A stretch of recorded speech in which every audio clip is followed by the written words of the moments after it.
Hey guys, welcome to the stream. This is Rod Arriagada coming to you live from the Hangar Billiards and Sports Lounge. We're here at 121 Scurfield Blvd, and we're here for the Sunday Open 8-Ball Tournament. This is an A-side semifinal matchup between Derek GLEDHILL and David WILKS, and they are currently at 1-1. It's a race to 6 for Derek, a race to 5 for Dave WILKS. We'll get their FargoRates up here for you guys. Derek with a 605, Dave with a 470.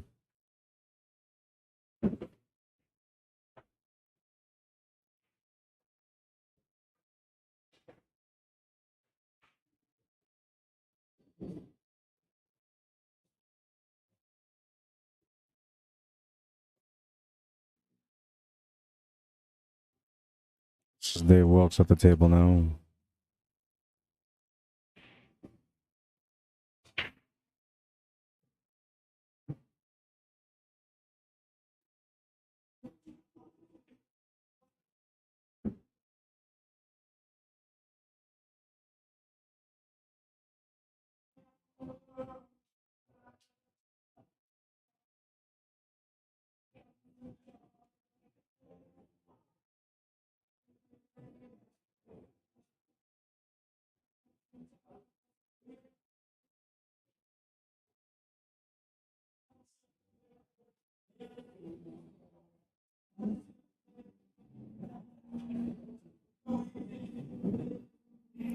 Miscued a little bit there. I'm not sure if he got enough for the 14. Oh yeah, you can see it.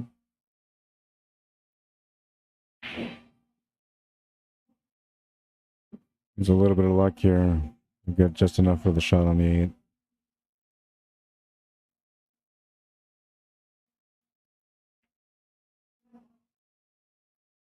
Oh, and you'll miss the 8-ball and scratch.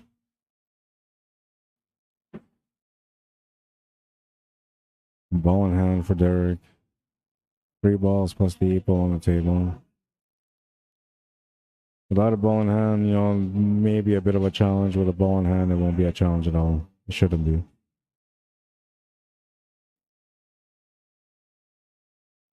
What happened there? Okay.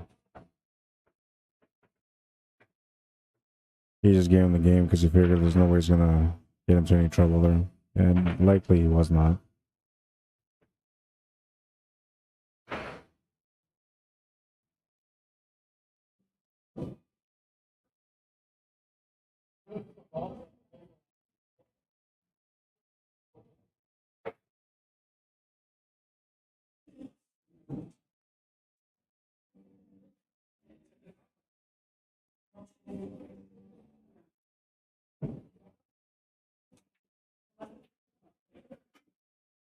Gonna jump the white ball off the table.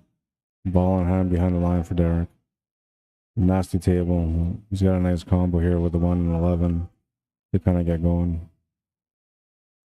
He just has to kind of, it's kind of like straight pool here. Just trying to go into the pack, open it up, and reset from there.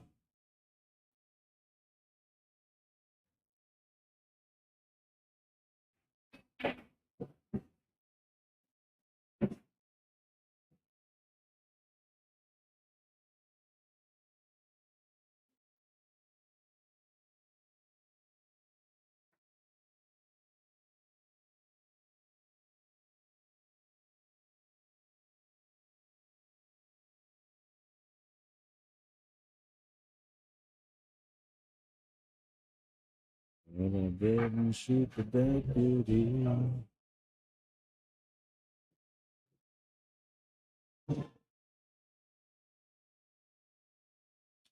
Going for a reset here, but nothing comes out of the open.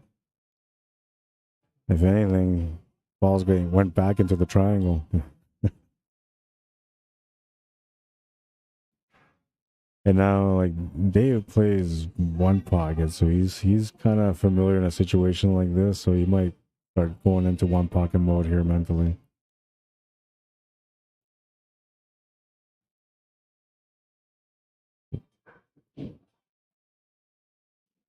What's up, Ryan Ewing, Paul Delgado, Robert Griffith, Joe Cave? Welcome, guys. Anybody on YouTube yet? Welcome on YouTube. We got a few people on there. What's up, guys? How was your weekend going so far? We got a beautiful weather. Well, it's not really beautiful. It's 28 degrees Celsius out here in Winnipeg. We have smoke coming in from the forest fire surrounding our province. We're not in any danger of it yet, I believe, but yeah, you never know. But so far, we're okay. Just having the after effect of the smoke. Labor Day weekend, so lots of people having a good time, having barbecues, going out camping, going on the beach, having a great time. I'm thinking about doing some of that stuff tomorrow with my family. But today, we're here for pool. And there's a pool tournament here tomorrow also, by the way, if anybody wants to shoot some pool. They have a 9-ball tournament, staggered entries. I'll have to look at the format and show you guys the format. I don't think I'm going to be here to stream tomorrow. Thinking about going out with my family, but we'll see. If they decide not to go anywhere, then maybe I'll come on and stream.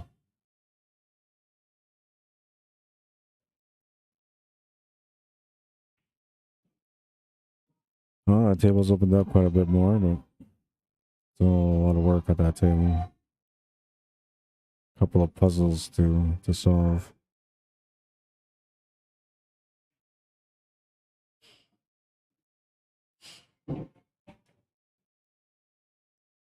It's open to go off the rail, off the 6.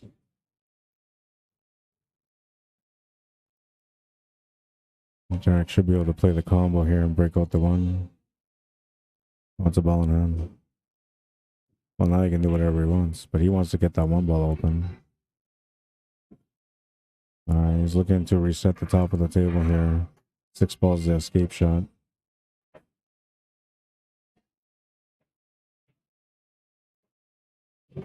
I thought he was going to try to move everything open. But he just try to open up the 1 ball.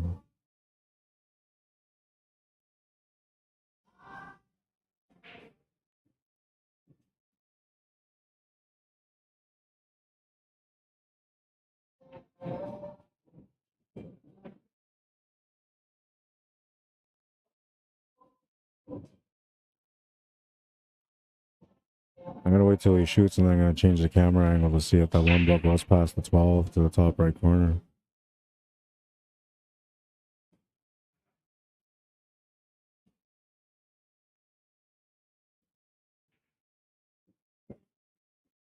Oh, now he sent the 4 ball in there. He needs to get that 12 ball out of the way. I don't know. I don't think so. I don't think he can make it off the 12. He's got to break that out. And he can't really do that from here. So he's got to break out the 4 ball here if he can. Oh, he got the 1 ball open. That worked out okay. Got himself hooked though.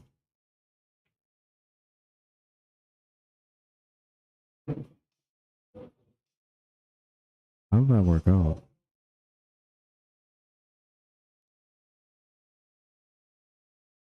Oh, the 13 ball moved things around. Or the 9 ball. I think it was a 9 ball.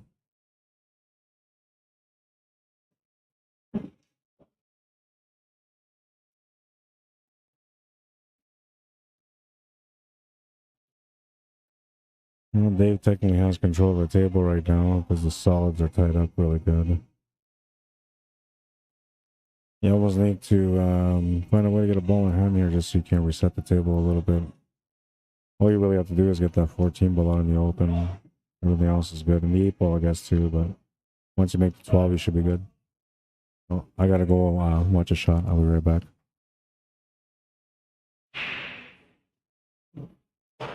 How you doing? Robert Griffiths says, weekend just improved now that Rod is streaming. Thank you. I ran a little bit late today. I'll be right back.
What's up, Andre or Melinda?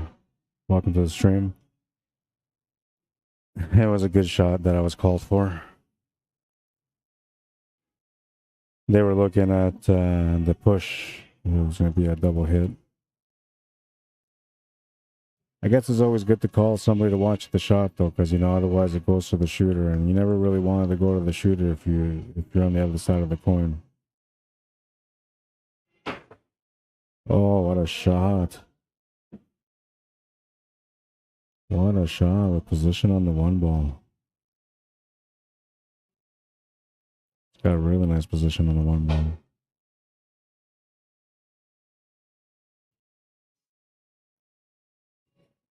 I think you just roll this up for the 8 ball to the bottom right. I'm going to come down below it. Good stroke. I would have been afraid that I might have gone into trouble there, so I would have just kept it simple. 3-1. And what a way to win that one.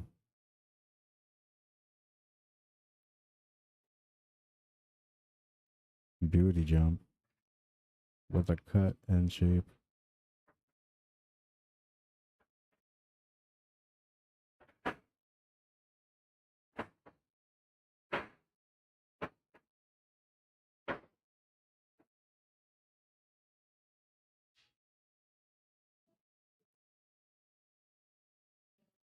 $16 players here today for the Hangar Sunday Open.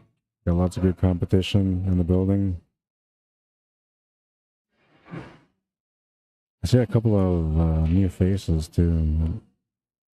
Always good to see new players come out to play.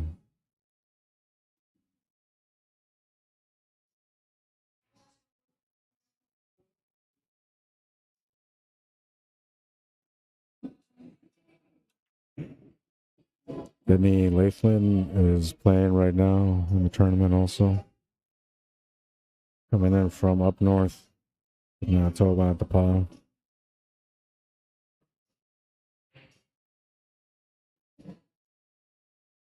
Now Ricky Roulette in the building. Sioux Valley. I believe he's Sioux Valley. Maybe I'm wrong. I never actually asked him. It's an assumption. But Ricky Roulette's always a great competitor. He's in the building as well. Greg Wilson is here. He's getting back into action now. I was looking to compete. We have Santa in the building as well. Blair Lawson. Trim the beard today, though. You have this like really nice beard going. I decided to trim it.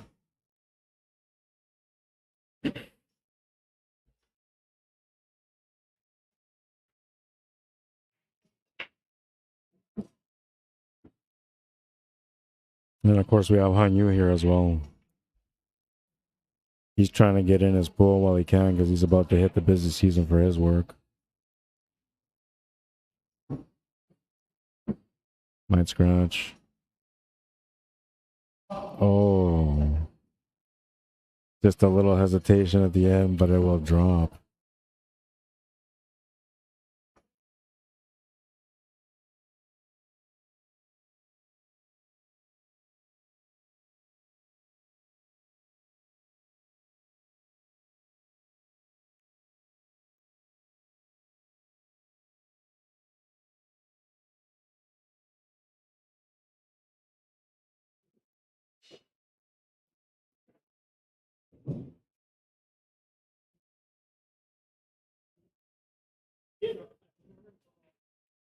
Yeah. Yeah.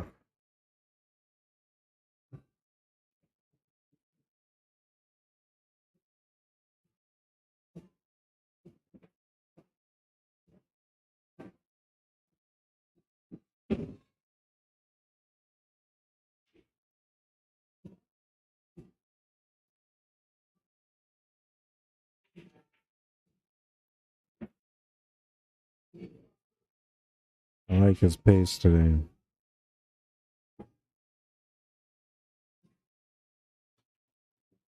It's not too fast, not too slow. It's just the right amount of time. This one's a little faster, though. You should have maybe slowed down. You'll be okay. You won your match? It's, 4-4. got that move. Landed on top of it. Yeah. And then he made the shot. You're waiting for the winner of Jeff Penner and Greg Wilson.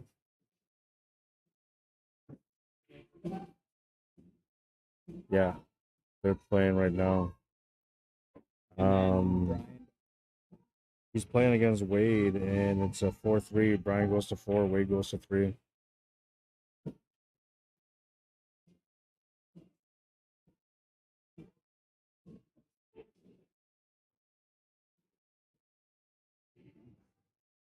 It's Laughlin, is that how you say it? Maybe it's Laughlin, not Laughlin.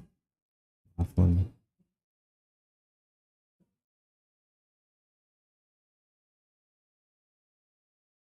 I'm not sure what happened here. I gotta find out. What happened here, Dave? What happened here? So what's the score now? All right, so 3-2.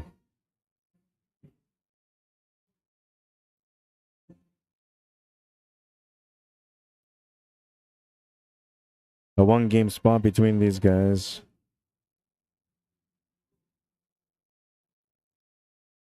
All right, they'll get to continue here. I thought something happened. There was like some sort of drama or something, you know.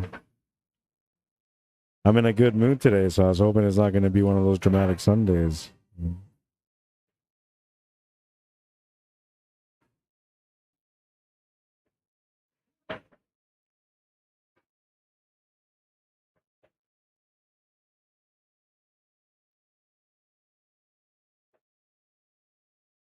One game spot, 1 game difference.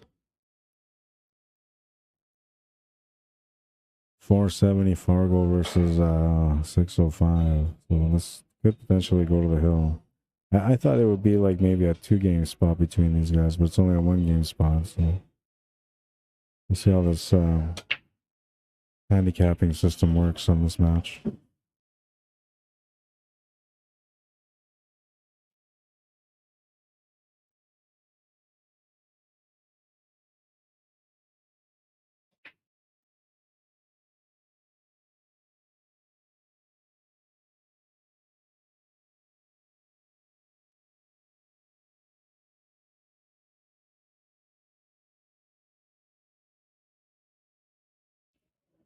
Eyeball looks like the best option. I don't know if he's got the 9 to the corner. If he does, then he's good. Then definitely take eyeball. Low ball isn't that bad though, but the 6 ball I guess is the one where he's kind of worried about. But now he's got a pretty wide open table.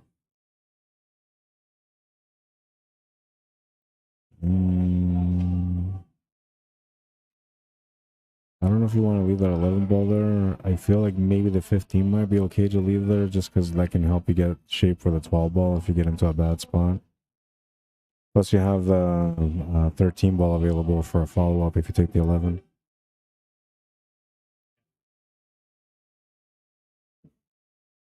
Where's the top? East side, A side?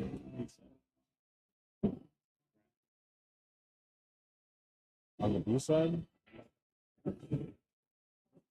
Oh, sorry, Greg. It was 5-5. He's a 7? Yeah. They're gonna make me a 7 soon too. Hopefully not. Alright, so you're playing against Jordan Fecto next, and it's a 5-4 race. You guys can play after these guys. We'll get the B side going in the meantime.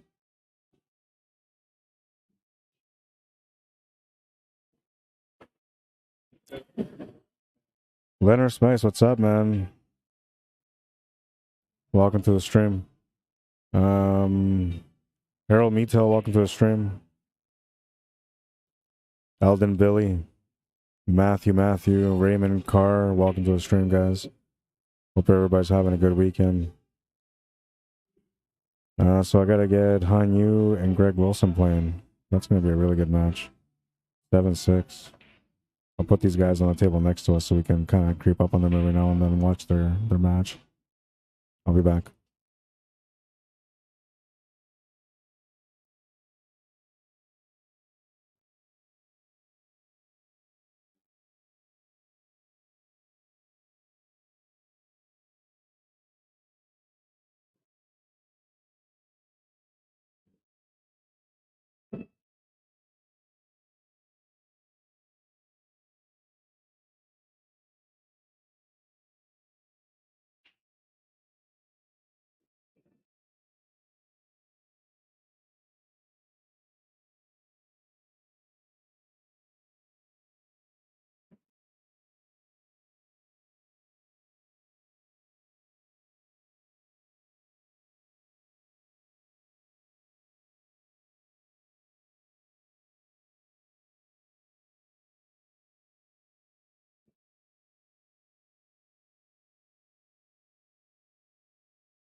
Right, the score is 4-2.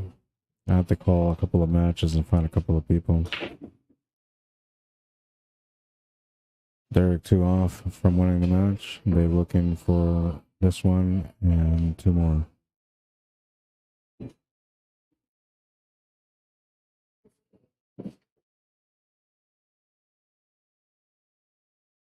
Chuck Archibald, how you doing?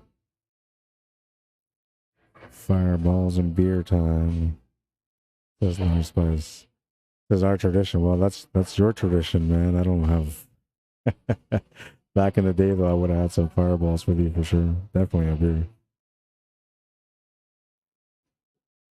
My tradition is having a chicken club sandwich on a Sunday. I just ordered the same thing. I was like, hey, man, like, I'm sick of eating the same stuff all the time. He's like, well, what do you want to do? I was like, I don't know. Let's change it up, but let's season this chicken differently or something. I always have to have chicken.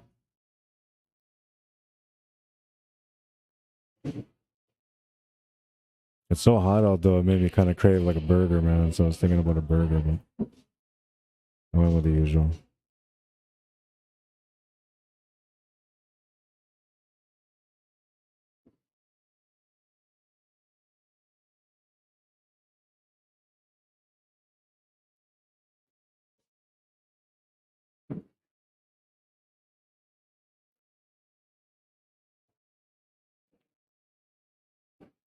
Trying to create an angle for the breakout. He was going to have a tough time with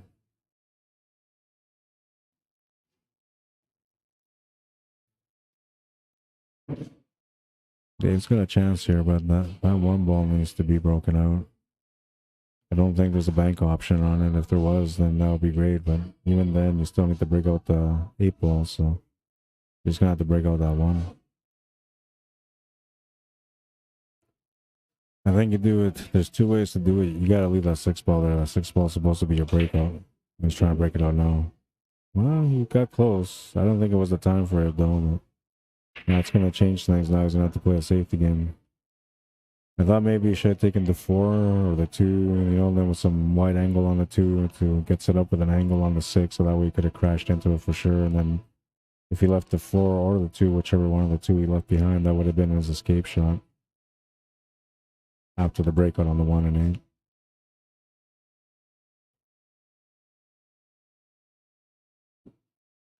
Hi, Charlene Maines, Nick Romaniak, Mike Delgado, Hans Winberg, welcome to the stream. Harold Applebaum, what's up, man?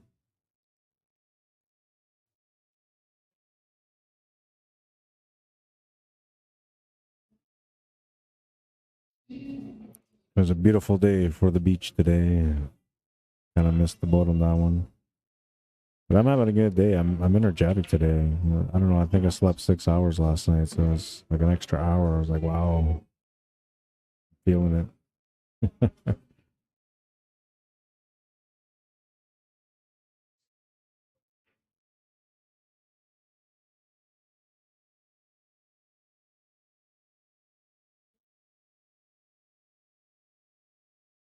Having an escape shot is not going to be something in the plan here.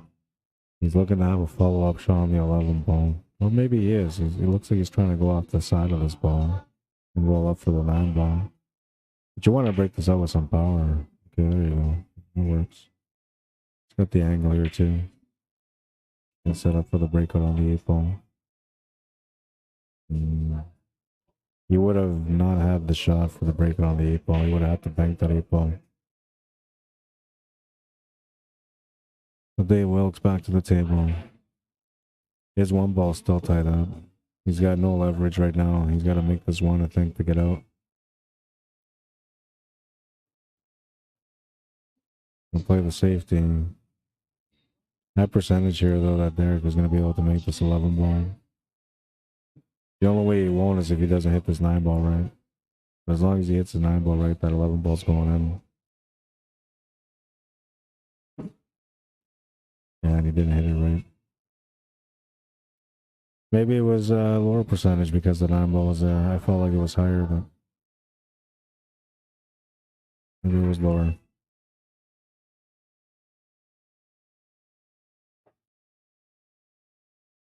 You kind of have to go for the one ball now to the bottom left corner. You're going to have to put some draw on this too because you want to come off the right side cushion and have somewhat of an angle on this 4 ball to the side. Now you can take the 4 ball to the corner and then set up for the 1, but now you're kind of sort of playing with that side pocket on the left side middle. And if you take it to the corner, it's a tougher shot with no reward on the 1. Popped up on the shot. Got a little lucky. Oh no, he didn't. 9 ball goes past the 1. I can see it from here.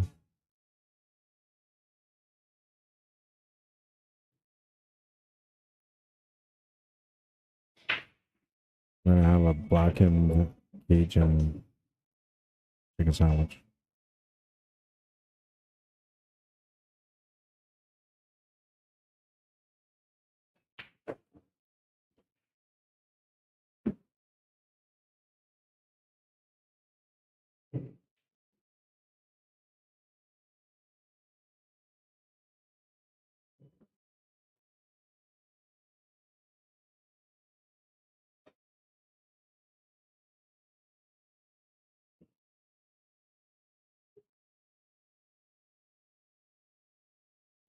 Makes the 8 is on the hill. 1 win away from winning the match. That will put him in the A-side final. Dave Wilkes has no choice but to try to win the next 3 games if he wants to keep going on the A-side. Otherwise, he'll be moving to the B-side. We'll call that Adventureland because you just never know which opponent you're going to get next. Nor do you know how good they're going to be playing.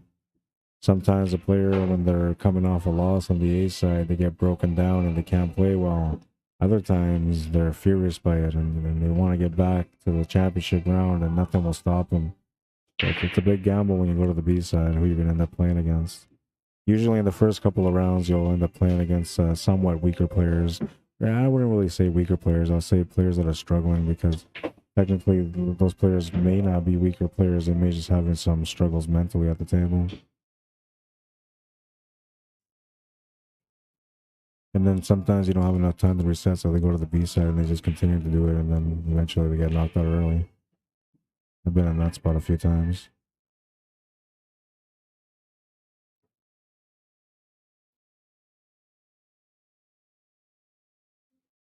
Not so much anymore, but that's because I don't really play tournaments anymore. I've been fortunate to avoid the back-to-back losses lately, but I don't know. I'm starting to play a little bit more, so I'm more comfortable.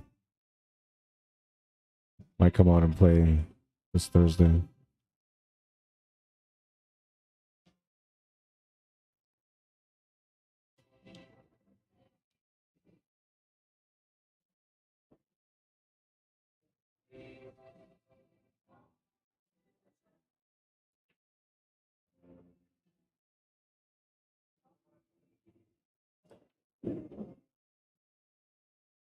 Well, that's going to work out really nice.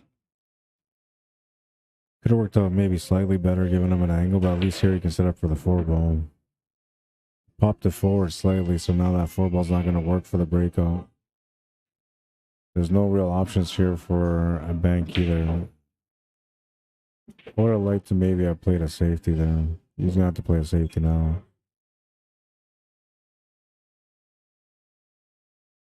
He can bank out that 3 and keep the white ball there. Oh wow, what a shot.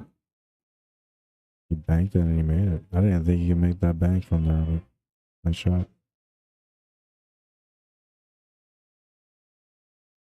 Boys are shooting today. And look at this. Wow. Yeah, he's got the 8 ball left.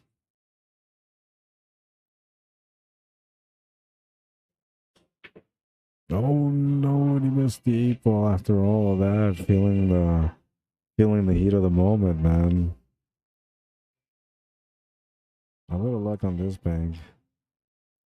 But it worked out perfect.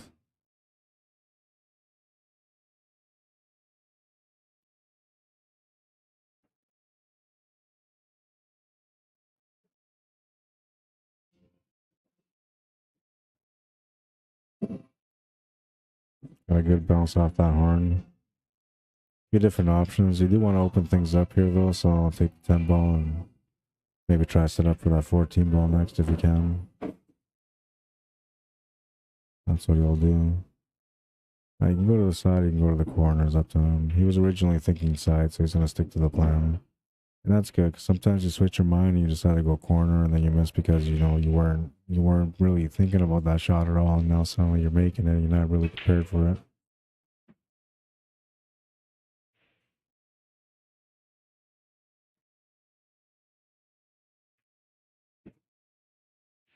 Little angle on this one.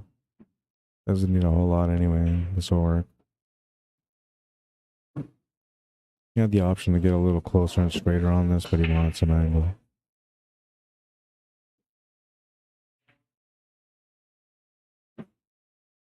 That's the match. 6-2, the final score. Dave Wilkes will go to the B side. Derek GLEDHILL will stay on the table. Or no, he won't. Jordan Fecto and Jeff are going to be playing next. I'm going to go get them, and then I'm going to set up the scoreboard so we can get this match going right now.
All right.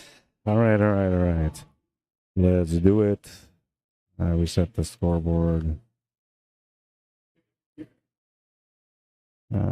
Take down the FargoRates.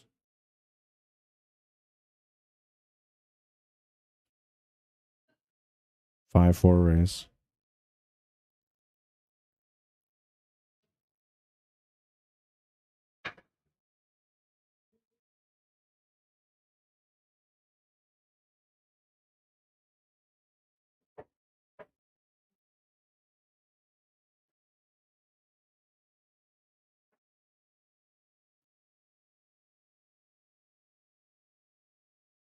Awesome. I don't know why, but this area it's always hot with.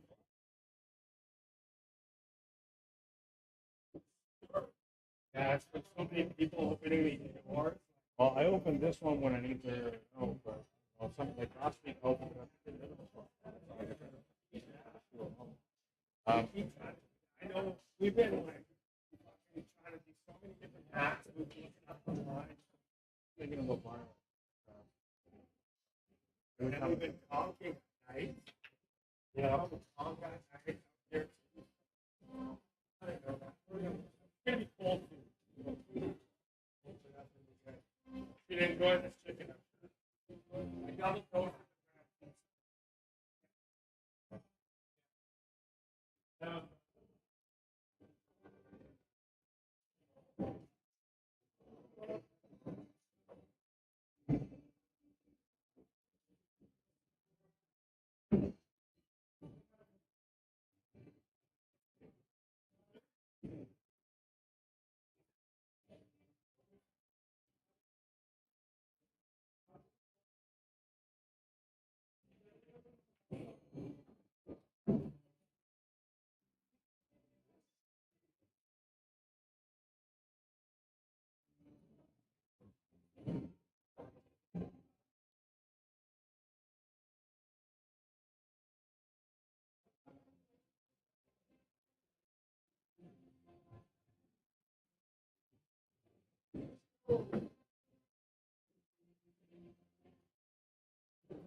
Just looking up their Fargo rates here.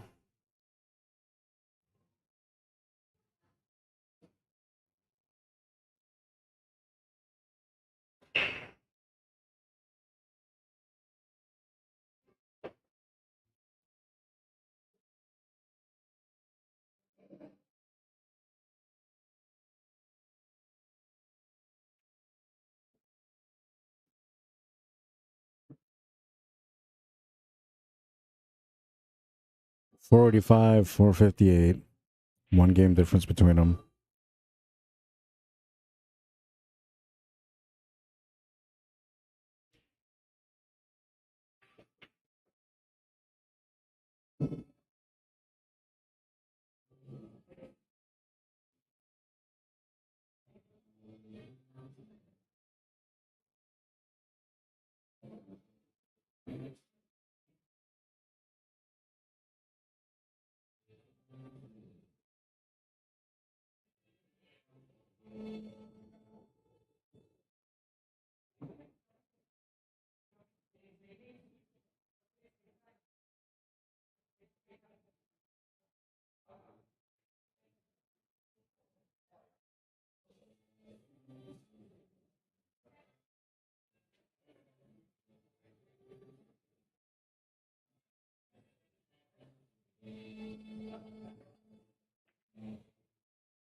Cue ball control sometimes. How you doing on YouTube says not in control, but good pocketing balls.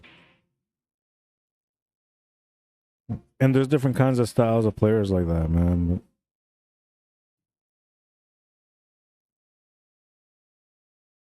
I think it's I don't know. I'll bring this up a bit.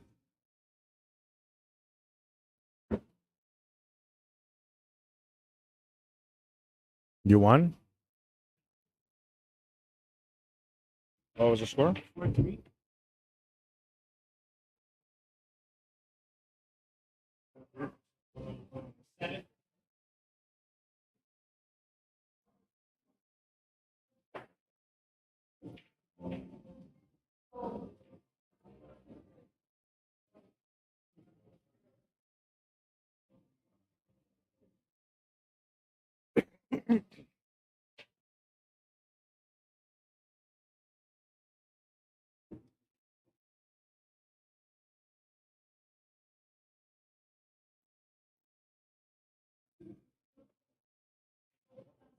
Oh, for that last game, last match.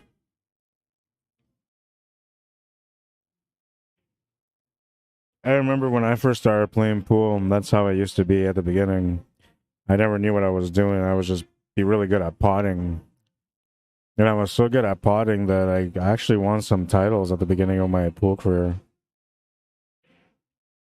And no, not sandbagging either. It was like legitimate wins as I went on through my levels.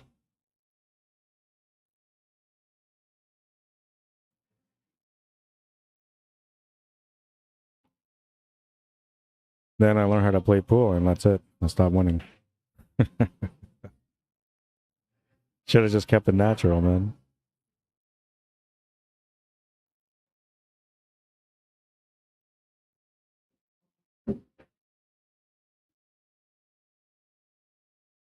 I guess he's looking at the combo here, 4 to the 7. Or maybe he was looking at the 7. He just came up short on the shape. He's going to be stuck having to bank this now. Or playing a safety.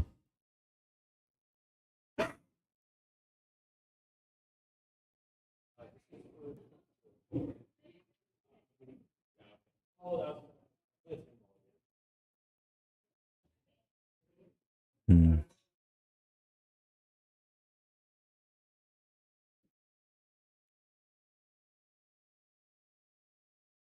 I think in his mind he was trying to get the cue ball to roll up towards where that 4 and 8 were, but he didn't get the shape that he was looking for the safety.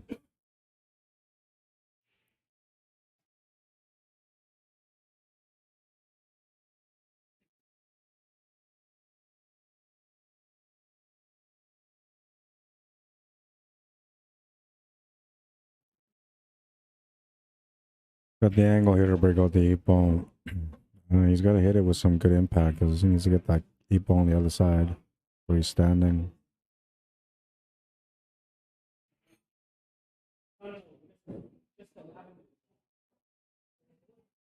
He was looking to just set it up short for the other corner. Like you break here for Jordan. He's got the 1 game lead right now. Just won the Thursday Open medium FargoRate 10 ball on Thursday.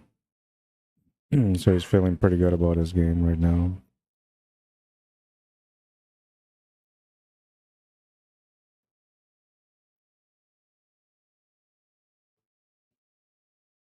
Had the highlight of the day too. Cue Ball says took a 30-year break from the game. Was a shooter, but knew nothing. Now with YouTube, all about learning. Yeah, you know, I think it was a great process because if you think about how many great players there were back in the day, a lot of them didn't have those training tools that we have today, like YouTube. Back then, the only way you can learn was just from meeting somebody. And a lot of times, the people you met, like because the information wasn't shared as much, a lot of times people didn't really want to show you too much, you know, because that was what made them better. That's what gave them the edge. Good shot, good attempt anyway. Good leave. Should be playing a roll-up safety here and just hit half ball on this 11 ball on the right side of it. Slow pace just to get the 11 to bump off the top rail back in front of the cue ball.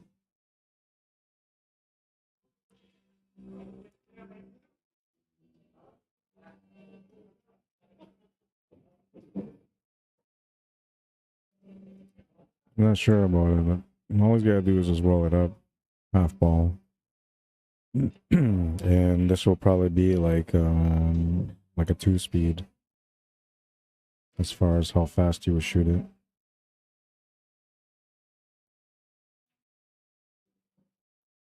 I don't have my wireless mic set up today, but I'm going to show you guys something about speeds, because I always talk about the speed of the shot, and maybe you're not familiar with the speed of the shot and what I'm talking about. So you had the right idea, but he hit it the wrong side. You have to hit it on the right side. Because now he's giving him a chance at banking this. And the way I was talking about is putting that 11 ball in front, taking away that option, leaving him just the long rail option, which, you know, is low percentage. But yeah, he gave him an option to have the shot to the corner. And he'll make it. And now he's going to have a tester here. Nice little bank. That was the only problem about leaving that there.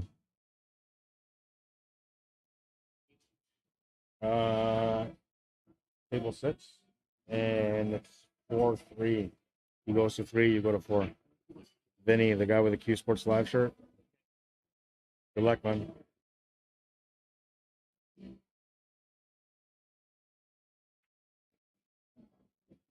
Yeah, that was a tough 8. A lot of body movement on that one because it was a little bit tougher of a shot, and usually the body will kind of tense up a little bit, and you may not think about tensing up until you shoot, then that's when the body tenses up.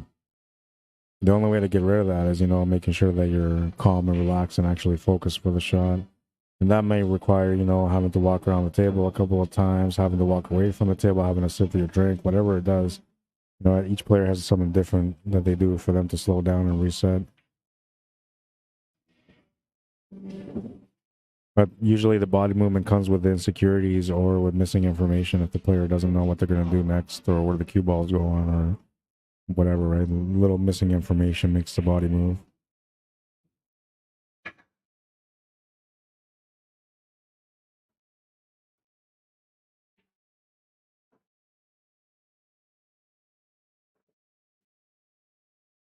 We wait to get on here?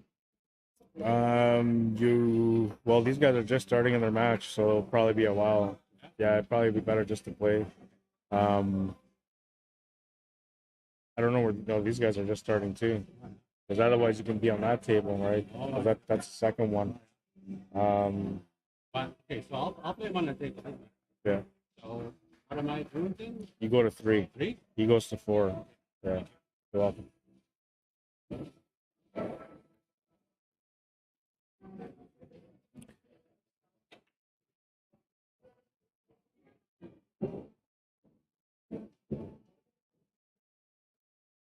Well, a tie game right now at the beginning of this matchup. You kind of expect it to go that way. I don't think this will affect the players' mentalities in any way yet. Next 2 racks will kind of set the tone for the match on how they're going to be playing. What's up, Kyle Oliver? Ming Antonio? Marvin Paulson? Maury Lyon or Leon? Welcome to the stream. Lisa Van Dam, Randy Theodore, welcome to the stream.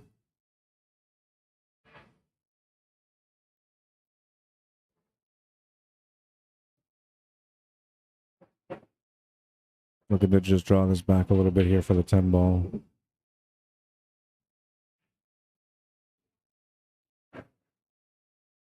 Now his biggest problem ball will probably be the 12, but I think it goes to the left side middle pocket where he's standing there. So he doesn't really have a problem in this table. 8 ball, I guess, would be the problem ball.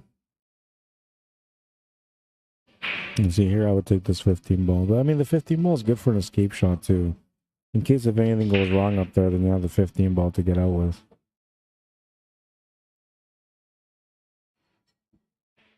He might be looking at trying to break into this 12 and 6. I don't think he has to. 14 must go to the corner past the 2 if he's standing there and looking at the shot that way. If not, the 15 ball can come into play. If he doesn't have the 14 here, I play the 15 to go up table, try to get somewhere around where that 2 ball is. Then you have the shot to the side pocket on the 12. He was thinking about it. He was trying to get there. He missed the shot on the 15 ball. Popped up on that shot.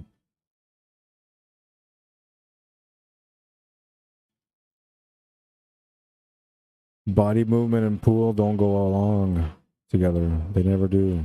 Just so you know. You're supposed to stay down on your shots. It's a tough habit to create, but you basically have to just count about 3 seconds after every shot. So 3 seconds from the moment the cue ball gets hit by the cue. And if you do that for a while, eventually you get used to just staying down. But the more difficult the shot, the longer you should stay down on the shot, because the more your body's going to want to move. So you have to discipline your body to not move. And your body doesn't know any better. It's just doing what its natural reaction is. So you have to train it, you know, the brain and the body to work together in those moments.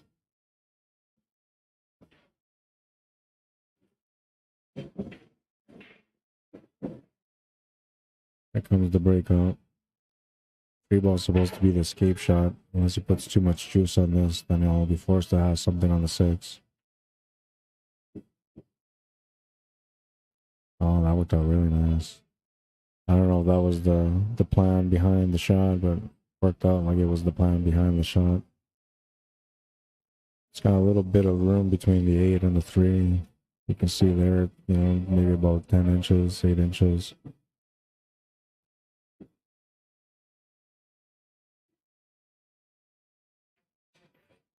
Trying to get the perfect shape, though, and he's going to miss because of it. And he would have been hooked had he made it. Well, maybe not. Let's see, he would have get there, so he would have ended up maybe running just below the 8 ball had he made it. With the spin he was using.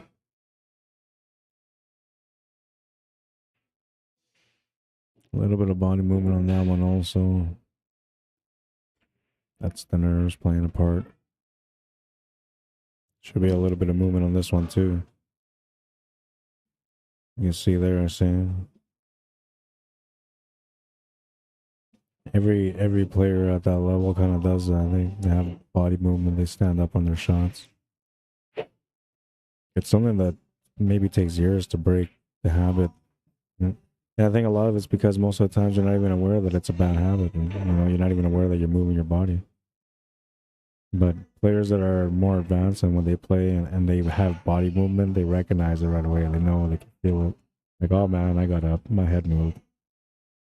Because you're constantly trying to be aware of that. You're constantly trying to correct that habit to make sure that you're more consistent on the table. That was a good positional shot for the 8 ball.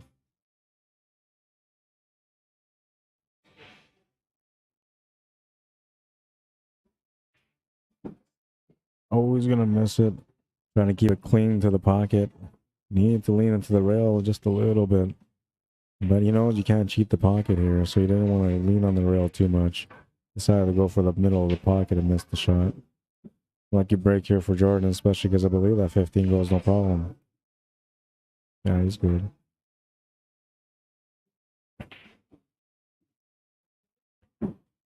Oh, that could have been costly. Oh, it is going to be costly. He thought he got away with it. He said that was silly. And then he's like looking, smiling, because he thought like he was going to have the easy 8 ball to the side, but then the 8 ball kept rolling.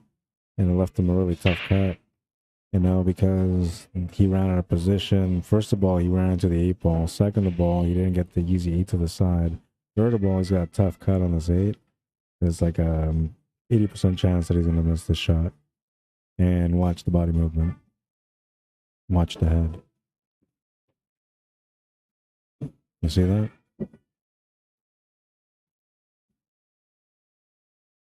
You can always see, you can always recognize what happens and the process that a player goes through when they're doing it. It's one of the reasons why the high-level players miss also, you know. They'll have those situations and maybe they find the first reset but not the second one. And then they'll come up short. And now the scratch says key ball control. That's right. And that's another thing too. Because he's probably thinking about the scratch at that moment too. He's looking at that shot, he's thinking, well, that's a difficult shot. And then he's looking, he's like, well, I can make it. And then he's thinking, well, it might scratch to the side though. And then he shoots it with the spin. So when he's thinking it might scratch to the side, he's telling his brain, scratch this to the side. So then he automatically, like his body will adjust to make sure that that cue ball goes to the side pocket. Well, it's a funny thing, man. It teaches you a lot about how the brain works and how humans really actually work. We always think that we're in control of everything, but it's our brains that's always ahead of us.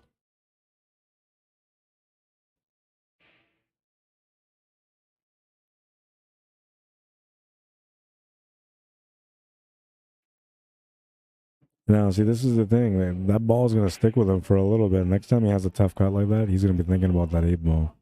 And I wouldn't be surprised if he gets the same lineup, but he ends up scratching again. Because that's kind of programmed into the mindset already. You got to reprogram yourself when you're playing pool and get away from those thoughts.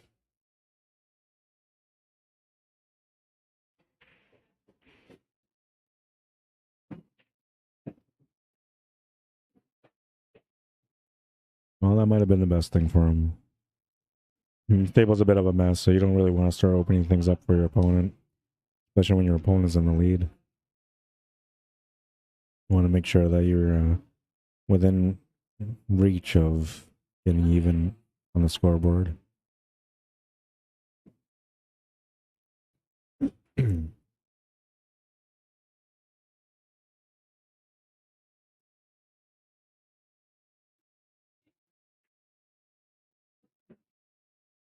Alright, so here comes the reset.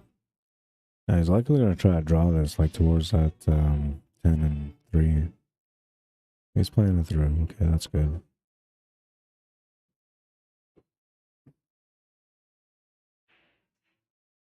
The way I thought he was going to play it through, I thought he was going to try to shape up for the 9 ball next.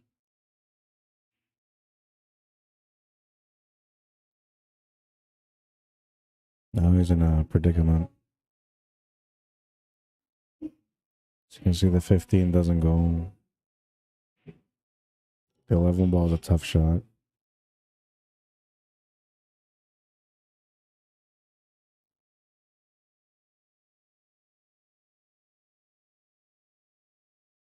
This will be a long rack still.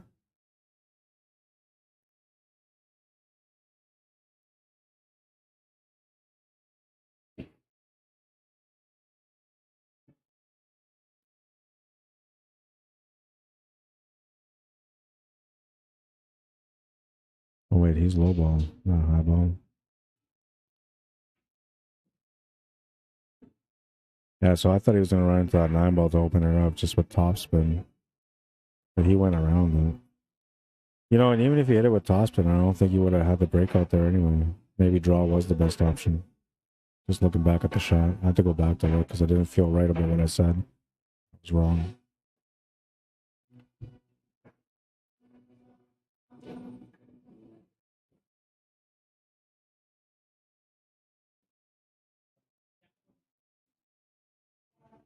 Calling just a shot. You could maybe try to hammer that 6 off the 3 ball, but it wouldn't really want to do much for you. If anything, it's just open up the table for your opponent. But you're going to open up the table here for him anyway. The only way to avoid it is maybe hit the 5 ball and just create more of a mess up there. But then you're playing with a tangent line that in your mind makes you feel like you might scratch, so you're normally going to avoid that. If you feel not good about it, you usually don't take it. Instinctively, you usually don't take it.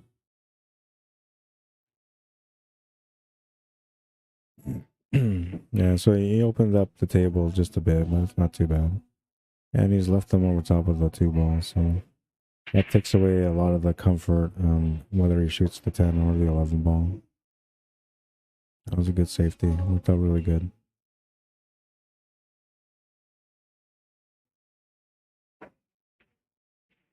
Yeah, it was going to be awkward no matter what. And all that he did there was just get another ball into the pile. Now, does that 6 go? No, but the combination of the 3 might be a temptation.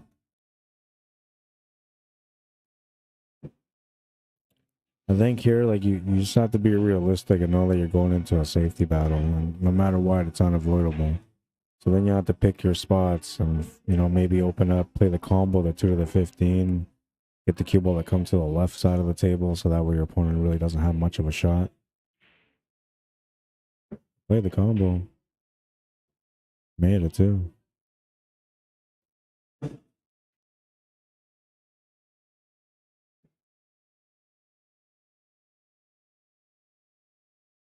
Looks like the 5's available. It also looks like you might be running towards that 11 ball. Now the problem with all of this is like you still have a 2 ball that's set up with nothing around it to break it out. If you got into this 6 and the 1, you're looking for a little bit of luck then just to be able to create an angle to break into that 2 ball. Or to get position on it, because I think it actually goes to the bottom left corner if you get the perfect position on it.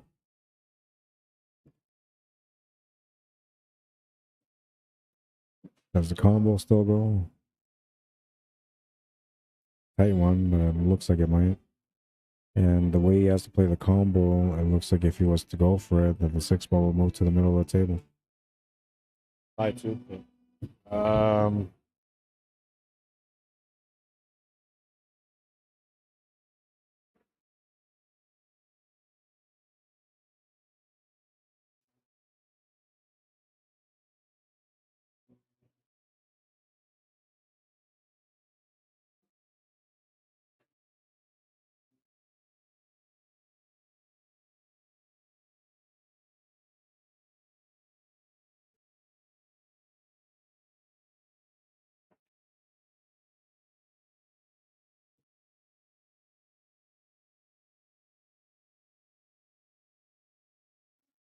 Yeah, this is, I don't know.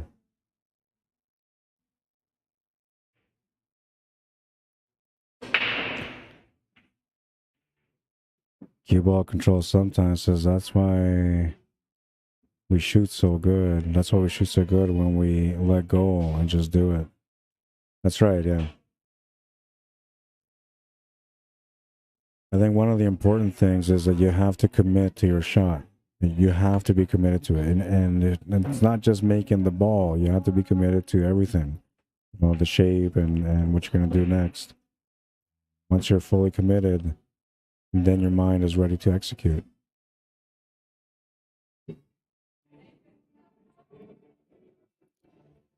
And honestly, that just takes a lot of practice, you know, because it's something that it's a discipline that you have to learn, that it's a habit that you have to create for yourself to be able to be constantly focused on just the shot after everything's already figured out.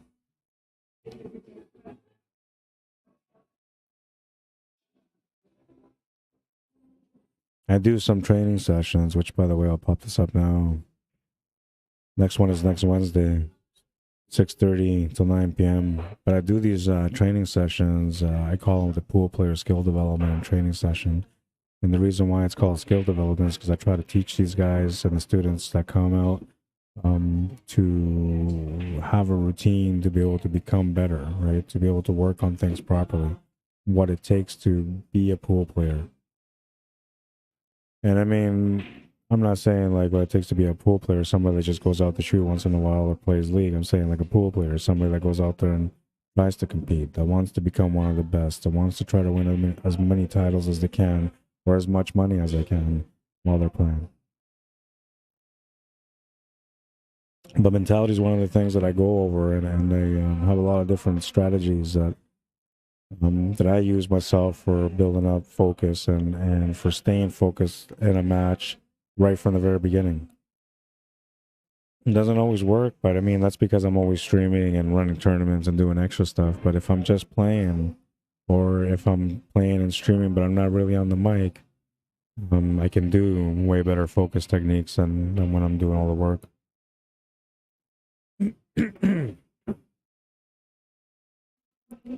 That 1 ball's got him locked pretty good. And I think what he's trying to do here is just trying to force the angle on him to make sure that he tries to open everything up. Now, technically, Jordan shouldn't. He should be patient here, but we'll see what he does. Now, he's thinking about pushing this 14 and 10 out of the open and leaving him hooked on the 1.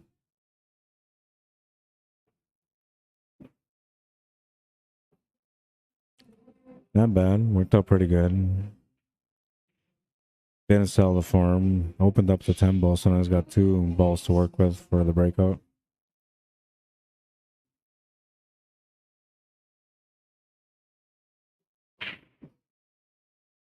This will be a challenging safety.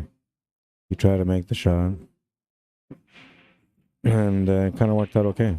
He took away the shot on the 11 ball, so now Jordan has to reply with a safety again. This time, it looks like he might try to make this 1 ball. Just open up the pocket completely.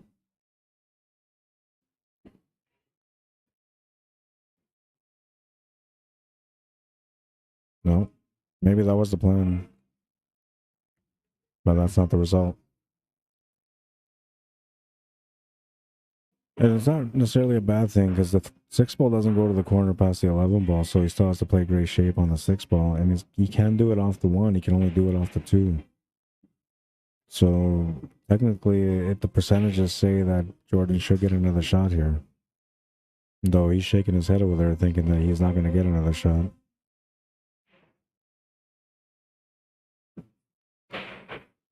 Another thing that gets the pool players when they're getting into the game and trying to become more competitive, or at the intermediate level and trying to be more competitive, is the way that we prepare mentally before the battles, right? So a lot of times, like the higher level players, they don't really focus on who they're playing against. They just try to focus on what they can do at the table. And when they're shooting at the table, they try to be as calm as possible. They don't let their emotions get the best of them, so that way they can remain calm. And sometimes players will try to kind of get them worked up. That's going to be a scratch. And when players do that, normally they're trying to do that so they can work you up, so that way they throw you off your game a little bit. It may or may not work. It all depends on your mentality. But good players, it never works on them. And the reason why none of that stuff ever works on them and why they're so good is because they're 100% disciplined. So they find the structure of success in pool, and they go by that structure like the Holy Bible. They'll follow every one of those steps 100%, every single shot. And then when they have those really tough shots, those really tough moments, that's the ones where they walk around, they think a little bit more, and whatever they got to do to reset.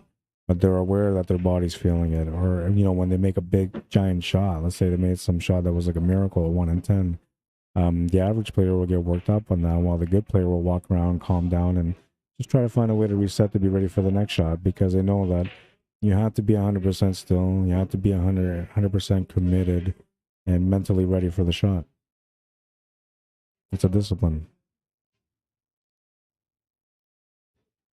But it's not if you just like playing pool for fun, right? And, if you just play league, then it doesn't matter. You just go out and do your best and have fun with it, and everybody's got their own level of what they want to do. But to become one of the best, you have to have discipline. And that includes the training, the time that you practice, how much time you spend at the tables, which a lot of people have a hard time doing. Life is busy. You just can't commit 6 hours a day or 5 hours a day.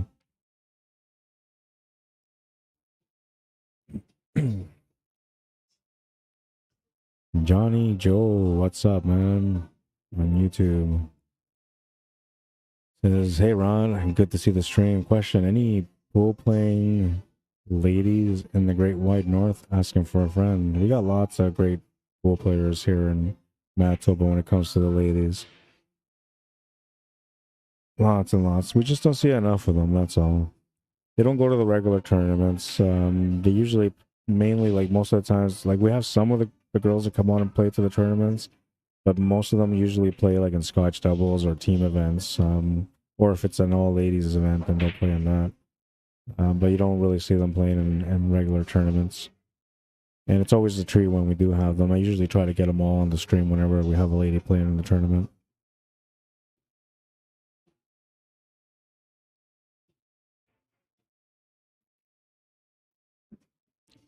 Oh, he thought he was at a scratch, but he didn't. Nerves playing a part in this one.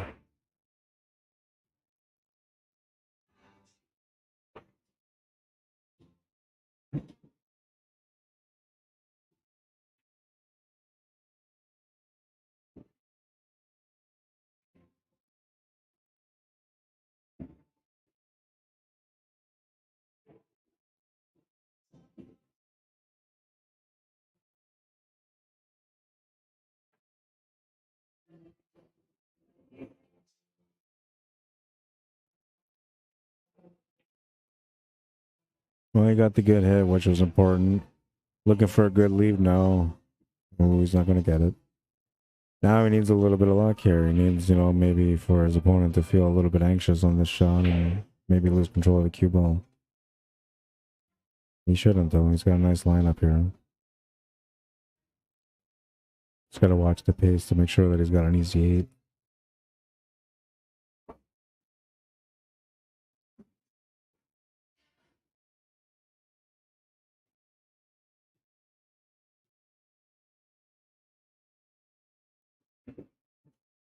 Oh, and he got up on that one too. You see it every time. If you watch a player miss on the stream table, it's usually because of body movement.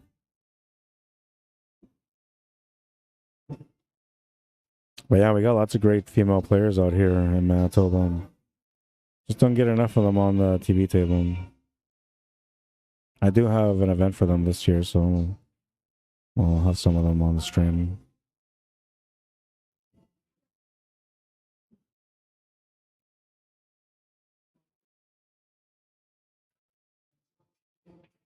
And that's changed quite a bit too, because like when I played pool at the beginning of my career, like there wasn't a lot of female players, a lot of lady players. It just wasn't a thing. There was a few of them, you know, but it wasn't like an overwhelming amount. And now, like I feel like there's way more of them playing. I feel like it's grown quite a bit more when it comes to female players in Manitoba.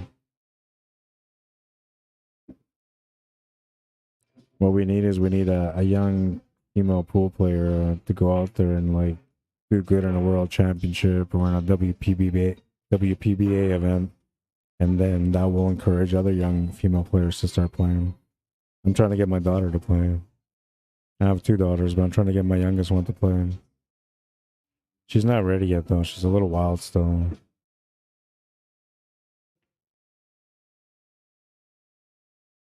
Some body movement on that one, but that was a tougher shot, so you kind of expect it. And that's what I'm saying. So when you're on the tougher shot, that's when you're supposed to stay down the most.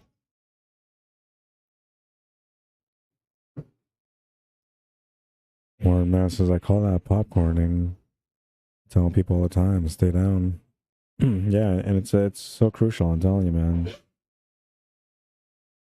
And usually you don't know that because when you're first playing or when you've been playing for a few years, you still don't really realize all that stuff. It's not till you get to the higher level where you understand a little bit better about that stuff, and then you start watching your body movement and trying to stay down and everything and be more focused, and then you start having success and you realize that that's really what it was all along. I mean, the knowledge is a big part of it, but it's the execution that matters in the end. You can have all the knowledge in the world, and if you're popping up on your shots, you're never going to win. You're going to win the odd rack here and there. You're going to have some nice shots here and there, but you're going to have a lot of times where you're going to keep going back to the table, right? You're never going to really have that opportunity to finish the table on your first turn. And all it really is like I said, is just reprogramming the brain, right? Just 2 ways you can do it. Count to 3 seconds after you hit the cue ball, or wait till the cue ball stops rolling. Now, waiting for the cue ball to stop rolling is probably the more disciplined way, but it's a lot harder to do because it depends on the shot. It may take a long time for that cue ball to stop. And mentally, you just kind of want to move your body after 3 seconds. So that's why I say 3 seconds is probably about the right time that you should be working on staying down.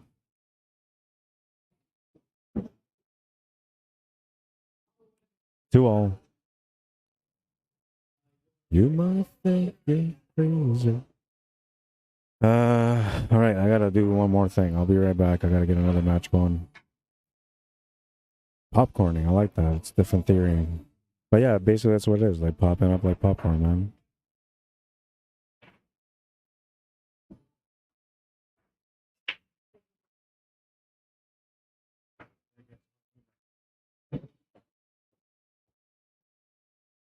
You guys can play on the same table.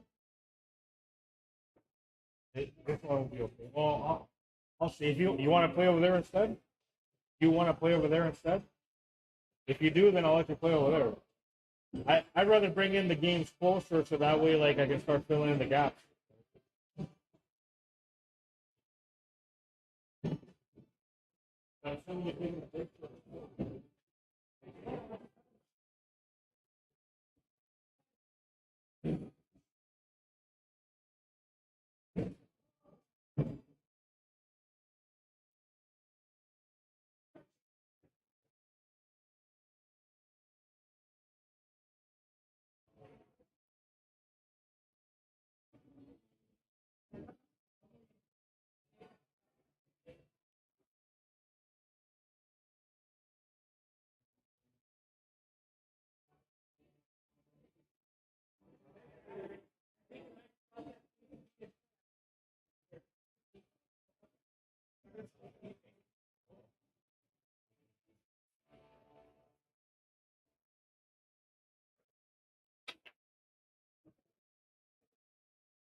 The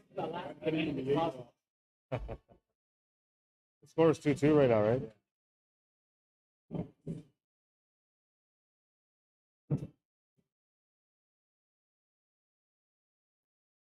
Already. Hey, by the way, Warren, man, I went to the States. I didn't go deep into the States. I went to Minnesota. And I went looking for Vidalia onion. I could not find it.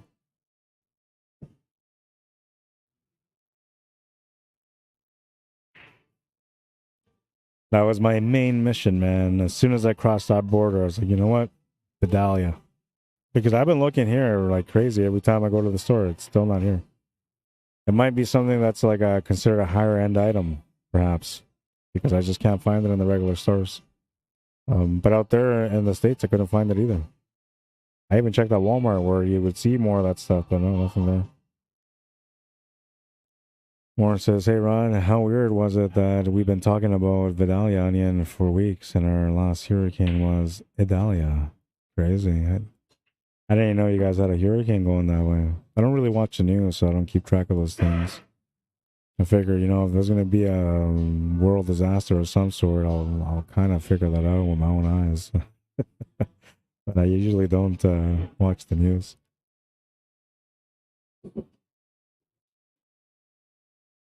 I don't like being brainwashed. The only brainwashing I allow in my life is from my wife. That's it. She's the only one that can control my mindset.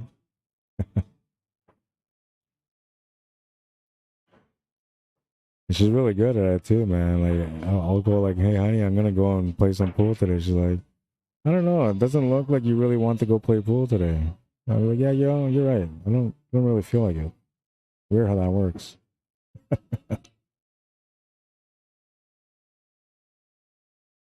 But yeah, the never-ending search for Vidalia, man.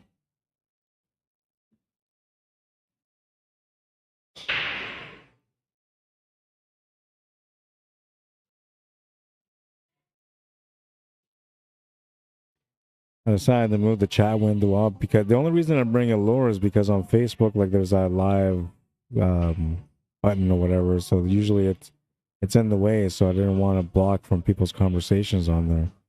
But then I looked at it on YouTube, and on YouTube it just looks weird to have the the conversation block in the middle of the screen. It just doesn't make sense. So I changed it today. Always looking at ways that I can perfect things or change it for the better, you know. I don't know. I'm a hard critic on my own.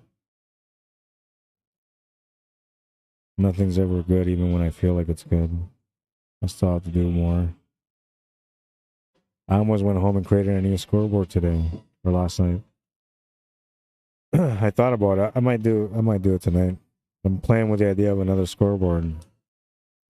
Another vision that I have for what might be more presentable for a scoreboard.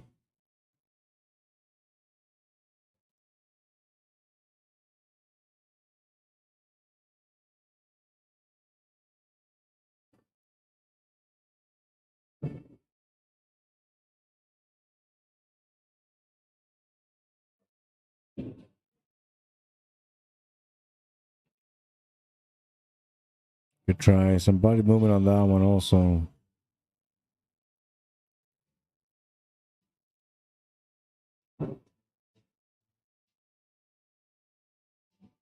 We're going to have the East Side final after this.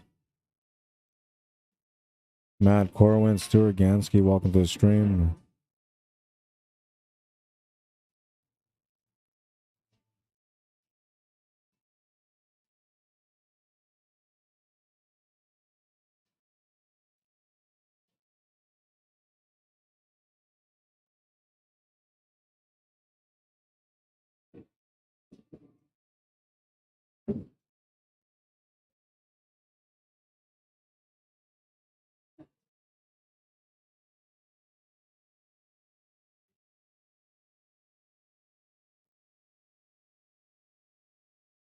Tanya Hoffman, how you doing? Welcome to the stream. This is Sunday Fun Day, Labor Day edition. Thanks for the stream, Rod. You're very welcome. I had no idea it's even Labor Day. I don't watch the news, and I barely look at my calendar. The only times I look at my calendar is like if I'm setting up a pool tournament and I want to see the date, what the date is on that weekend. But other than that, like I don't pay attention to anything. I'm oblivious, man. I got too much stuff going on in my life when it comes to my work, so I just don't have no time for that.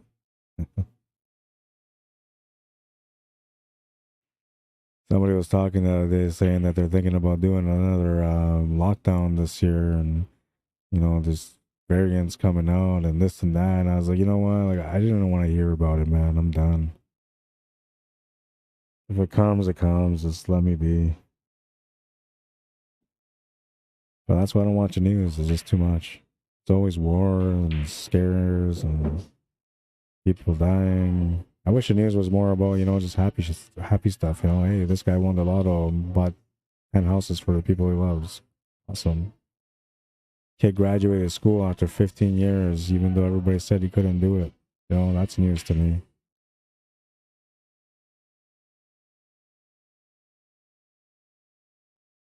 Missed the shot to the corner. Leaves the angle here on the 12 to get set up for the finish. Not necessarily a crucial game, but, you know, it's an important one. It's the middle game. One can get on the hill, and the other one gets over the halfway point. Missed the shot. There's a little bit of, you know, missing information there, too. He wasn't sure what he was going to do for that 10 ball. And perhaps he changed his mind on what he was going to do last second. Should have been rolling up there for the 10 ball to the side and just kept it simple. But I think he was thinking about drawing back, thinking about stopping and thinking about going forward, and maybe he just wasn't committed.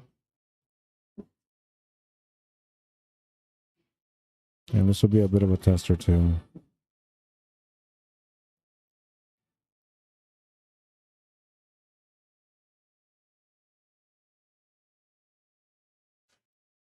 He'll make it though. He's on the hill. On the hill. Not much to do for Labor Day except for not work, says Tanya Hoffman. They have a 9-ball tournament here tomorrow. It's a staggered entry tournament. I don't know the details. I want to say it's a race to 7, but I don't know. All I know is it's not handicapped. It's just staggered races. Or staggered entries, sorry. And I don't know, I was thinking about taking my family out tomorrow, maybe go hit the beach, but they're saying it's going to be cloudy tomorrow, so I don't know, I might come down and do some streaming for it. I kind of want to play, but I don't know. I got lots of things to do for next week when it comes to my work anyway. So if I don't go to the beach and I don't come streaming, I can probably use the day to just get the work done that I need to do. Been doing this stuff for like 2 weeks, man. It's just wearing me down every day, every night. No matter what I do throughout the day, I get home at night, and then once everybody's sleeping, I start working again. It's starting to wear me down, though.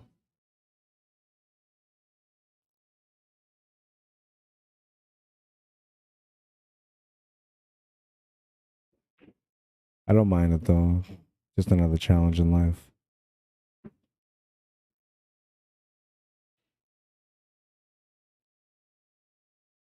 You should be playing off the stripe to get the cue ball to come down to the bottom rail to give him a forward angle on that 3. Then he doesn't have to draw back on that 3. He can play it through with some natural speed. Gets it up for the top of the table. And then from there, whatever he decides to get set up for, it's up to him. But you can't hit this like a bottom spin and try to expect the cue ball to hold shape there. You just can't.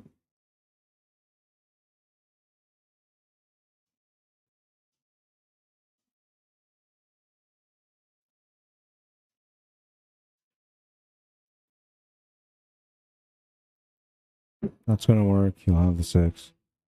And now you just gotta figure out the last bit of the puzzle here is the 2 and the 4. 4 ball is gonna be easy to get, you know, but setting up for the 2 ball is gonna be key.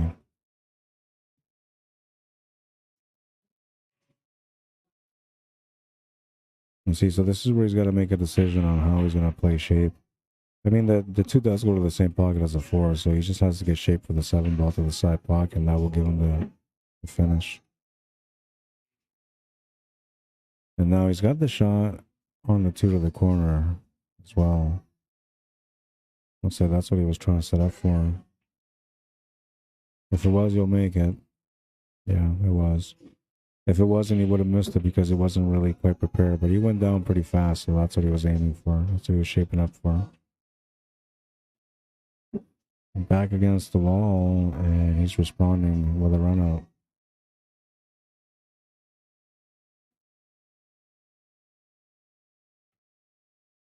Makes the 8. 3-all. Little wake-up call there for himself. Gets himself going in that rack.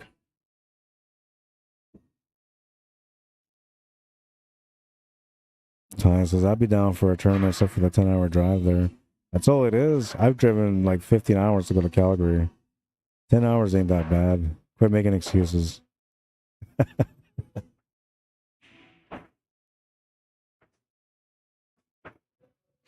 That is a long drive though, 10 hours, man. I don't know. I don't think I can do it. Not straight. I'd have to stop at least once on the way. Maybe twice or 3 times even. We do have some of the nicest beaches in Canada though, so I don't know. You can always come check out the beaches out here. Come out on a Saturday, spend the Saturday at the beach, and then go play some pool on Sunday. To me, that sounds like the perfect weekend. Gonna make a couple of balls off the break. Now the option is to go with the stripes, and this is a nice table for him. Just finished running a table on the last one, so he's got some extra confidence going into this one. Now the solids look pretty good too, but the problem is that, you know, they're not all available. The stripes, however, are all available. And you can leave that 9 ball there for the finish for the 8 ball. That's not a problem.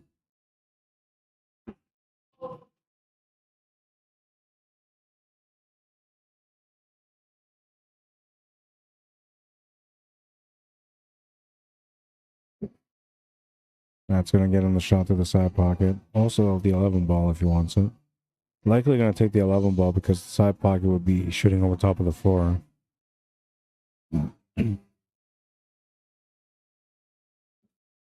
Now he got out of position here slightly. He almost got good position on the 9, but he's out of position. And I think you still have to try to find a way to make the shot to the side. You could take this to the corner and play across for the 9 ball and then finish off with the 13, I guess. That would be okay too. Just don't try to play shape with a 13 ball here from the 15. Then that's when you're going to get in trouble. Oh, you got in trouble anyway. You had the right mindset, just the bad roll.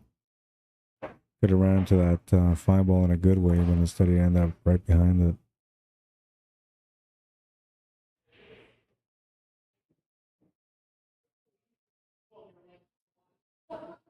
Now the main thing here for him is he's got to find a good hit. He doesn't want to give a ball in hand to his opponent here. And as long as he avoids giving a ball in hand, then he technically has control of this table still. Can still get back to win it. His opponent's going to have a pretty easy table though. And if he gets a ball in hand, it becomes that much easier. The only trouble that Jordan would have maybe is position on the 8 ball. Unless he ends up moving that 8 ball out into a different spot. The only way you can really hit this is going off the side cushion, back to the side cushion, then into the 13 ball, and then kick that 13 ball to where the 9 ball is. That's the only way you can really hit it. The most direct way.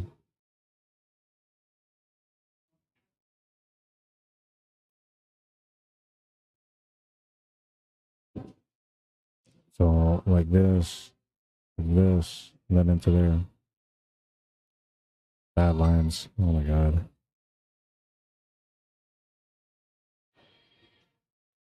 You try to go into it directly, just missed it.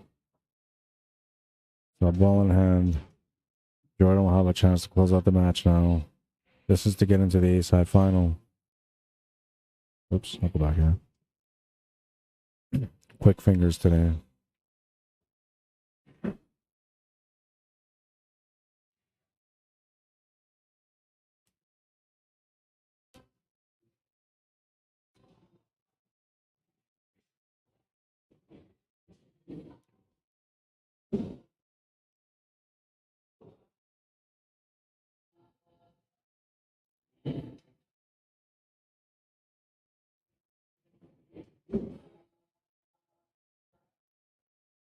Lost control of the cue ball a little bit there.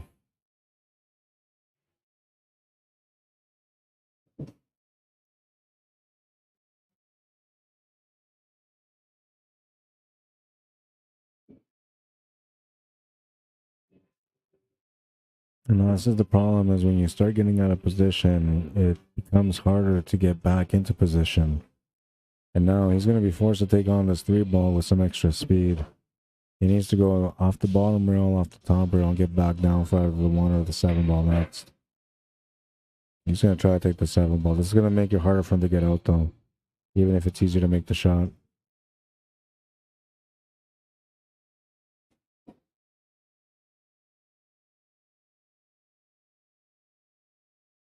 And I wasn't expecting the cue ball to work out that way, the way it worked out. I thought it was going to be all the way across where that 13 ball was.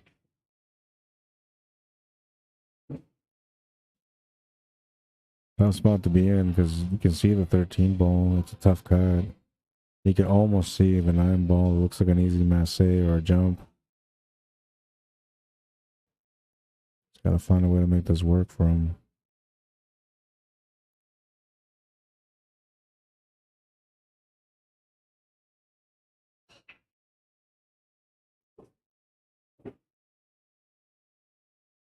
Yeah, he's gonna have to bank this one way or the other. I was thinking top left corner, but he's gonna go side.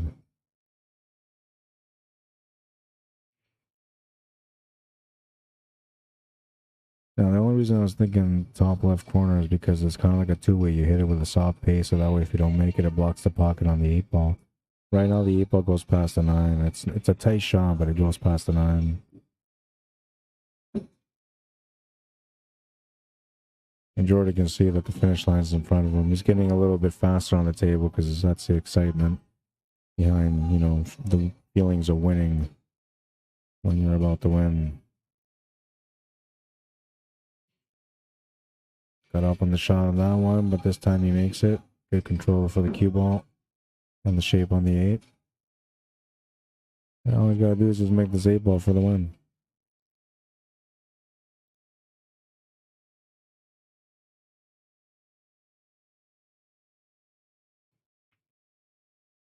That's going to be the match.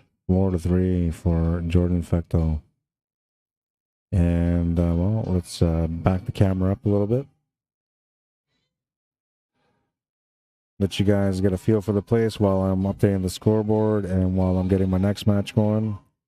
I'll be right back.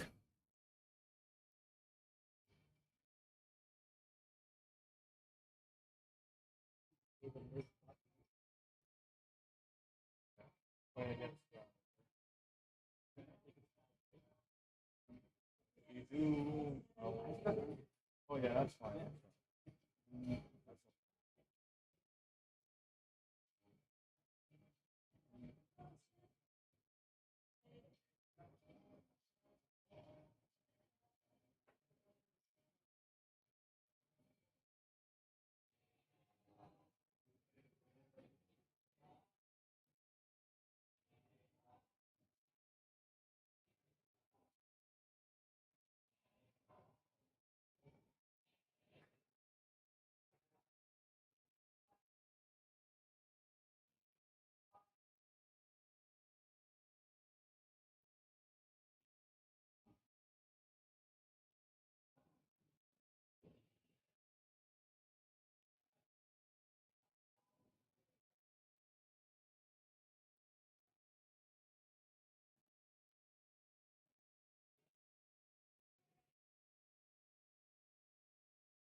All right. So it's A-side final now.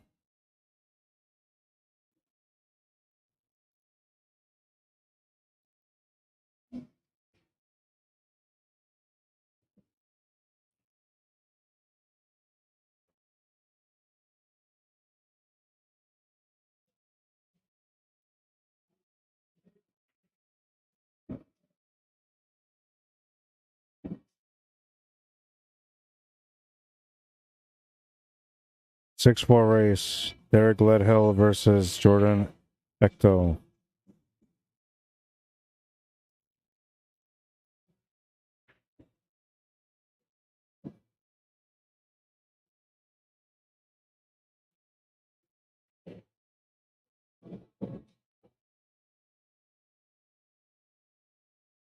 Dancing with myself.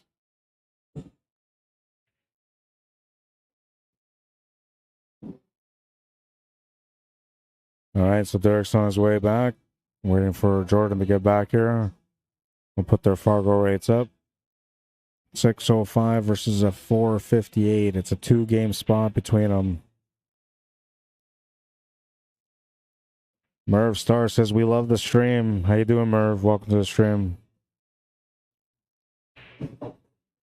I appreciate you guys tuning in. I know there's lots of pool going on, man. Lots of different streaming companies streaming today. Lots of different events. So I appreciate those of you that are tuning in and watching the stream today. I know you have lots of options out there.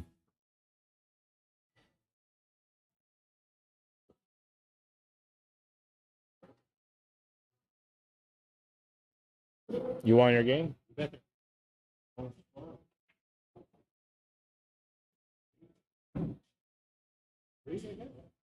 Yeah.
All right, and he's just waiting for Jordan to come, so he's gonna get warmed up in the meantime.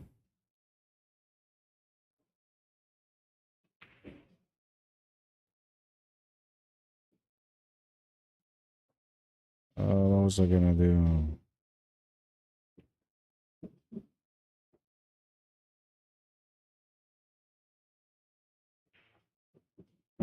Uh-oh. Oh.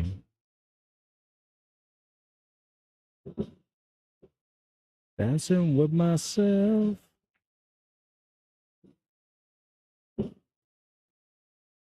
Players want to have a break in between matches. You can't really hold them back from it, especially if they're smokers. Usually I'll be more understanding if they're a smoker.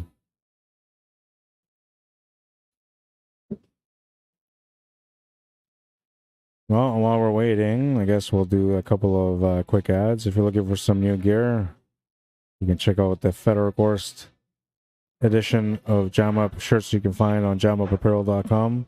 It comes in multiple colors. Red is my favorite. That's the main one. I like this green one too. It's a nice color. I'm okay on the white. I don't know. It makes me feel more like Adidas, but I really like this red. This one's nice. This one says take my money. Oh man, take my money. Some of the stuff that you can find at Jam Up. If you're looking for a hat, if you're a hat wearer like myself, I'm wearing this one right now. Find them on Jam Up Apparel. Most hats are $29.99 USD. They have snapbacks. The what do they call them? Trucker cap, like this one. I have this one at home too. I have this one also. It's my absolute favorite hat. This is the one I'm wearing.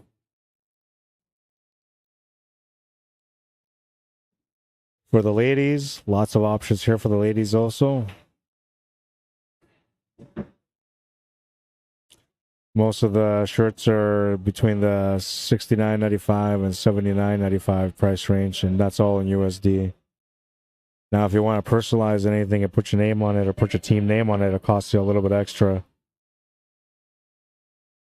Looks like Jordan is back, so we're going to get this match going. That's the Grinders gear right there. All right, let's get into it. Singing by myself, yeah.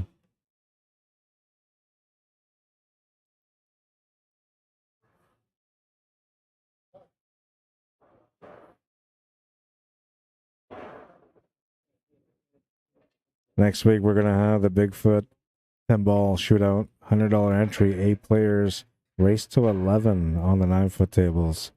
It's going to be a good time. Golden break allowed in the bottom 4 pockets, and the combos on the 10 are live.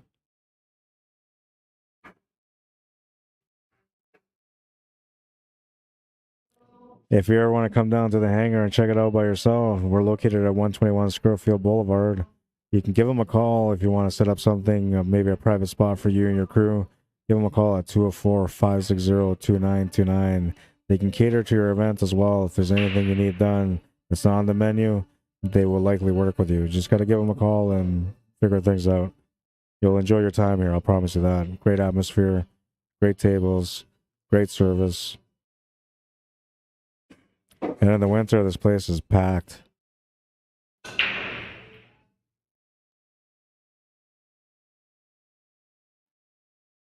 We're going to move in on this match. We'll bring up our timer.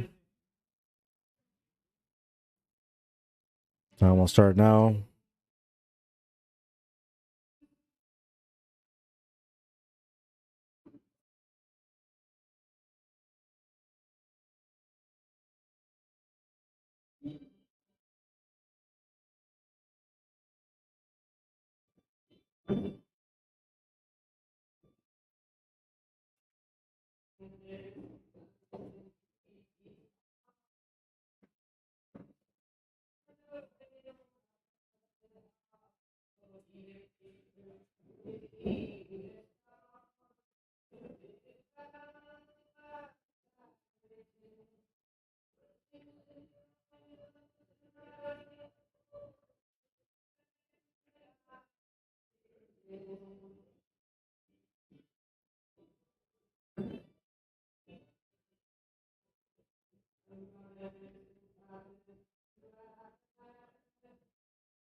a bit too much pace on that one.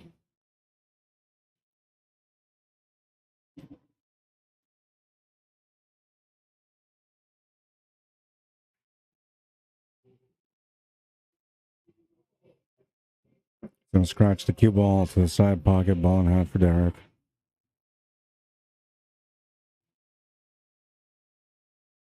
Now he's got to work this table out still.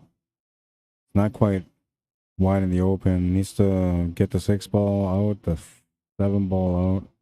Work both of them back to back. Is he looking at maybe playing just a safety here? Oh, he's going to play through. I thought maybe he was going to try to play a big freeze hook.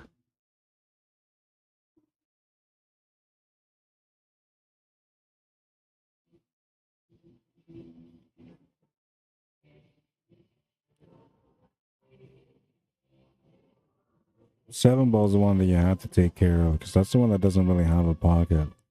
6 ball is something you don't really have to worry about, but you do have to get to it.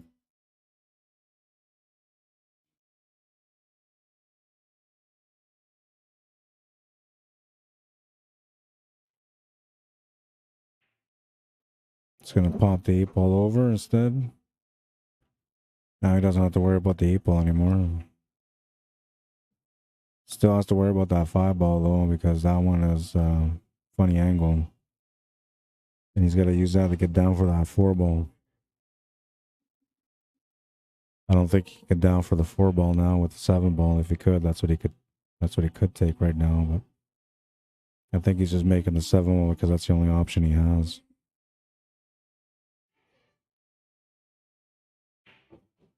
Looking for a good line here on the 5 ball. Looks like he might have to run into this 13 ball slightly, which is going to slow down some of the speed. He'll use that angle though to get even better on this 4 ball.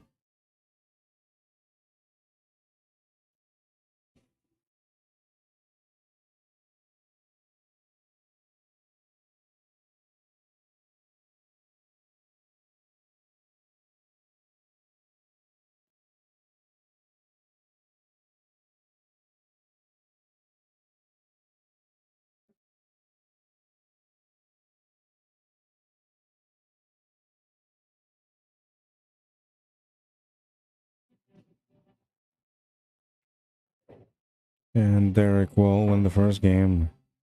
1-0. We have another match in the background going on right now. It's Jeff Penner and Vinny Lathland. That's Jeff Penner at the table. If this match on the main table is done before they're done, we're going to move over to their table and follow the action on their matchup. This is the last A-side matchup. It's the A-side final right now that we're on. And other than that, it's all B-side matches now.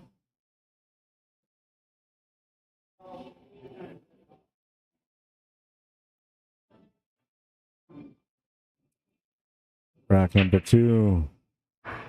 Hit it pretty good. He's going to make the 1 ball to the side pocket. We'll have the 3 ball for an opening shot. That's about the only option he's got, though. And it's not a bad thing. I mean, these solids are workable. They're definitely more workable than the stripes, at least from this point of view where you're laying right now. With a ball in hand, I might take the stripes, so. Well, yeah, no, I think I would.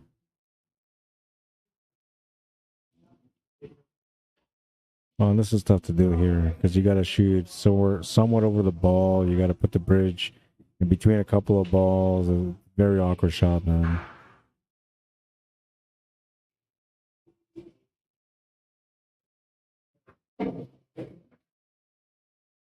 This is awkward because he doesn't have enough length to be able to get comfortable in there. That'll be a funny miscue here, if anything. Well, he made it anyway, so that's good. And he's got a combo lined up now for the corner pocket. Not ideal, but that's all you got, so you got to go with it. We'll miss the combination and turn the table over to Derek. Doesn't leave him anything except for a shot on the 14, but no pocket.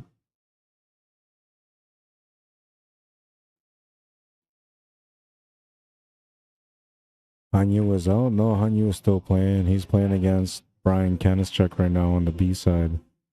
So Hanyu is on the B side trying to survive. Let me see. I'm gonna get the bracket. I'll tell you guys what's going on.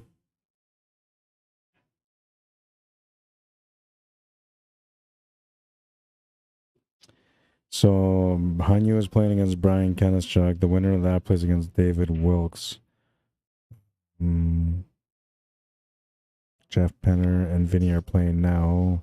They're playing one round slightly ahead right now. That's the match that was in the background. Looks like this tablet just died on me. I'm gonna have to go charge this tablet. Otherwise, I can't update the scores. Nice shot. Really nice shot. Tough table, though. I'm not sure what he's going to do to be able to get out here. You're basically just trying to make some balls just to make balls, because that 5 ball doesn't really have a pocket unless you have a ball in hand, and that 7 ball is tough to get to also. Yeah, you did good there. Just keep it simple.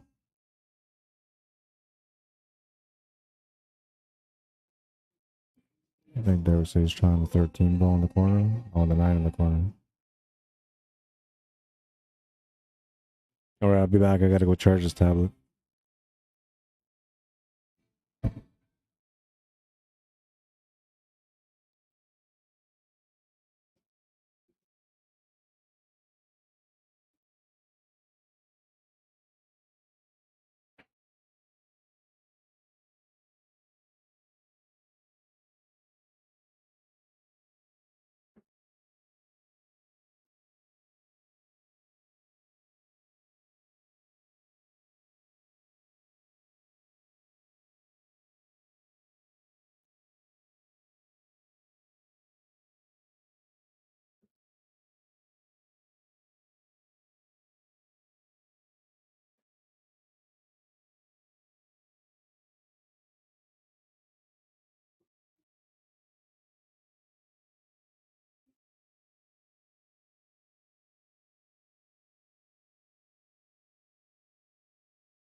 Didn't want the double kiss on that one, but it's gonna work out okay.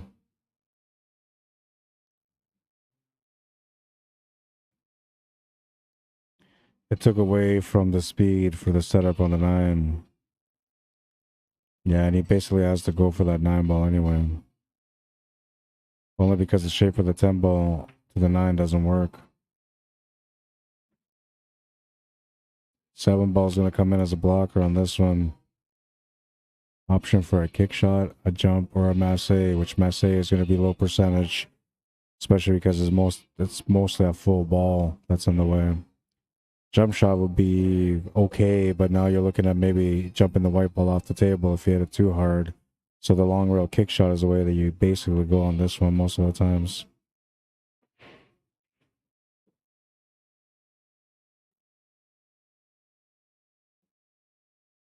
Hi, Michelle. What's up, Rolly?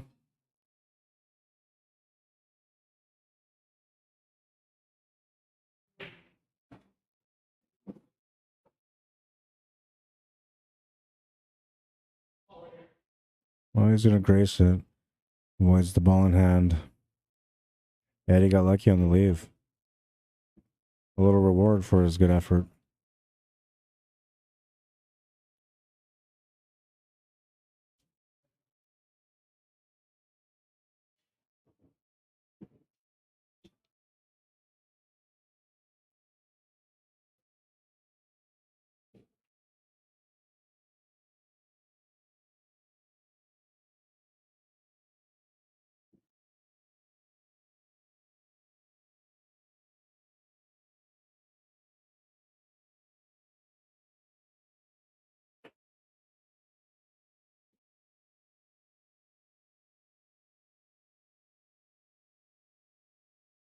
He made a good choice there.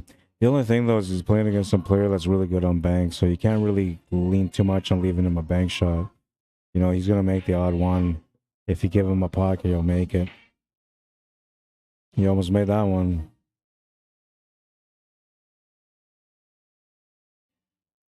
And now Jordan doesn't really know his opponent, so you know, in his mind, he has no idea that his opponent has the strength as a banker. And there, that one should have given him like a warning to be careful.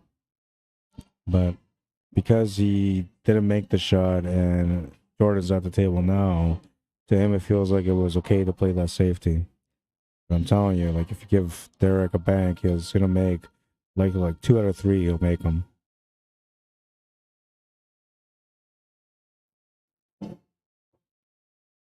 Oh, and he got good on this miss. Didn't leave him much on this 10 ball. A cut to the bottom right corner or a bank are the only options. And here you're usually taking the cut to the bottom right corner. It's a tough shot though. Requires extra speed on a thin cut. He's gonna call it.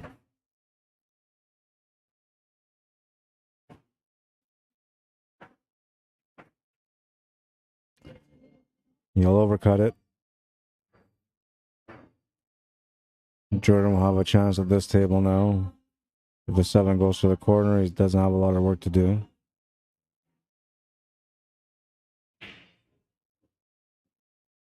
And I don't jinx, Harold. I tell truths. No, I don't know. I don't really believe in the commentator's curse, but I've seen it in effect a few times. And a couple of times it made me feel like it's a real thing. But most of the times I just look at it as a player, you know, having too much body movement or being nervous on the shot. We're tied at 1.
Got to make it happen now for that 15 ball. It's got the right angle on the breakout.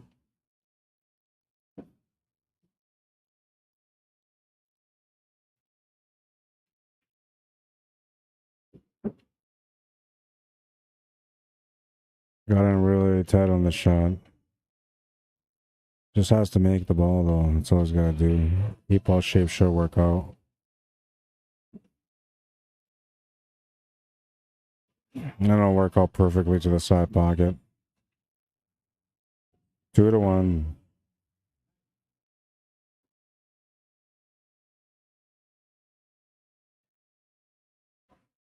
Nice cut. Perfect shape.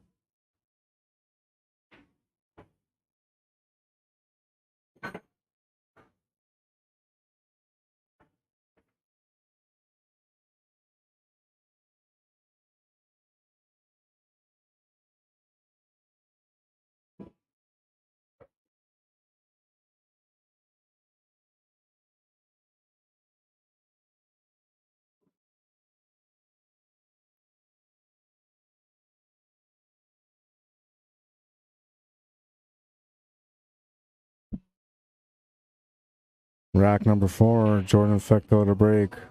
Trailing by 1. Needs 3 to win. You make the 1 ball off the break. No real opening shots here. I can't see. Well, maybe the 11 to the side pocket might be an option. I'll take a little walk around to see now. 11 to the side might be the only option he has.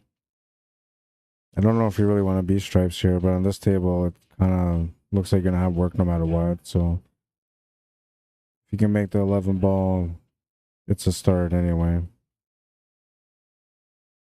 Gotta watch out not to push that 3 ball into this 14 ball on top of the 14. Misses the shot on the 11, turns the table over to Derek. He'll have an open table.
Finished. What was the score? For you? 3-0 for you? You're supposed to be 4-3. No, because you were at 5 and he was 4. Or would have been 4-3. 4-3. Oh.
Four to 1.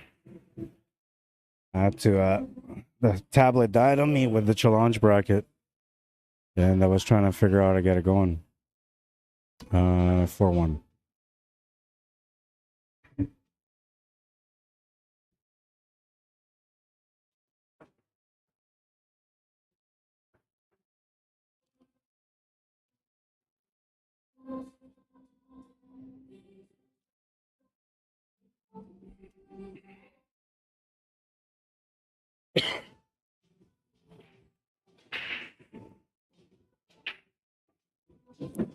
I made the 1 ball off the break and the 7 ball. And this is probably one of the better breaks so far in this match. Nice little spread. I like the stripes. I don't think the 14 goes, so you have to make the 11 ball to open up the pocket for the 14. That's most of the problem there. You may not even see it. Oh, yeah, yes, okay.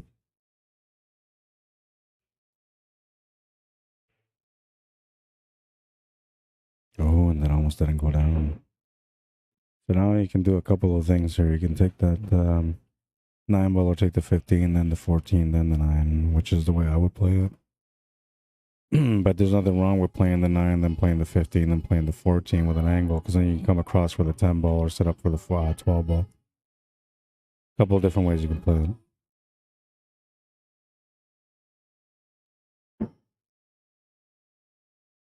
Oh, that's good. He's slowing down. He was about to get in it and just start shooting, but took a second here to slow down and reset. See where he wanted the cue ball to go. And that's really the difference when, you know, success and not having success on the table. I'm trying to be more consistent with that. And now here too, see, like he shot that one a lot faster because he figures he's at the finish line, so he got a little anxious.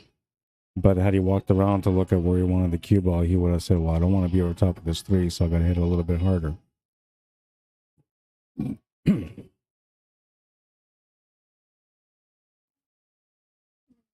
Yeah, you can't come in through this, sir. Yeah, there's the front door right there. I'll let you through, though, if you want. Yeah, I just don't want you to fall over the courts. But you can come through here. I'll let you through. Me, my here. Where will he be? They're probably going to be on the other side of the watch the court. That's okay, not a problem. See where that little toy machine is? If you go right behind it, it should be in that area there.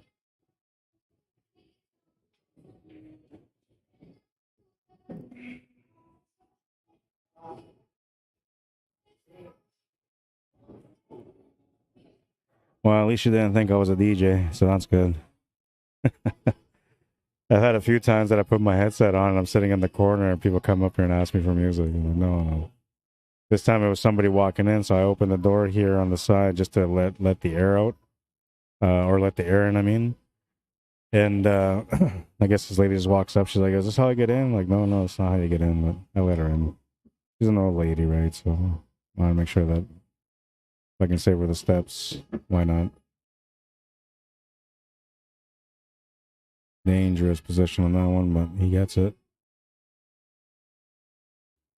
Makes the 8, 4-2. He's got to go take care of his tab now. I guess server's cashing out. Shift coming to an end.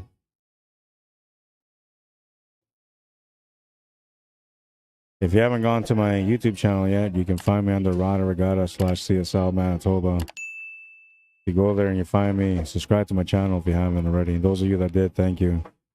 Really appreciate it. I'm on the road to 1,000, and well, seems like a journey. But I'm over 600, so I'm getting close, you know. It's like my pool game, just don't give up, you know. Just keep trying until you get there.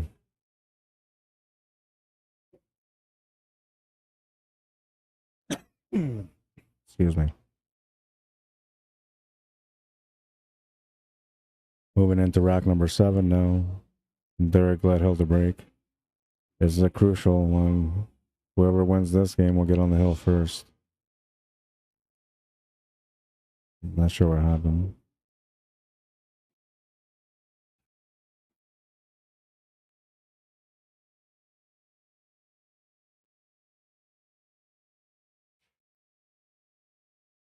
All right, so this guy's just server's trying to cash out, I guess.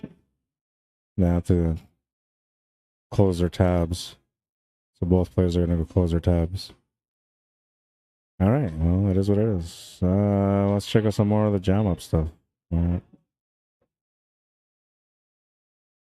And by the way, they came up with the rush design is now available in yellow and red. I'll be right back, guys. Yeah. Did you have fun, though? Yeah. And you want some matches. So that's important. I'll be right back, guys. What was the final score?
All right, so the match resumed. A little wobbler there on the 3 ball, but he makes it.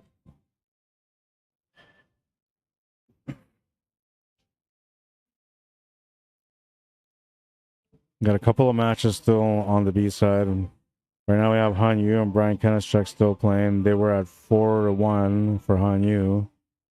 Han Yu's going to 5 and Brian's going to 4. And then the winner of that has to play against David Wilkes. He's warming up right now. The winner of that has to play against Jeff Penner. The winner of that has to play against the loser of this table. Or this matchup. And then we have the championship match.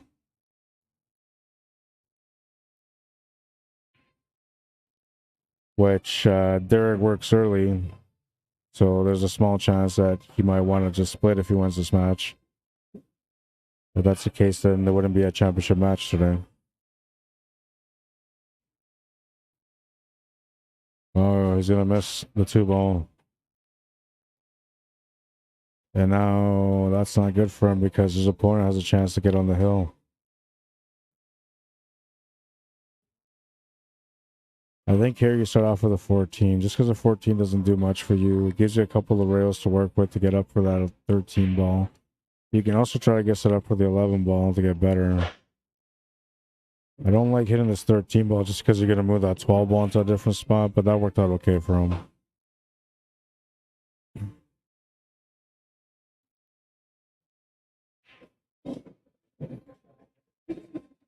He's going to miss it though. And we'll turn the table over to Derek. It looks like you can see the 2 ball. Shape for the 8 ball is going to have to include 3 rails. He's just going to drive back instead. It's not an easy shot, but it's close enough. At least he's got a shot. You can also put some extra spin on it to avoid the scratch and then end up running into the 12 ball instead. He'll miss the 12 ball altogether, but he will use that extra spin. He's on the hill. 5-2. Caught a lucky break there because he thought he had done himself in when he missed that shot earlier. Gave the table back to Jordan, but Jordan ended up missing and gave him the table back. He'll salvage that rack after all. No pressure on him now because he's on the hill. Extra pressure on Jordan. He's already feeling the pressure from playing on a TV table, but on top of that, now he's got to feel the pressure of being in a situation where he's got to win every game remaining. 2 games left in this match if he can win the next one.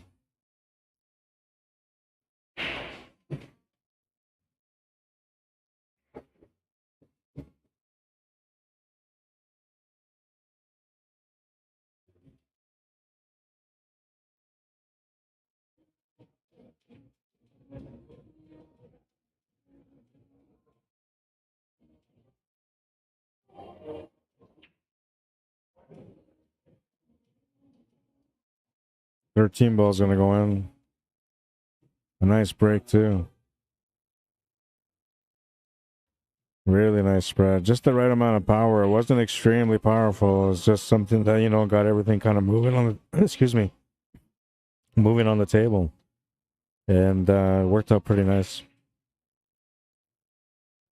He's got a real chance to close out the match here. Well, I guess he doesn't have to close it out. He's got to get on the hill first. But he's got a good chance to get on the hill. If he's got the shot on the 11 ball now, I would take the 11 ball now. But ideally, you want to take this 15 ball because it's harder to make shape for that 15 ball afterwards.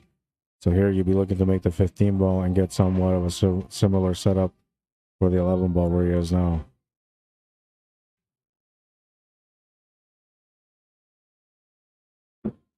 If he doesn't have the 11 ball to the side pocket, he might have the 14.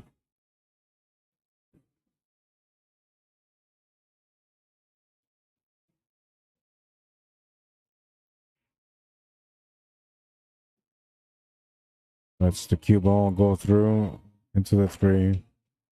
Looks like he might have the shot on the 11 ball. If not, he's got to take that 12 ball on.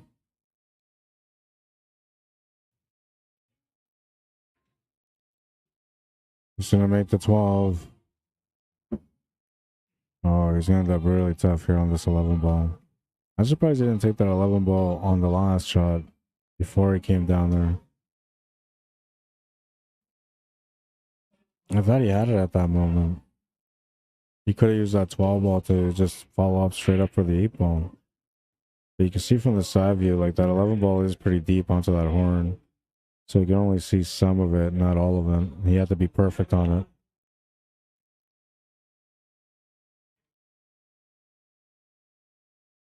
There's not a whole lot of anything you can do here. All you can do is just hit this ball.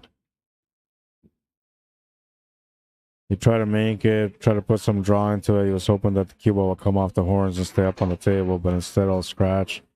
Ball in hand for Derek. He'll have a chance to close out the match.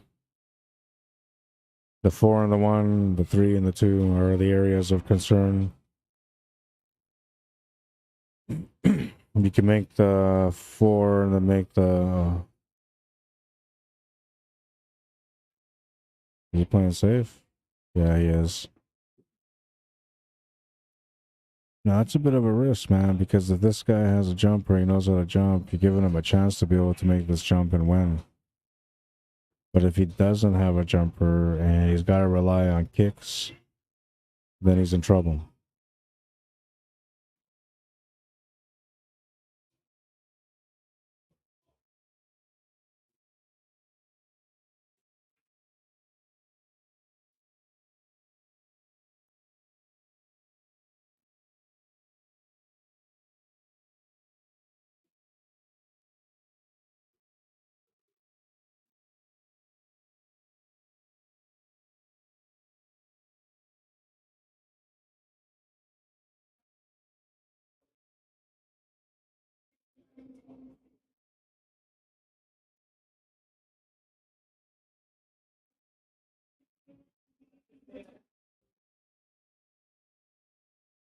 The only way you can make this 8 ball there is if he goes 2-rail kick.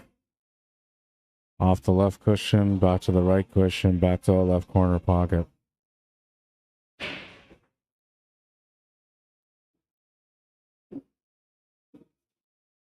He'll come up short on it. Ball in hand for Derek. And now he's taking over that pocket, so he doesn't have much of a problem up there. He has a problem here still. And he's got an option to either try to deal with it, make it, continue to shoot, or play a safety. Free hook onto the 2.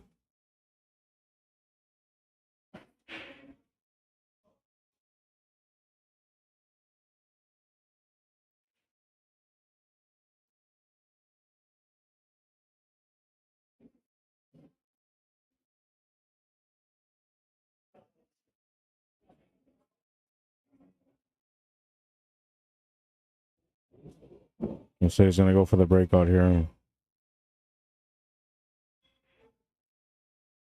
And he almost doesn't need the breakout on the 3 and 2. No, he's not going to go for it yet. Yeah, now he's going to go for it. He'll have an easy combo or an easy 7 afterwards if things don't go good at the bottom. That will work out though. You'll have a shot on the 3 ball.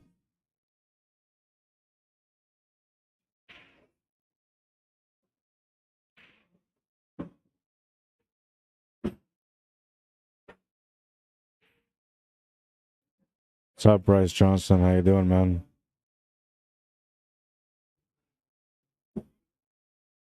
Says if you haven't done it yet, you guys need to follow Rod on TikTok. That way you can go live on there as well. Thanks for sharing that, man. Appreciate it. What's up, Randy Baggett? Girl says, hey, Rod, do you ever have Scotch doubles tournaments? Yes, I do. I haven't done them in a while, but yeah, I do like having them. I'm going to be having one soon.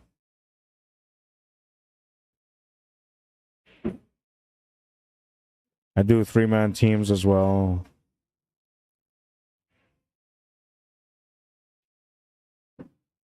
That's going to be the match, 6-2. And that takes us to the B side. We'll back the camera up here.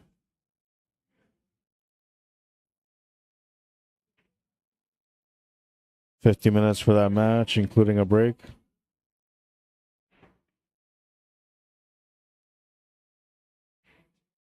I have to go update the challenge bracket.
All right, so these guys are on like they're in a match still. I don't know, maybe I'll go up there. So all the way back there, the guy that's walking around that table, that's where I'm going to.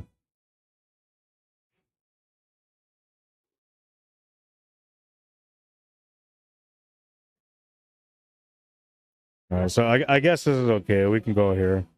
We can still kind of watch the match. It's Hanyu's on the hill. That's all I know. Maybe back it up a little bit. We're not going to put the timer on this one because they're almost done. Close to.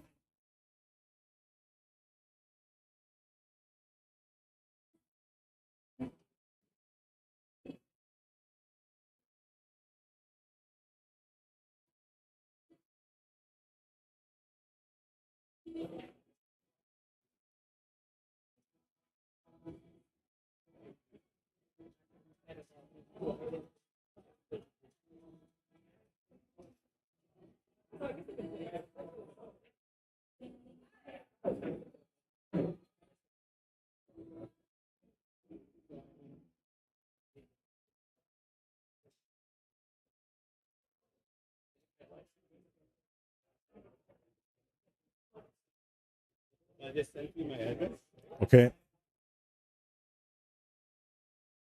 So then I'm gonna get it's gonna come with a tracking number, and I'll send you that email with the tracking number. I still owe you money or whatever. Just let me know. Then okay? Okay, I'll let you know.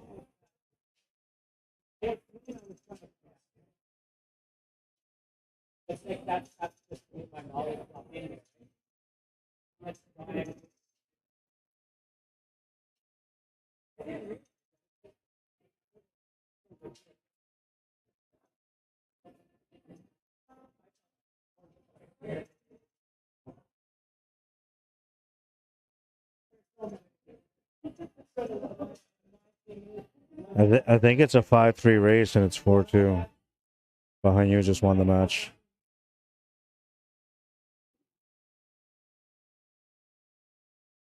All right, so Hanyu won the match. He's gonna come here and play right away. We'll leave Hanyu's name on the scoreboard, and he's gonna be playing against David Wilkes.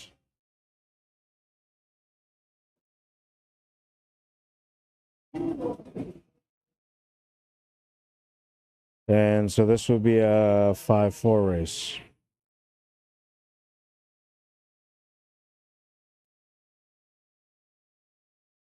Now we're on the B side, so I got the scoreboard set up. I gotta go get these guys. I gotta go update the challenge bracket, and we're gonna get this match going.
All right, so we got to get the Fargo rates up here for these fellas.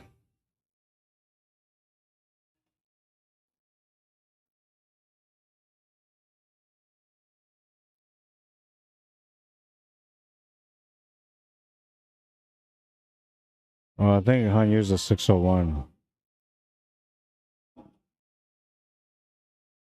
And Dave Wilkes is a 470.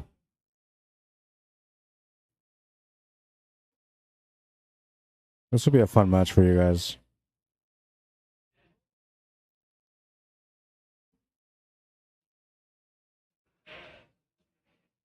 That's them right there. They're having a little discussion.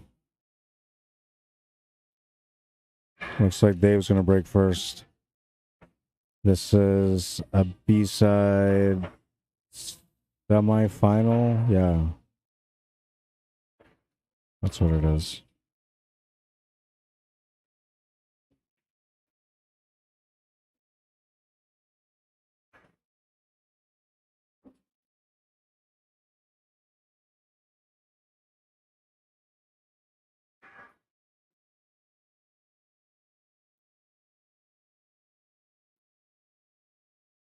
All right, let's get this one going.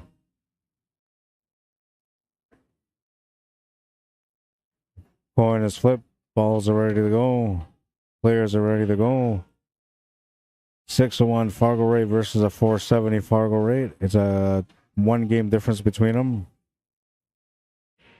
Should be a 2-game difference, but it's a 1-game.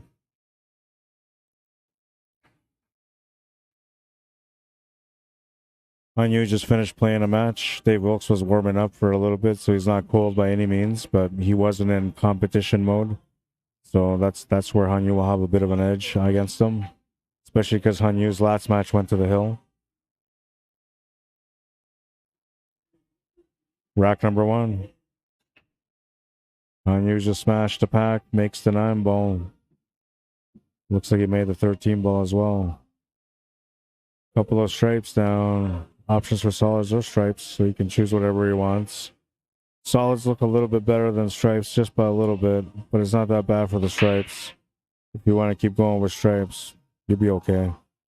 You can start off with that 15 ball, get the cue ball over to the 2 ball, and then you can take that 11 ball to the right side middle pocket. From there, you can make the 14, then come down table to deal with that 10 and 12.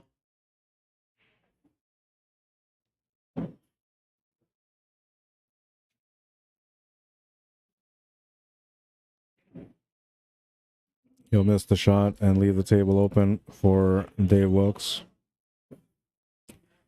Now, Dave is one of those players that has that one pocket experience. So like he's a banker, he's a kick shot guy. He can do a couple of different things, and the safety game is something that he's not afraid to get into.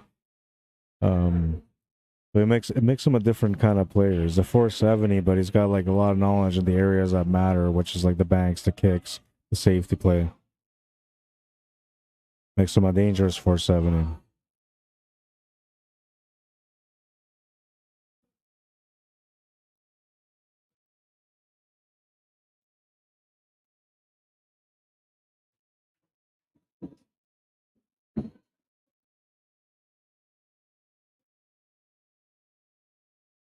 Now, the only thing he's got to figure out is his 11 ball.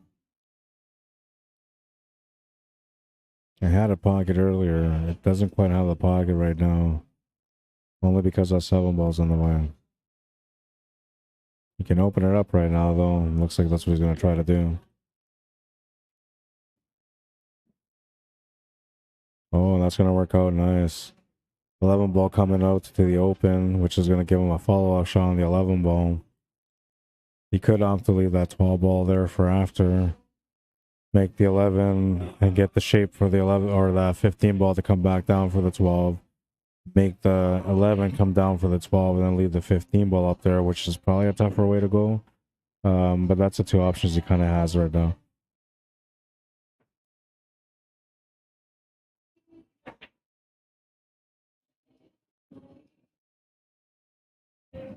And that 12 does go to the pocket past that 1 ball. It's a tight shot, but it goes. There's about maybe, I'd say, a 1/4 inch on each side of the ball in the path for him to be able to make it. Now, what makes it hard, though, is that the position for the 8 ball requires for him to either stop flat on that 12 or to draw back from that 12. So position here from the 15 to the 12 ball is going to be important. Ooh, a little grace on that 8 ball is going to slow down the cue ball perfectly for the corner. And now he's just got to watch out for the body movement. He's got to stay down on the shot. And just settle for a longer shot on the 8 ball, right? Don't put any extra stuff on it.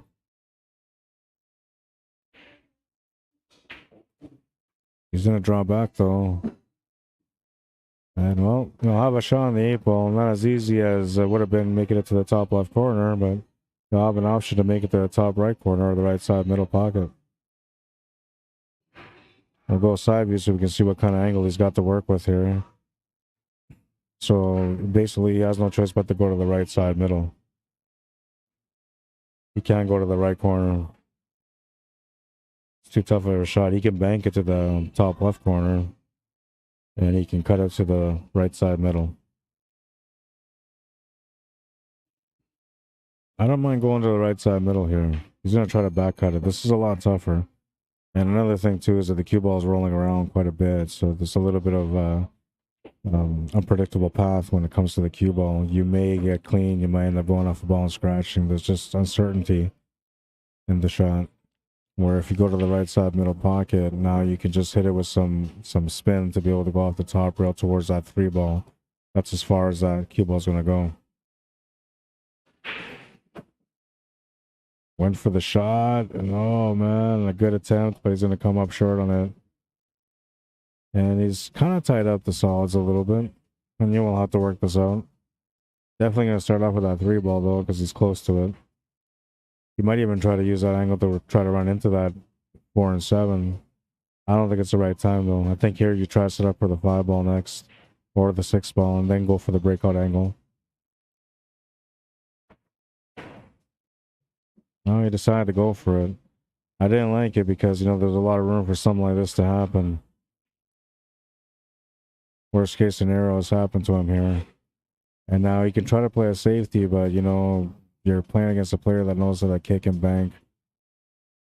If you leave him a long rail kick shot, he'll have a chance to be able to make that 8 ball. And that's all he needs. Just a chance. You'll see that skill come into play here on this shot now. I got a pretty good feeling about him making this one, but we'll see. No commentator's curse.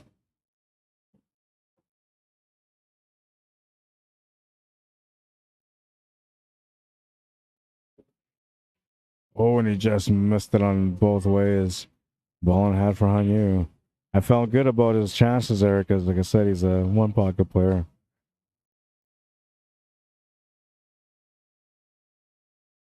Came up a little short. You're supposed to go towards the rail there on that one, not try to hit it clean. He tried to hit it on the clean side.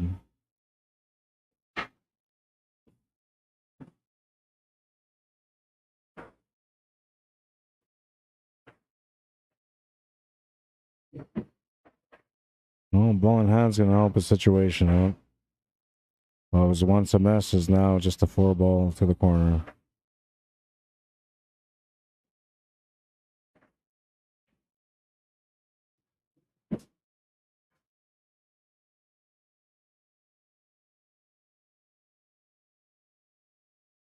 Got to make a decision here. To either go top or bottom. He's going to go top.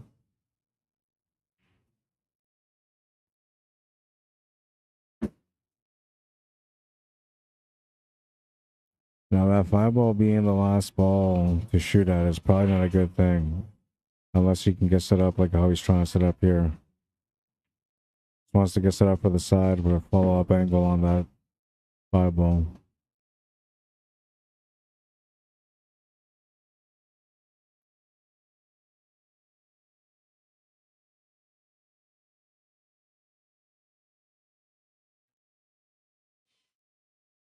Hi, Gene Peacock. How you doing? Says I was watching the Indigenous 8-ball tournament.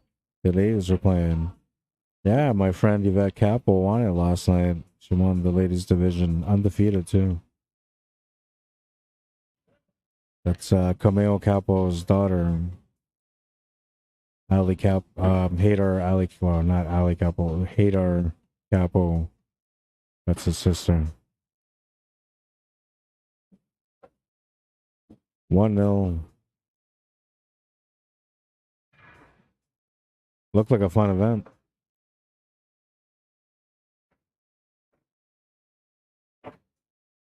Dan Pug, how you doing? Noel Bolio, welcome to the stream.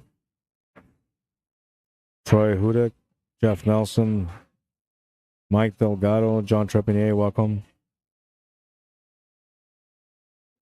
Fayaz Khan, welcome to the stream. Hope everybody's having a good weekend. Jody Lee, how you doing? We're in the B-side semifinal now. I feel like this camera's off a little bit. I gotta fix it. Like, see, now it's centered. I don't know why. Like, somebody must have moved the tripod maybe earlier. I'll have to fix it. Reprogram it. Smash and break, but he lost the cue ball, and what a spread. What a spread on this table.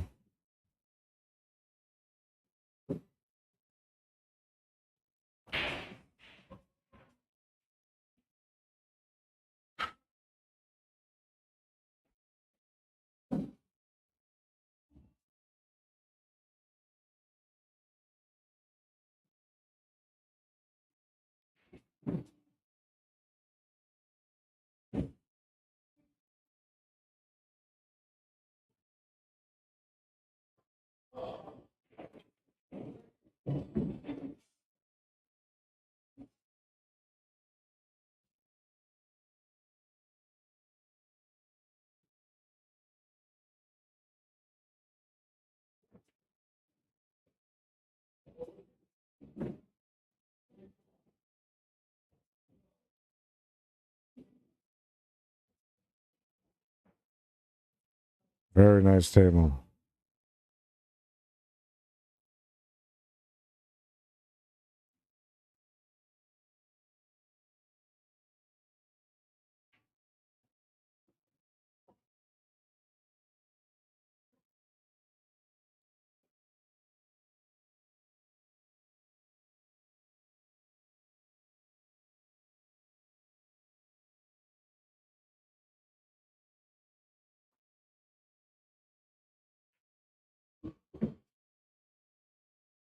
Oh, that's going to change the table slightly. It's still okay, though.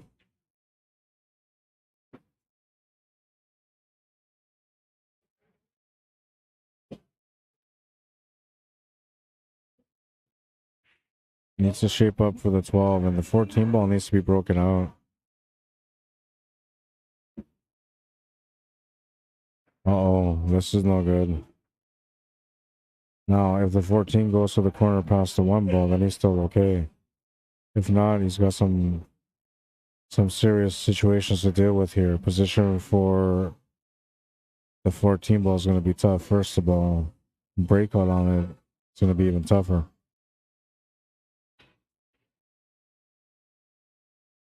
Did his best to hold position, but will miss the shot to the corner. Okay, WILKS with an opportunity now, and while the solids are looking okay, he doesn't really have a lot of options to start with, except for the 3 or the 6. 6 ball is the closest ball, so that's probably the one he's going to take. But the angle that he has is not that great. So then he's got to make a decision on what he's going to play shape for after this, using that angle that he has.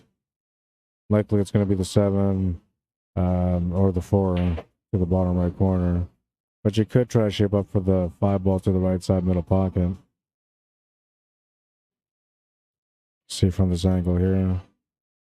Playing natural speed into the cushion and back to the middle, and we'll give you the 5 to the side.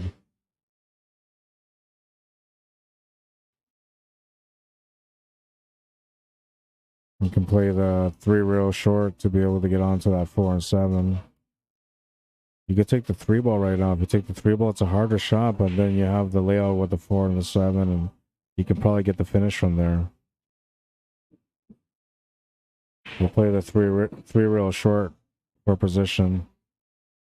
And now he's kind of in that same situation where he's got to make a choice, either the 3 or the 7. It looks to me like the 5 ball goes past the 10 to the corner, but I'm not quite sure. And I can't see if I peek around, I really can't tell. I'll wait till after he shoots here for me to take a look to see if that 5 goes or not. Well, that's going to change it anyway. It goes to the side, though. And now he's back into having control of the table. Three ball is about the only problem ball he has, and it's not really a problem, but position that you get on it's going to matter depending on whether or not you're going to use that as a finish ball or if you're going to use that to get onto the one. Looks like he's going to go down for the one. He's planning to use that four ball as a finish ball.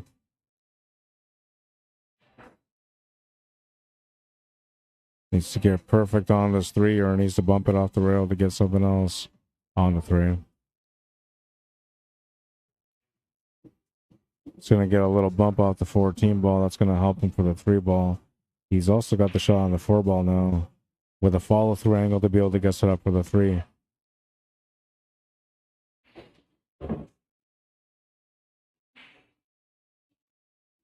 And now he's got to figure out where that eight ball goes and where he wants the cue ball to be for it.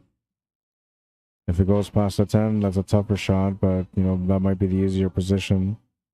Three rails could work to get on to the left side of this eight ball, make it in the top right corner. Other than that, you're looking for a draw off the two cushions to be able to set up for the side pocket.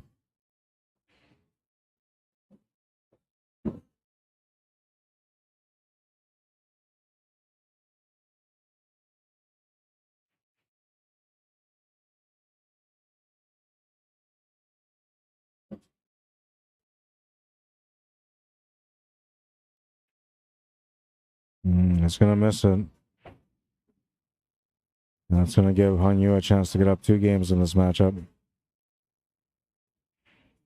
Got a little tense on that shot, but I mean, it was a tight shot past the 10 ball.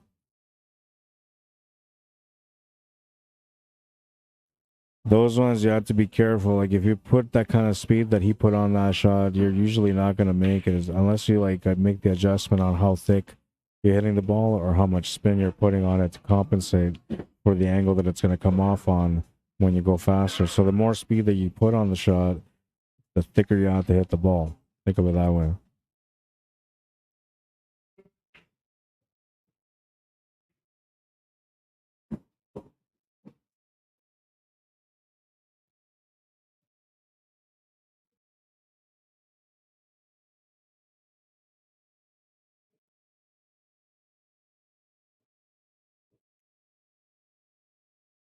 Yeah, they have a lot of great players out there. And I like that it was an all indigenous event too. You know, I don't know, it's different. But there's a lot of native people that play pool out that way. So I think it was kind of cool.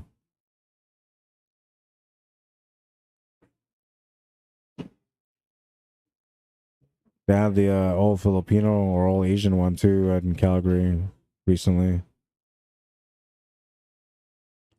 1-1.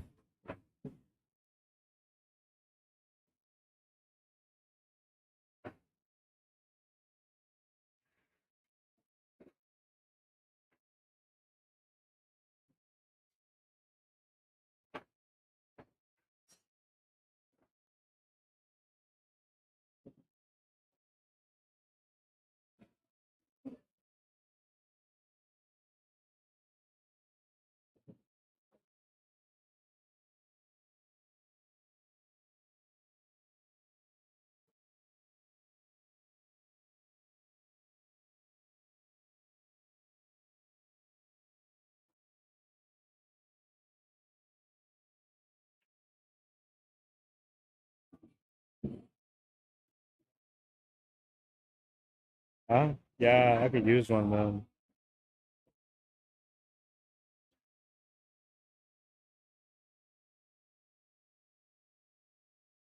1-all. 5-4 race.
All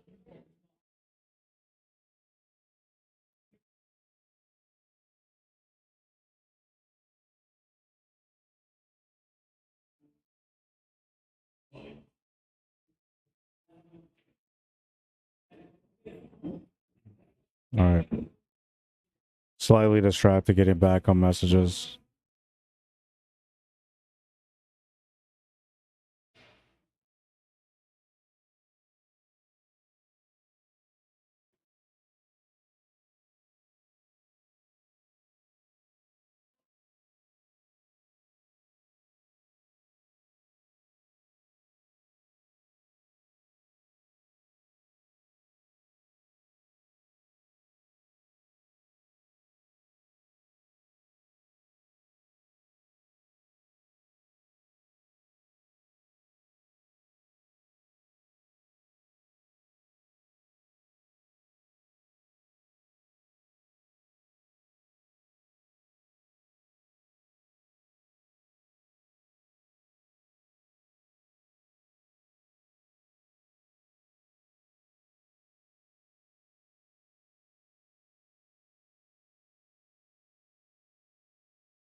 Gonna miss the 8 ball and make it on the wrong pocket. 2-1 for Dave.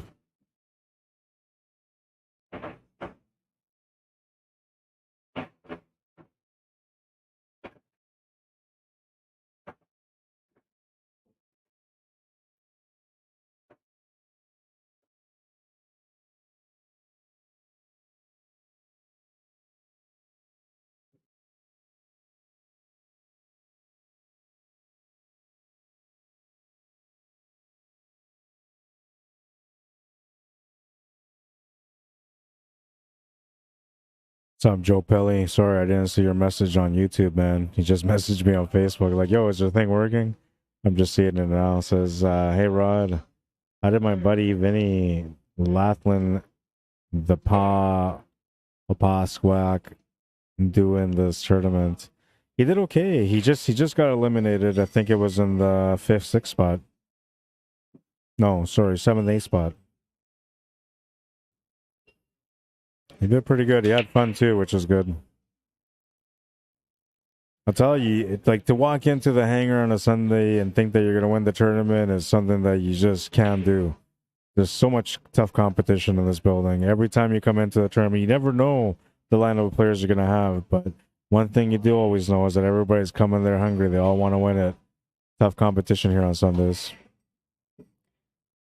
But Vinny did pretty good considering he doesn't know any of the players and he had to deal with some tough opponents. He did pretty good.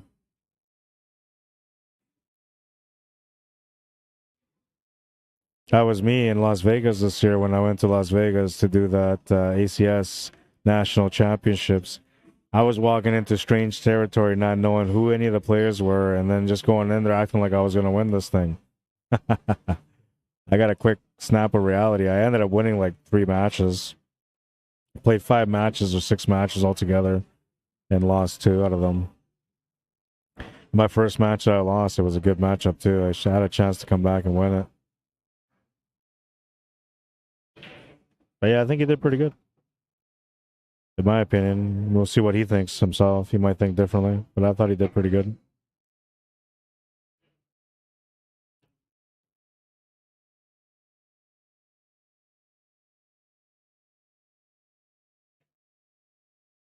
Didn't really want to move that 11 ball. And now because of that, he can't really take this 12 ball to the top right corner. He needs to leave that 12 ball there because that's the only breakout option that he has for that 11 ball. He's going to be forced to try to take on that 10 ball and then try to shape up for that 14. If he gets an angle on that 14, he could take a stab at breaking out that 11 ball from there on the 14. And now he's got an option here, maybe going off the 5, 14 off the 5 into the side pocket. That would push the 11 ball out in the open. He's going to take the breakout angle here on the 12 ball right now. And he's going to get the 12 ball open, or sorry, the 11 ball open, but he missed the 12 ball. He would have been tough after that. I don't know if he would have taken the 14 or the 11 ball, but if he took the 11 ball, it was going to be a little tougher for him to get the finish. And if he took the 14 ball, it was going to be tough for him to get that 11 ball shape. So he would have had a hard time regardless in that situation. And Dave's just going to reset the table a bit here, taking a crack at the 5. Needs to get that 4 ball in the open. The 5 and the 1 kind of followed each other up. It didn't do much for him, but there's a combination available. And I guess something's better than nothing. Brent Sanford, how you doing? Clayton Firestone, welcome to the stream. Marie Hop, welcome to the stream. Now he could just take a draw shot off this 3 ball to run into the 5 ball now. That could open up the 1 ball for him. Then he just has to figure out something for that 4 ball. He's going to get the 1 ball out, and that kind of works. I would have liked to get the 5 ball out instead because it's closer to the side pocket, to the horn of the side pocket. But he can make this one draw over to get in a straight line for the 5 ball, and he'll be okay again. He's going to leave that 1 ball there. Maybe he'll take a shot at trying to get onto the 5 ball from here. Maybe take a shot at taking that 4 ball out of the way too. I don't know if he's got enough angle for that, but that might be where the mindset is. Yep, that's where the mindset was. He had a great chance. Now, the good thing about this is that he's tied up that 12 ball, so he kind of gave himself a chance. But the bad thing here is that Hanyu has a shot on the 11 ball with a breakout angle into the 12. Oh, and he's just going to miss the breakout. And he's going to have to opt to play safe or a bank or a cut on the 14. Bank will be an all-in type situation, but it's a tough bank. The follow through from the cue ball to get set up for the 14 will leave you a long, tough 14 ball anyway. So I don't know if that's the right shot to take. You might be stuck having to play a safety here.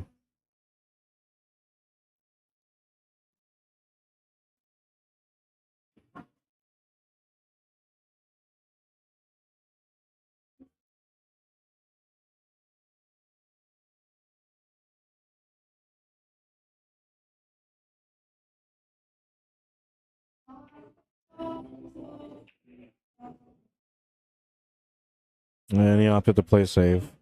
There wasn't a lot of options there on the table for him. And he can welcome a mess on this table. He kind of has the edge right now. That can change in a couple of shots, so it could change in this one.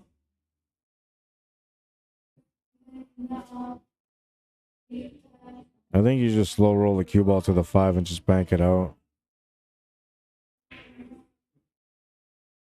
He's trying to force him to take on a bank, and now Hanyu could take on the bank because he can play the follow through for the shape on that 14 ball after. I don't know if he's gonna want to take it on though. I don't think he can play follow through either. I think he's got to hit it with bottoms automatically because he's a little tight on the bank. So he's gonna need a little bit of luck here on position for the last ball for the 14. Great shot.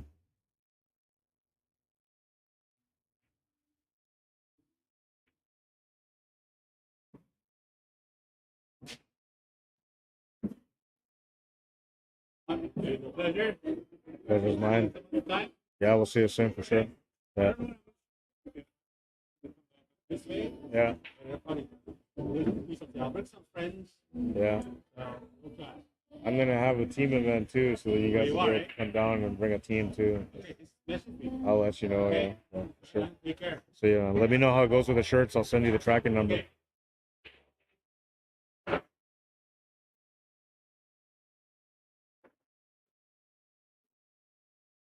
Well, Vinny's leaving now, Joe. He's on his way back to the paw. Opasquayak, Free Nation.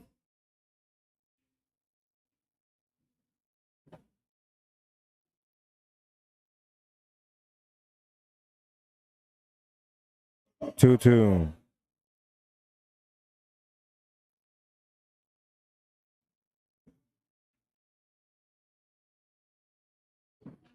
And this was a nice bang to get the finish.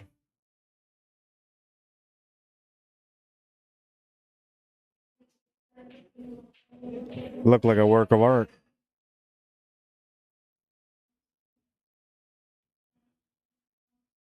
Rack number 5, Hanyu to break. Looking for 3 wins to win the match.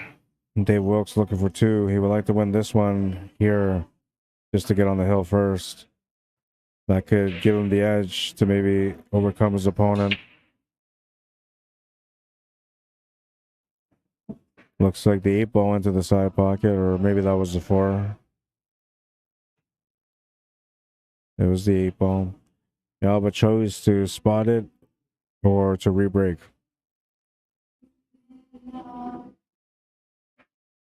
It's a decent break though, so it's not too bad, especially if that 15 goes to the side past the 6. Close. You might. You might be able to cheat the pocket.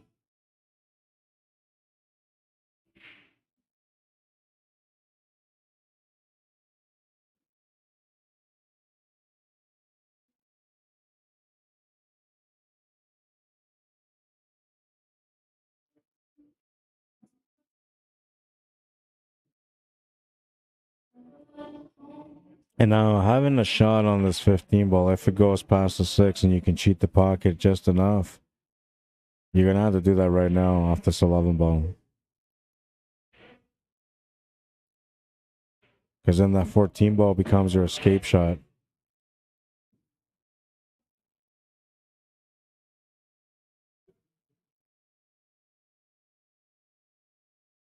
He's got a tough table here, but he might be able to take the shot at trying to open up this 13 ball now. I don't know if he got it. That 6 ball rolled back and dipped into the cue ball.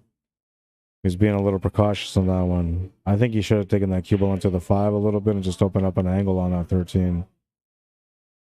He still has control of that table, though, as long as that 13 ball sits there and it's creating some problems for his opponent. But he would like to finish his table on his turn.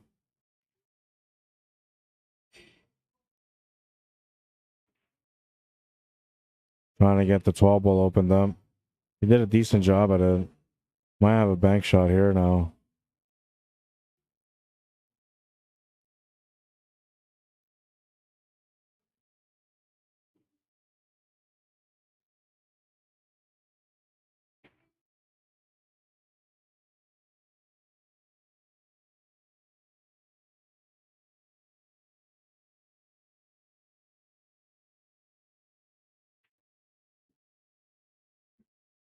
So he's trying to, that's smart. He's trying to set up a back bank.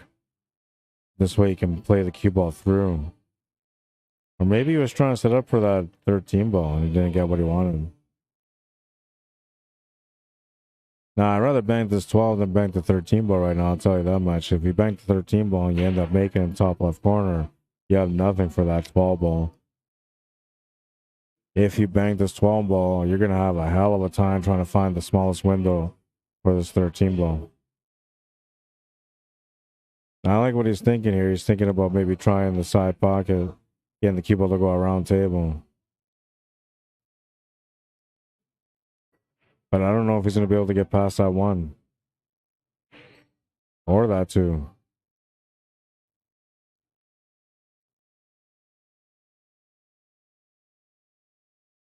Dave Wilkes with an opportunity to get on the hill now. First crack at the table on this one.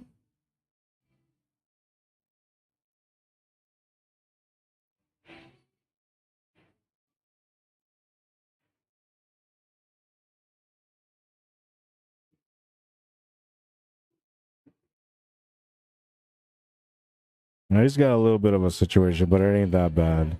Once he takes that side to the right side middle pocket, he can bump into that 7 ball and get it off the wall. He's not too bad. He's going to have to play safety, though. He's left him a peek at this 12. I don't know if it's enough to cut it, but it looks to me on the camera like it's enough to cut it.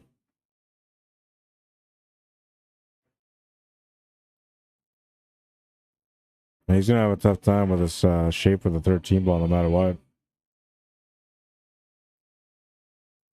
That's probably about as best as he could have done with that, to be honest.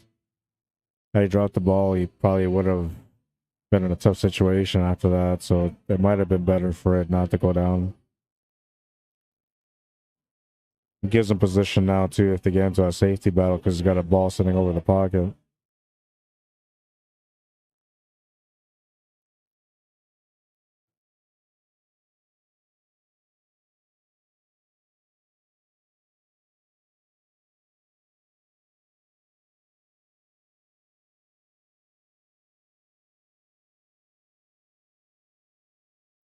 Yeah, he had a great time, man. He said he had a great time. I didn't get a chance to hang out and spend time with him, though, and that's the usual case whenever I'm out and I'm working. But I do spend the time to go around and, you know, say hi to everyone. So I did say hi to him and shook hands with him.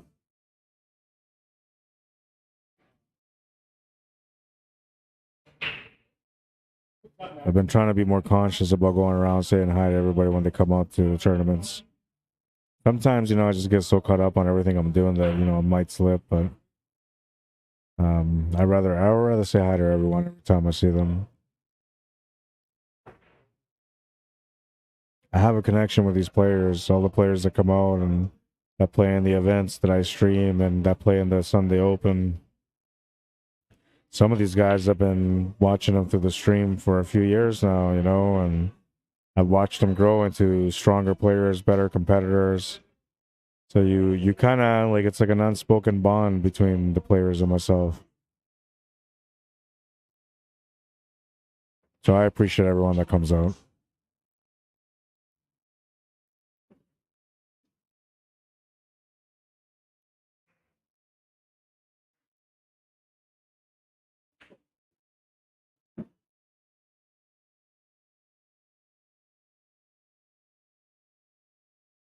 Now I can take care of that 7 ball now.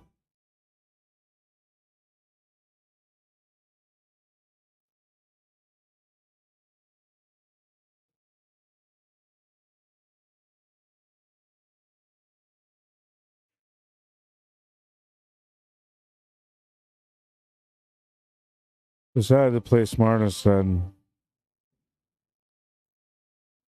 something there he didn't like. Okay, so the shot on the 7 wasn't an easy shot. That's what he didn't like.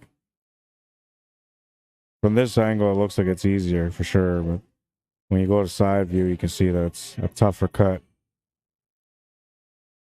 Not necessarily a low percentage, but not in the high margins either.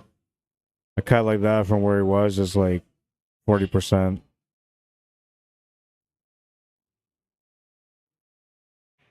Unless you practice all the time, then you can take that number up to like a 60%. For me, when I'm shooting it, usually I feel about 70%.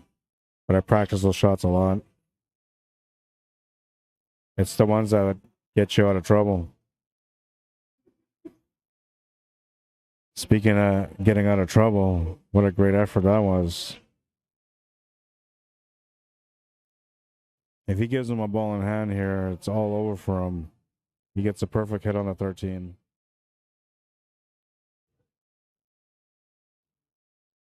Dave still has a wide open table though now, and he's okay. He just has to figure out the pattern.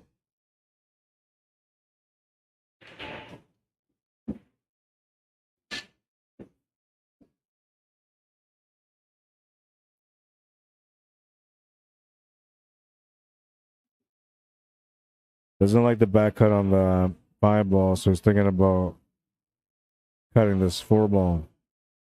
He's going to play a safety instead. Not bad. If you don't feel it, don't rush it, right? Technically, this is an important game, and he knows it. Just got to grind out. Just got to grind out. If you don't have it, you don't feel comfortable with it, grind out. Him winning this game will be huge for this match. It'll put all the pressure on you.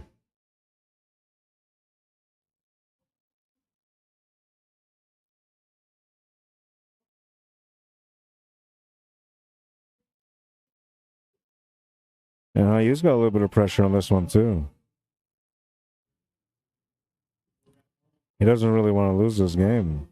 He doesn't want to give his opponent a ball in hand.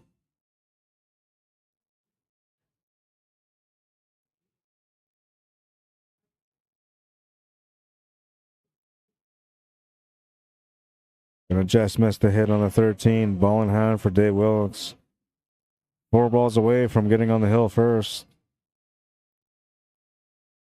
A 131-point difference between them and their FargoRate.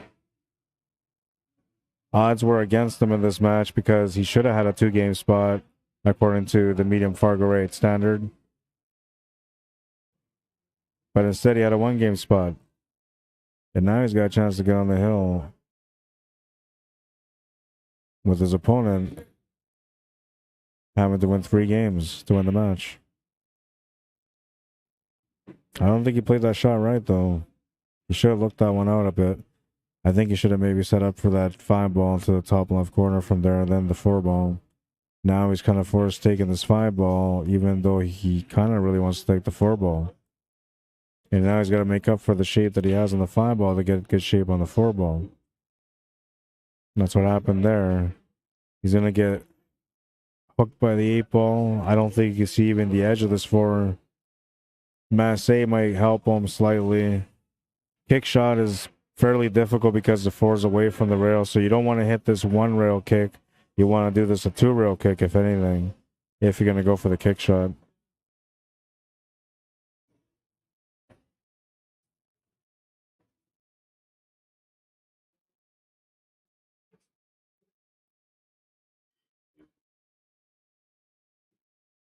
Well, that's going to give Hanyu the easy 13 bone.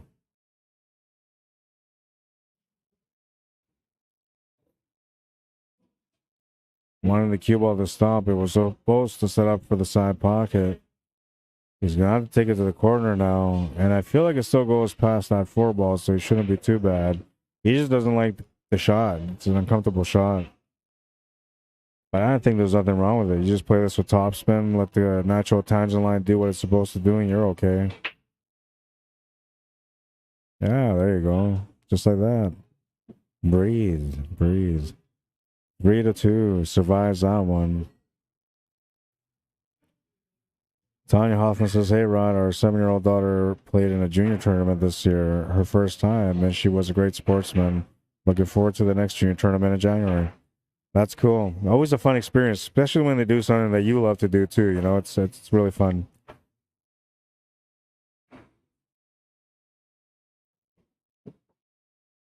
I love that. You know, it's not many people are out there getting their kids to play pool, and you should be. If you're a pool player, you know, you're in a world where pool stands a chance to survive, but it could go downhill real quick if the next generations don't pick up the game. So if you're teaching your kids how to play pool, good for you. It's a good way to keep the game going. not all of them are going to develop the passion for the game, but even if you just get them curious about it and they don't play for whatever, 10, 15 years, eventually when they start playing again, they'll connect with it again and then they'll be pool players. You just got to be patient. I'm trying to be impatient with my little guy. I've been teaching him how to play a pool and how to pop balls, and he's 10 months old, and yeah, he's starting to be a pool player slowly. But he's got a bad temper, man. So I don't know if he'll be a good pool player. When the balls don't go in the pocket, he gets frustrated. And he'll start breathing heavy and start throwing his hands around like frustrated because he just wants all the balls to go in the pocket. And then for me, like I'll play with him every now and then. I'll bring up the balls and bring him back to the table, and then he gets really worked up because like he just got him off the table and was like, now he's got to do it again. And he's obsessive, so he tries to get him off the table again, trying to put them all in the pocket.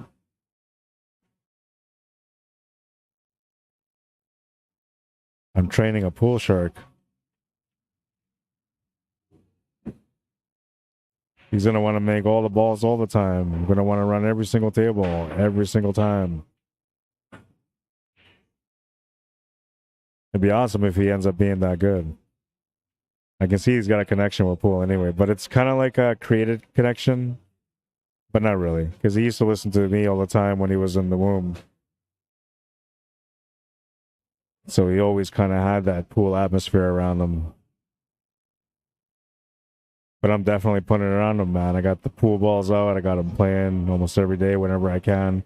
Play around with the balls. But we haven't done it in the last few days.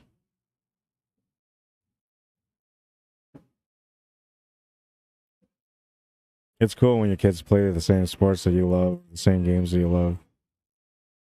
Especially as they get older and they keep playing it, then you have that bond for years. You can go out and just have a drink or whatever, or play some pool. When they're little, you know, you take them out to a movie, then go shoot some pool for a bit.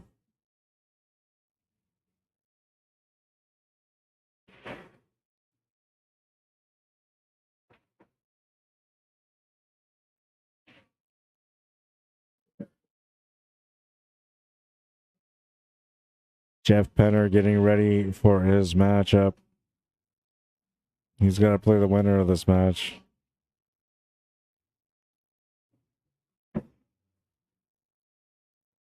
Anu doing his best to get on the hill.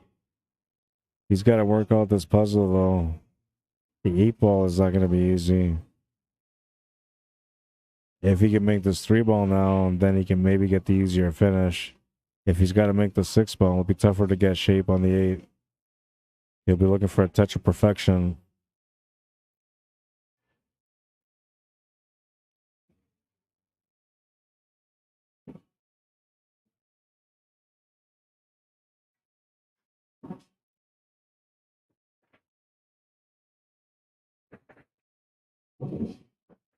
Looking to create an angle here. Running into that 15-ball could have been a problem, but it worked out okay, I guess. It's not great. You can see from here, from this angle, it's not great. He can make the shot, though, so he's not bad. And he should be able to avoid scratching on the side pocket, which is good. But to get position on the 8-ball is tough. And it was.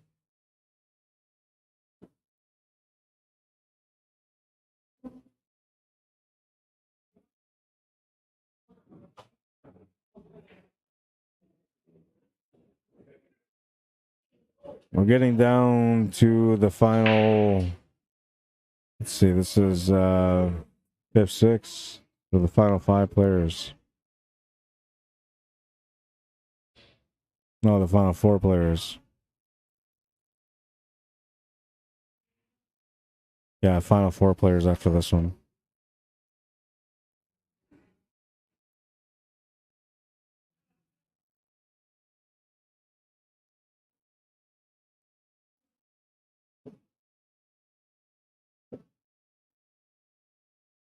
I started watching this show the other day. It's called Invasion. I don't know if you guys watch this show, but it's on Apple TV. Man, what a show. Like it's about like aliens and stuff, and I don't know, very creative. Whoever wrote the storylines, very creative. And whoever did all the special effects, pretty creative too. I got hooked on the show. they have one season in already, and the second season just started. So there's only 2 episodes in, I think, for the second season. But yeah, I watched it, man. It was so intense. And I usually don't watch shows when I'm working because usually it's just background stuff. But I put that on as a background show, and it became a show that I wanted to watch every time that I was working now. And now I just finished watching all the episodes, so I'm not sure what I'm going to watch next. But whatever it is, I'll probably just end up being something in the background as usual. But check it out. If you guys have Apple TV and you haven't watched it yet, check it out. It's kind of weird at first because you don't get it. You know, you have to go through like the first 3 episodes, and then you kind of like, oh, okay, now I get it. Right? Because the style of how they do the show is slightly different than what you would normally see. But I don't think it really is. And what it is that they show different point of views from different people who are key characters in the show.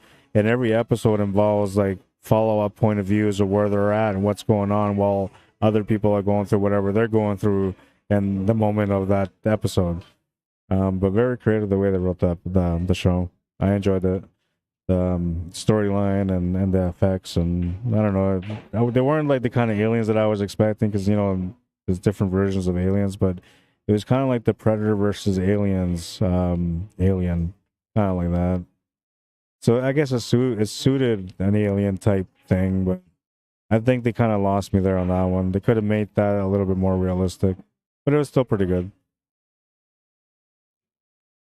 I mean, what's realistic though? I've never seen an alien. I've only seen the ones on X-Files, and you know, I don't think aliens look like that either, but anybody ever been taken by aliens? What do they look like? You can tell your truth now. I won't laugh at you. I won't think you're crazy either.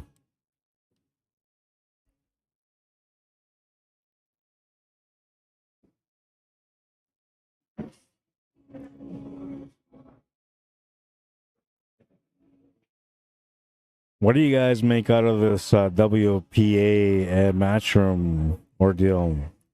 WPA is saying that players that don't play in sanctioned events cannot play or qualify to play in the World Championships. A lot of discussion going on with that right now. The matchroom is basically saying, look, you know, we're going to do our own thing. We believe in doing this and doing that for the players, so we're going to do our own thing. And then WPA saying, well, you know, if you're not going to go and be sanctioned by us, then we're not letting those players play in our events. Now, my opinion is that, you know, the pool players should be allowed to play, period. Right? It shouldn't matter. But if WPA wants to get sanctioned or wants, you know, to be involved financially from all other events, then they have to figure out something that works for everyone. But I don't think it's... Oh, nice shot. I don't think it's the right mentality to shut down players from playing pool, you know, especially at World Championships, man. That's prestige, right? The best of the best going out there to play. I think what matters is what the organization does for the pool players and how the pool players see the organization as a tool to create opportunities for them. Thank you, thank you. People are clapping in the back just by coincidence. I was like, thank you, thank you. This is a nice shot, little touch shot off the 15 ball. We've had some pretty nice shots today.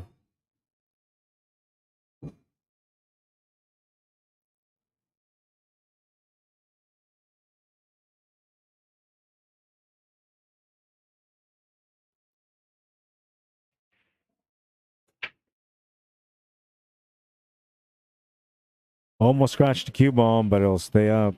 And what a messy rock this one is. Not bad, though, if you're going to play stripes. Especially because some of the problems are that 13 and 11, which he can break out right now from the opening shot. The other ones that he has a hard time with are the 9 and the 14, but he's got the 12 ball sitting up there to break that out. It's not too bad to go for stripes. And if you go for a low ball, now you have a way tougher time to get that 2 ball out. surrounded by 4 other stripes, so you know it's lower percentages. Now Dave messed up there by pushing that 12 ball over to the 6. He's gonna have a bit of a problem now. Can't really break out that 14 and 9 ball anymore. He's gonna have to play a safety at some point up there. Maybe now is that some point.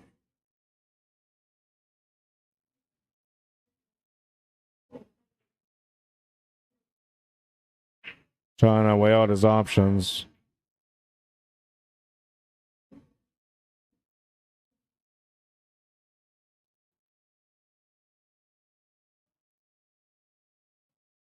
And you taking a look at the table, see what he can do. If he's got anything on the 3 ball, that's the shot he'll take.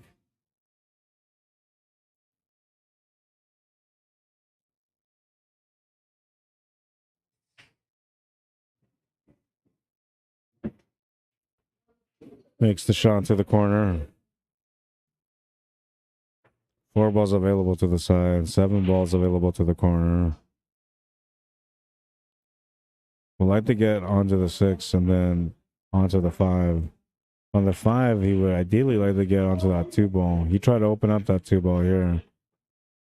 And this is going to work out. He's not too happy about it, but he's got a shot on the 6 ball, and he can easily control the position for the 5 ball next. From there, if he gets the right angle, he should be able to go down table to get onto this 1 or 2 ball. Looks like he's going to play safety instead. And that cue ball was supposed to go off the bottom rail and then back into that 15. This didn't work out the way that it was supposed to. Dave with a chance at the table. He's got a tough situation up there still with that 12, 9, and 14. He's got some options though after he makes his ball to the corner. He'll have the option for the 11 ball. If he plays the right angle on the 11 ball, he could have the shot on the 13 ball after that. From this angle, he's going to have no choice but to run into that 13 ball if he plays that 11. He's looking to play a combo here. Strategy there was to try to take over the pocket. It might have earned him a chance. We'll see. If anything, I feel like that's going to force Hanyu to take on the 6 ball. Which, if he took it on, it wouldn't be that bad. That 12 ball sitting on the top of the table would help him stomp that cue ball from scratch, and it might even give him enough cushion to be able to hold position for the 5 ball from there.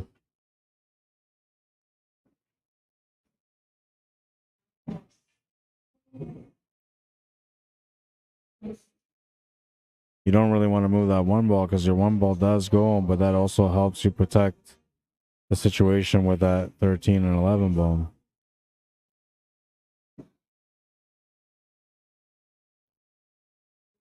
Trying to play safety instead. Good option. That's going to earn him another opportunity. He's opened up the table though. You know, if Dave can do some sort of a miracle out here to make a shot next, he could have a chance to finish this table. And you did pretty good. All the balls for him are in the open except for the 6 ball and the 1 ball.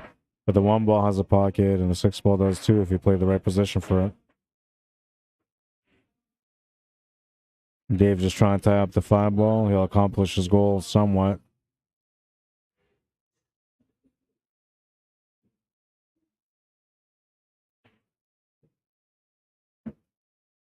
(4-2). Unused on the hill.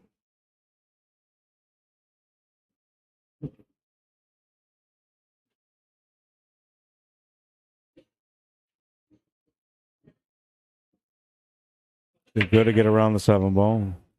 Now all he's got to do is just get this 1 and 5 solved, and then the 7 ball can be the finish ball. I'm pretty sure he's got the nice lineup here now for the 1. I don't know if that lineup works for the 5, but if it doesn't, then you can just play the 1, play the 7, then play a shape for the 5. But now you have to be perfect for that 5. I'm not sure that's what you want to do, but you definitely don't want to leave this 1 ball here unless you draw back from the 7 to get straighter on it. And if you do that, then you're gambling 100% to get straight. Any kind of an angle, now you're in trouble.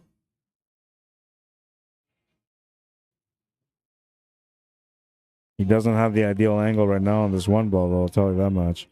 He's going towards that 5 at a bad angle. He doesn't want to do that. Try to create something different here. He'll miss the shot. He'll go into a different pocket. And that's going to open up the 11 and a 13 ball for Dave. If he's got the 11 ball, he'll take it on right now. His problem ball is that 14 ball because it's tied up by the 5.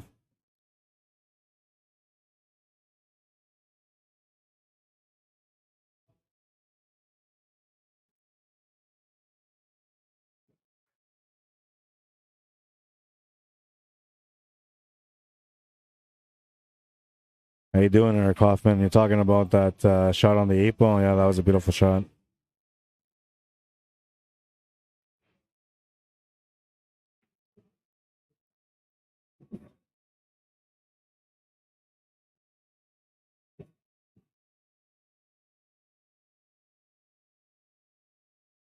This could work to get that ball out in the open. He didn't try for it. He could have maybe adjusted and hit that ball thinner to be able to get into that 5 and that 14 to open him up.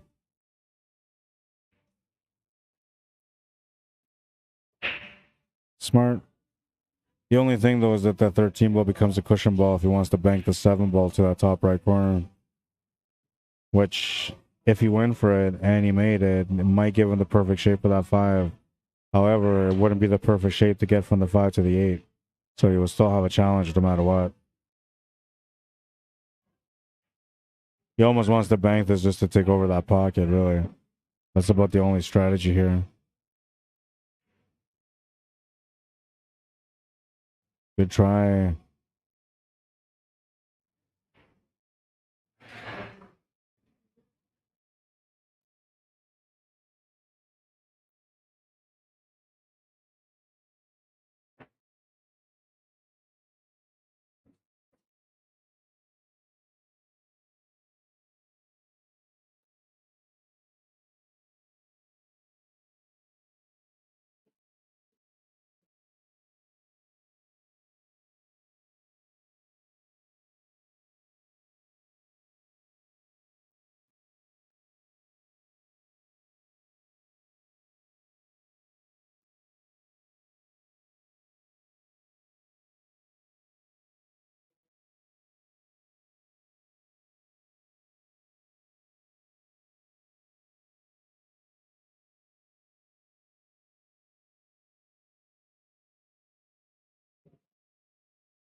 Well, that's not bad. I mean, on this table, you know, you can maybe just do the follow through draw shot here on the 5 to the 13. And I guarantee it's going to go in, though. As long as you hit it clean, clear, and right, like centered, then it'll go in. Any kind of a cut and it won't go in.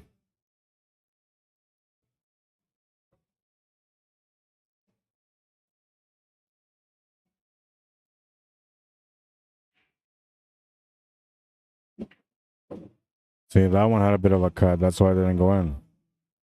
And now this is a pressure shot here. Because if he makes it, he's got a chance to get on the hill. If he doesn't make it, his opponent has a chance to win. So lots of pressure on this 11 ball.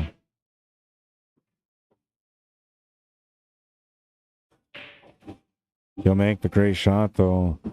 And he gets it up for the 14 ball.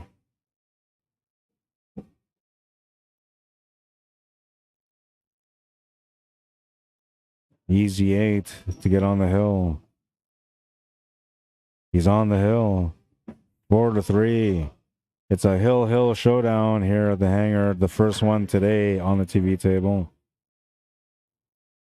It happened in the B-side semifinal. 7 racks do nothing for us in this matchup, so we go down to the 8th rack.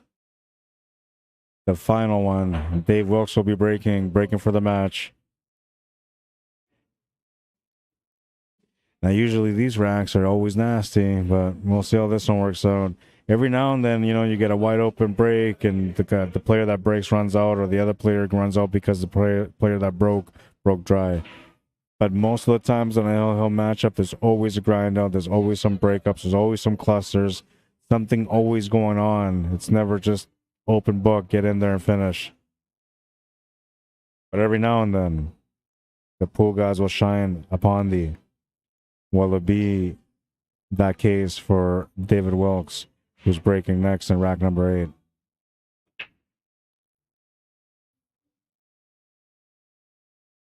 Oh no, he's going to come up dry. And this is a great table. Really, really nice table. A little bit of work, of course. There's always a little bit of work, so you shouldn't be spooked out by it. But you got an opportunity in front of you, and this table is so nice that this opportunity right now may be the only opportunity you have.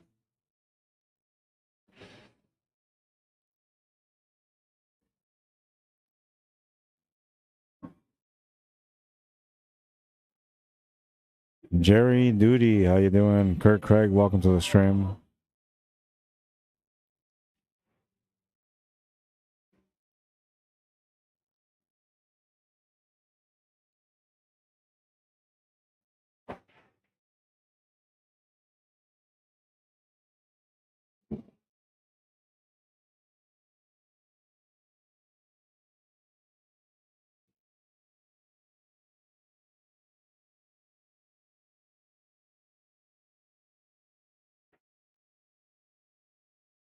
He wanted to move that ball, but he didn't really want to move it to that spot. I might take the combo here, the 9-14 combo, and break out the 13 ball. He's just going to try to break out the 13 ball, but he got himself in trouble because of it. He wasn't looking. He was just looking at, I can break this out right now. That's all he was looking at. He didn't stop for a second to walk around the table to look. Because if he would have looked at it, he could have played that combo, the 14 to the 9, or sorry, the 9 to the 14. He would have had the breakout angle on the 13 ball. Then the 15 ball would have been the escape shot to the side pocket. So he would have been fine. But the way he played it, he put himself in a tight spot. Now it's all about the recovery.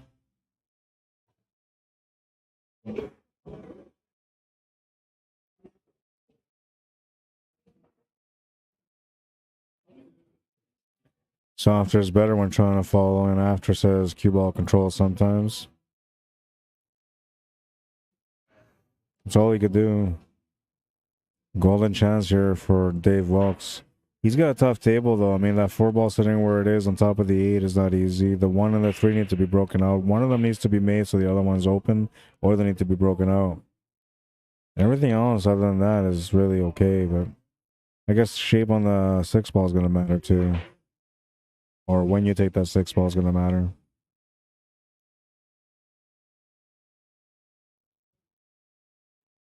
Jerry Duty says, good, about to go inside and have a movie night on the projector we have with my daughter and girlfriend.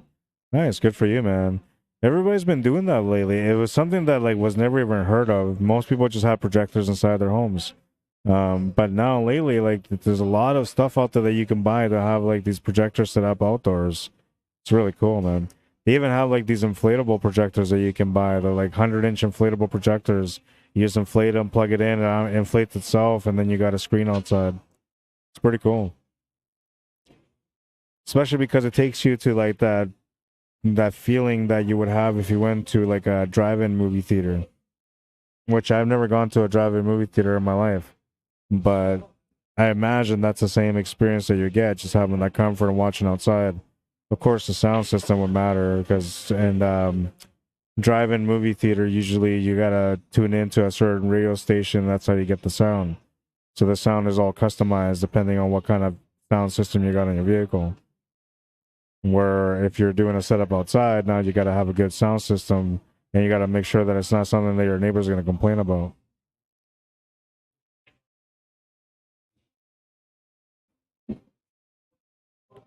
But you know, you just put on like the Mario movie and nobody gets mad at you. And they just all call their kids and tell their kids to come watch. Just watch through the window. They won't mind.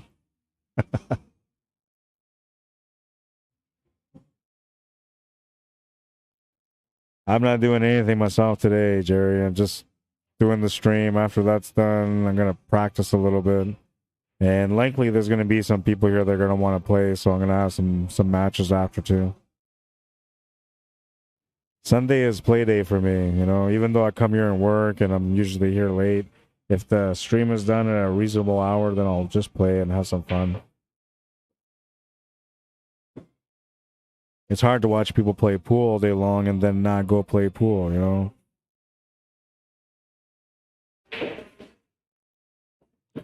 Jerry says the campground we always go to have it to us or gave it to us because we bought then a new DVD player because that's crap. There's crap to bed. Oh, okay. You bought them a new DVD player. I got it. And they couldn't use it because it takes internet. Cool. So that worked out pretty good for you then. Hocus Pocus 2.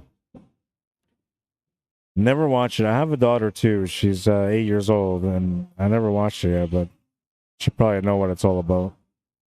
Well, I hope you enjoy your time with your daughter, man. Good for you. Family time is important, and no better day than Sunday to do that family time. I was just talking with somebody earlier today, and he was talking about like how Sundays usually he doesn't play pool because it's family dinner night. And I think that's just the best time ever. We used to do it all the time. My mom, and we don't do it anymore just because I'm always streaming on the Sunday Open. So I give up that family time to be here every Sunday. But we used to do it every Sunday. We used to get together, everybody, and have big meals and just whatever, you know, hang out, catch up. Probably the most precious time you can enjoy in life with your family.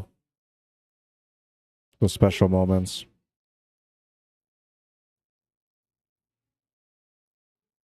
I say proudly because, I mean, when you're winning a pool tournament, that's definitely number one.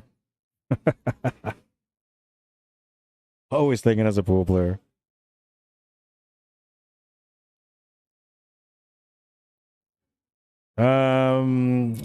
Jerry says, yeah, I'm sure I'll sneak in to watch some matches. Do you ever get into the tournaments? I do play in the tournaments. I just don't do it all the time because, like, first of all, oh, very nice. Very nice. That was a touch of death on that one. That's the finish. What a way to finish. 5-3. A good matchup. Went to the hill. No shame in losing that way. B-side semifinal number 2 coming up next.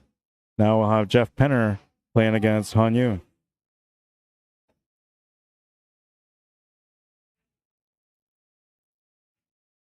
And it will be a 5-4 race.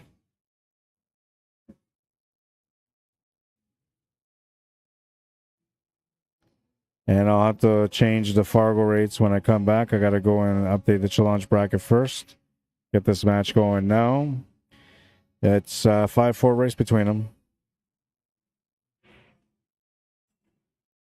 5-4. On you goes to 5, you go to 4. Lisa didn't drop your camera.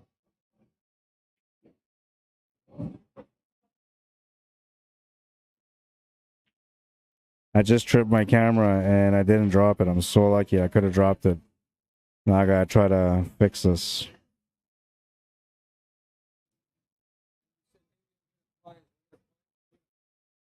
I don't know. I'll check right now. Okay. Hang on. I just unplugged my camera. I gotta fix it. Give me 1 second, man.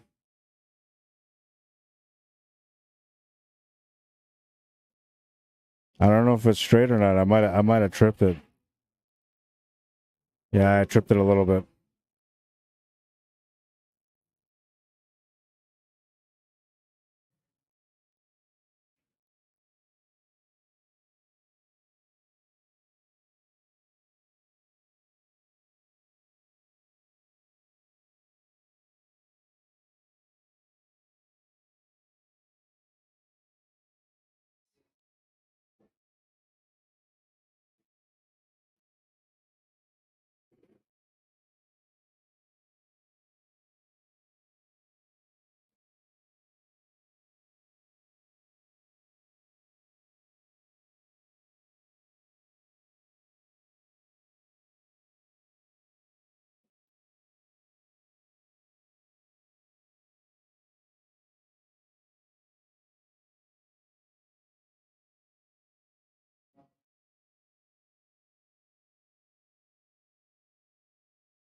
All right, so that's been updated. I gotta let Dave know that he didn't make the money, and I gotta fix my other camera.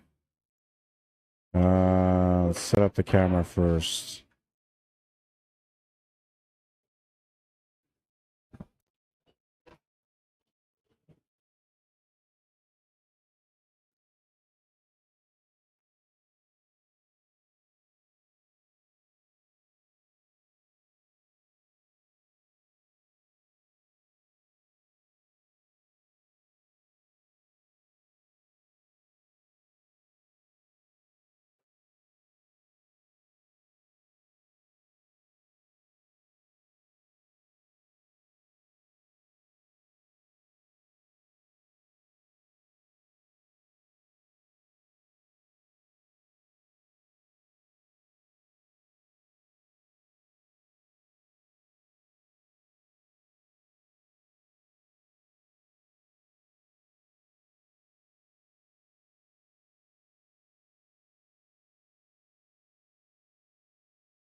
I guess it's not that bad. I'll just let it be how it is. It's fine. I was gonna make an adjustment, but there's no need for it. Yeah, take it easy, Jerry. We'll see you later, man. Thanks for tuning in.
Nice little touch off the 8-ball to set him up for the 2-ball.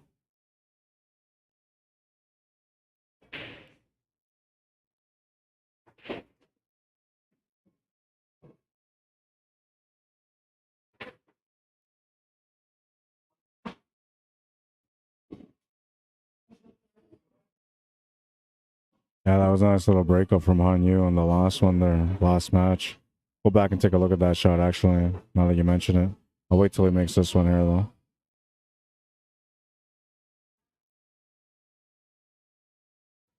Great shot. Bit of a long shot here on the 8-ball.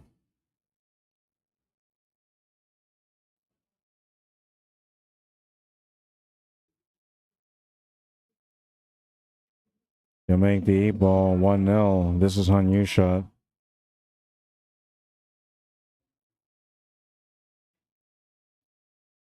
Perfect breakout.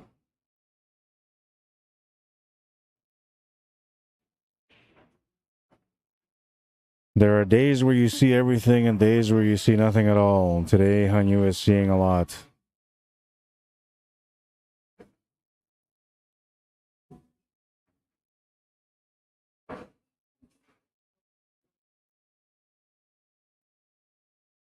Oh, yeah, I guess we should put the timer on these guys.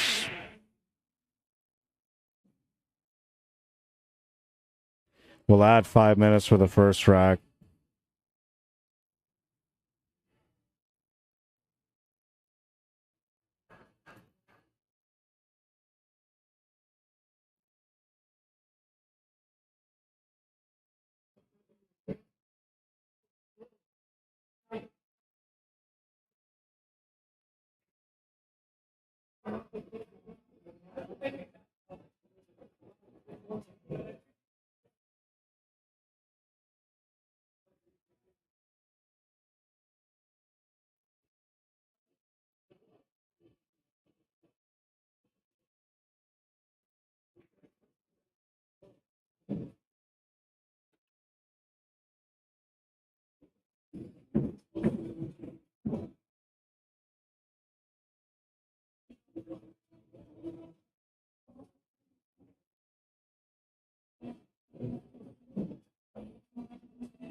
Federer on the hill, 12-9 against the Iceman.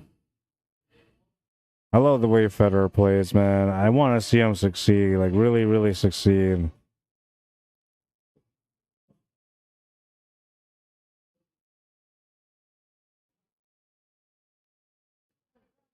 The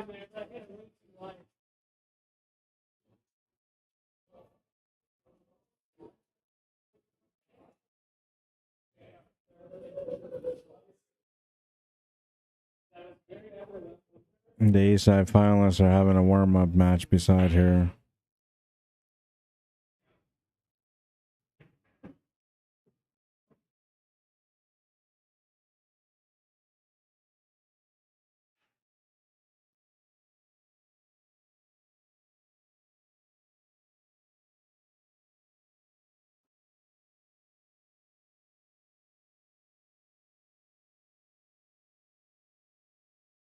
Well, Turner was going to bring Hanyu to the table. He's looking to get on the scoreboard. Decent table here for him. Just has to come up with a plan.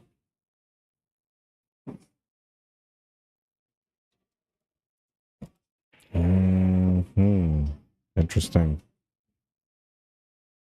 Interesting. He's got to make a choice around the hop here with this one ball. Either draw back to set up for the one ball to the side pocket. Follow it up to set up for the two ball to the bottom right corner. Or leave that one ball there, which is tighter to that 9, and come back for it after.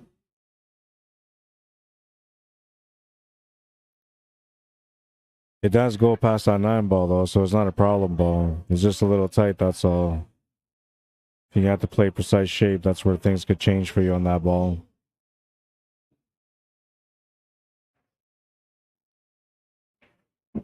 And it's going to matter here, I think, unless he settles for the 8 ball on the right side middle pocket. Or if he ends up trying to get position to make the 8 ball in the bottom right corner, then that will be okay. He's got to take this 4, take the 3 ball to the side, and then roll up for the 1. The 1 ball is going to have to be the finish ball. There's just no other way around it on this table, the way the pattern's laid out. What's going to matter, though, is how he sets up for the 1 ball to the 8 and where he wants to put the 8 ball. I'm thinking 8 ball to the side pocket is probably the best one.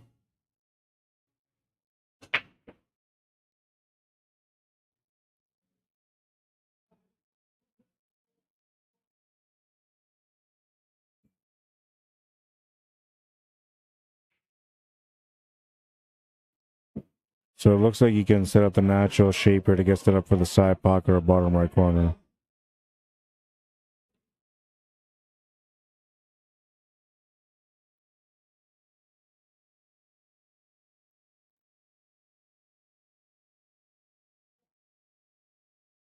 He'll set up for the corner pocket.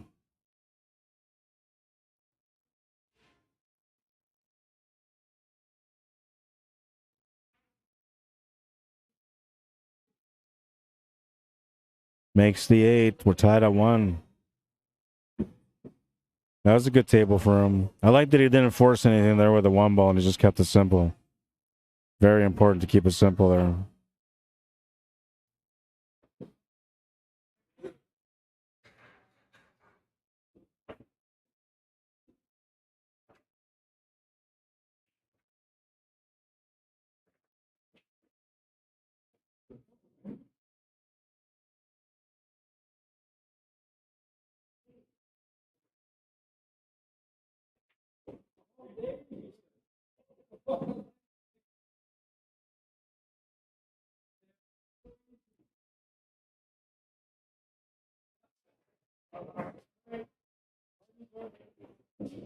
Rack number 3, we're tied at 1. On you to break.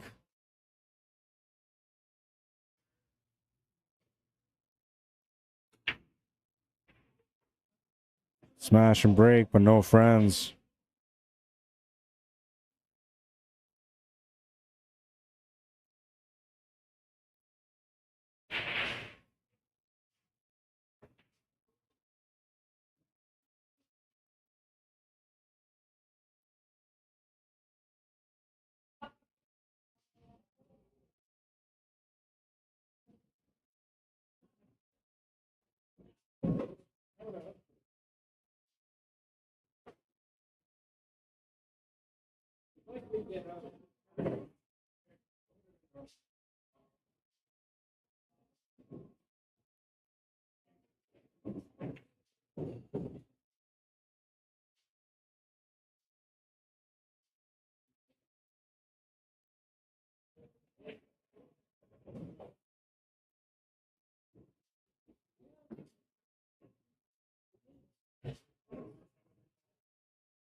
Well, looks like he's at a crossroads on making a decision on this one.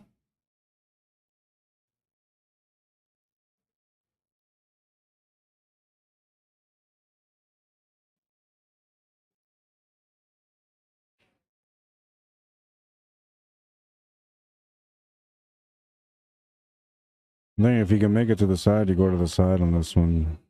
If he stripes, which I think he is.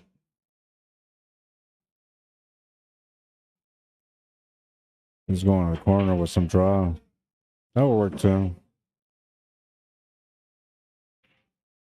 The only thing about that is that was going to be the tougher shot, but he made it, so he's gotten over the obstacle. Now all he's got to do is just get the finish. Angle on the 9 required for that.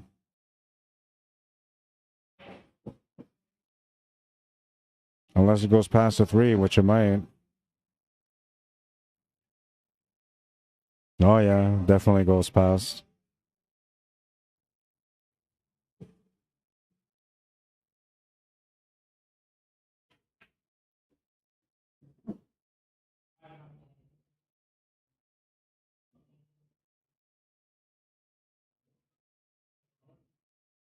2-1.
Well, what's the puzzle here?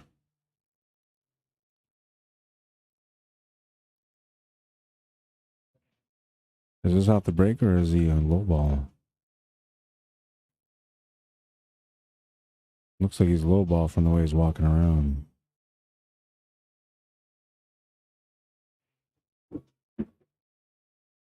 Pretty decent table. I'm surprised he didn't take that 7 ball there, but I guess it just wasn't part of the plan at the moment.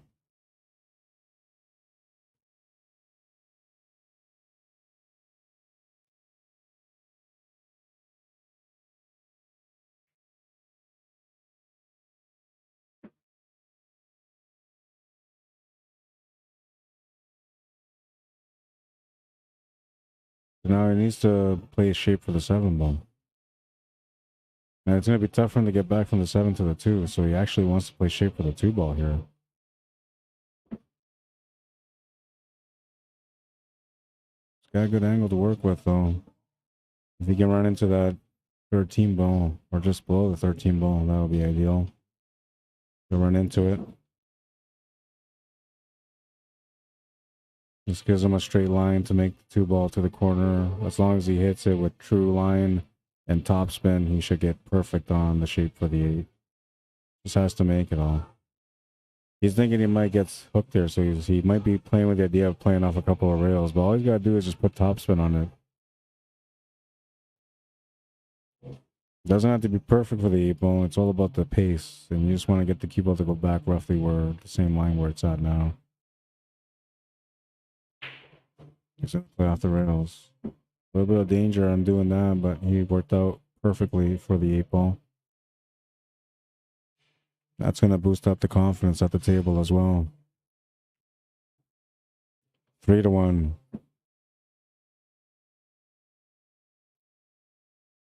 Yeah, it's a confidence booster, that rack. How you doing, Shiny Keen? Mary Lou Rafford, Tyrone DeJarlis, Eric Dunn, Barry Bremner. Welcome to the stream, guys. Travis Burton, how you doing?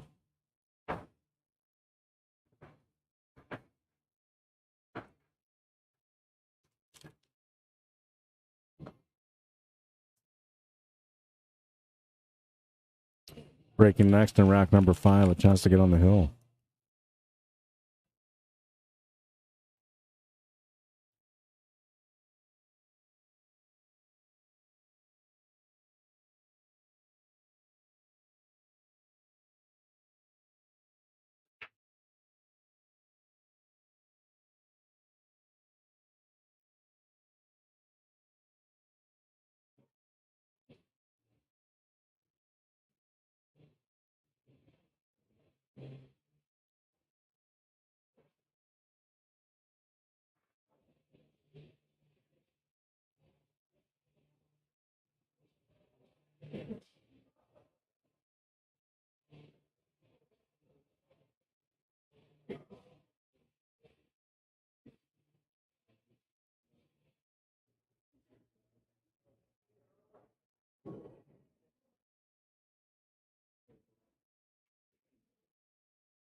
It's going to be a ball in hand.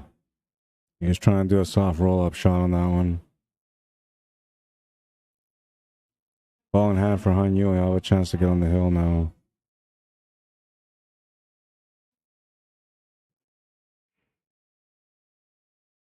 I adjusted the table. I had to. I don't know. It just bothered me. It wasn't centered.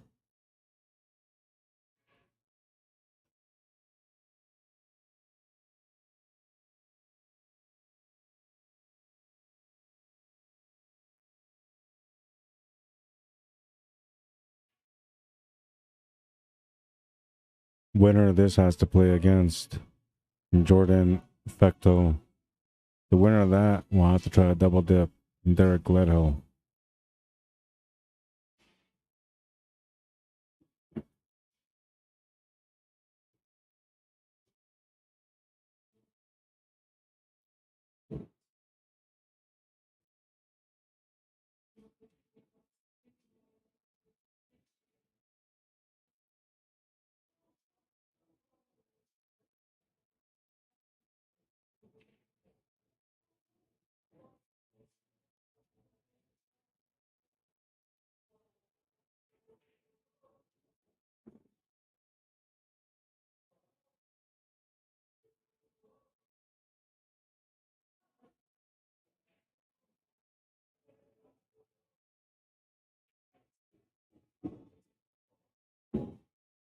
Came up short on the pace on that one, but he's still okay.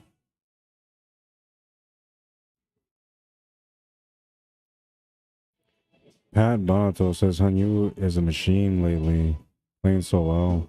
Well, and a lot of it is because he practices on the 9-foot all the time, right? So he's working on the hardest table available to him, which gets his stroke going pretty good. And his pattern play is pretty good too. It's not very it's rarely off. It's usually on the right side of the pattern.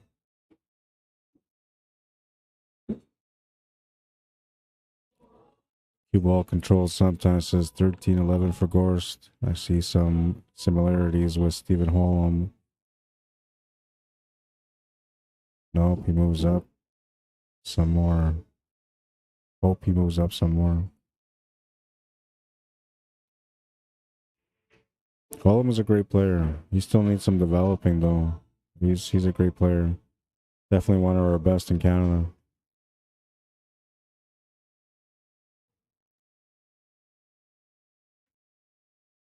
Missed the shot to the corner. Rare opportunity here for Jeff Penner. A huge break.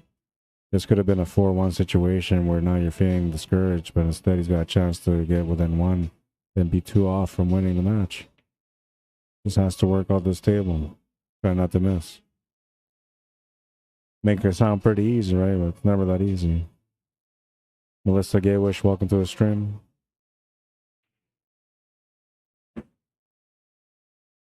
Whoever said pool was easy never played pool. They just watched it.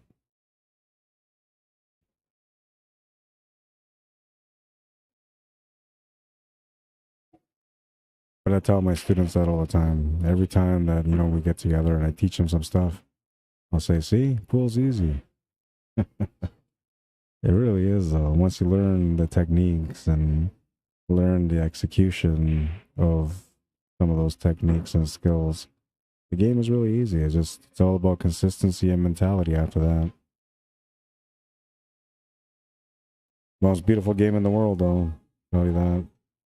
I grew up playing soccer. I'm a huge hockey fan, but I love pool. And I watch all other sports too, you know, basketball. Baseball, not so much. Football, I watch. Don't have a favorite team anymore.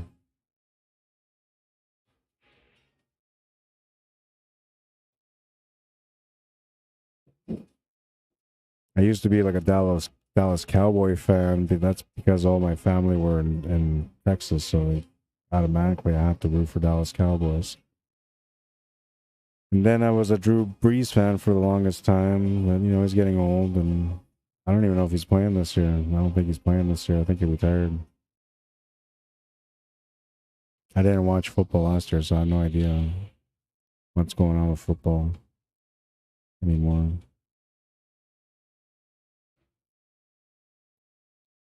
Pool's a beautiful game, for sure. One of the most beautiful games in the world. Now, he's going to miss that, and he kind of missed it in a fortunate way because he didn't really give him an easy shot on the 8-ball, though a bank and a cut are both available. And it'll just come down to the choice and the execution. Likely he's going to go for the bank. I would go for the cut myself. He's going to play safety. Okay, option number 3. I never would have thought of option number 3 there. I would have just cut it. Fine by me. I never would have banked it, though. Well, I don't know. Maybe if I felt like it was lined up. He plays the safety instead, and it's a smart shot. You know, he kind of puts the ball in his opponent's court, and if he's got a jumper, he can jump, then he can get out and maybe win. But if not, if he's got to kick this 5-ball, then he's played a pretty good safety here. And even if his opponent, Jeff, can hit this 5-ball, well, Hanyu will still have the easy 8-ball. No matter which way he hits that 5, if he hits that 5. So a really smart safety on that one. And here I was trying to cut that ball in, like, I can do this. Hold my cue. Should say hold my chalk, really. Hold my chalk, bro. I gotta make this shot. Speaking of chalk, somebody lost a town chalk at the 550 and under King of the Hill tournament a couple of weeks ago. So if you're that player, if you lost a town V10 chalk, there's something special about this chalk. Message me. I'll know it's you because you'll know exactly what I'm talking about.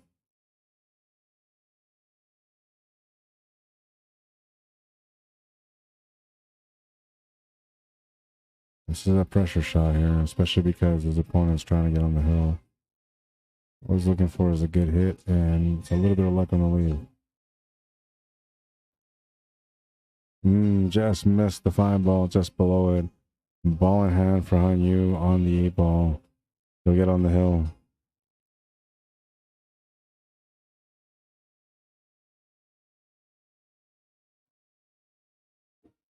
Four to 1. He's on the hill.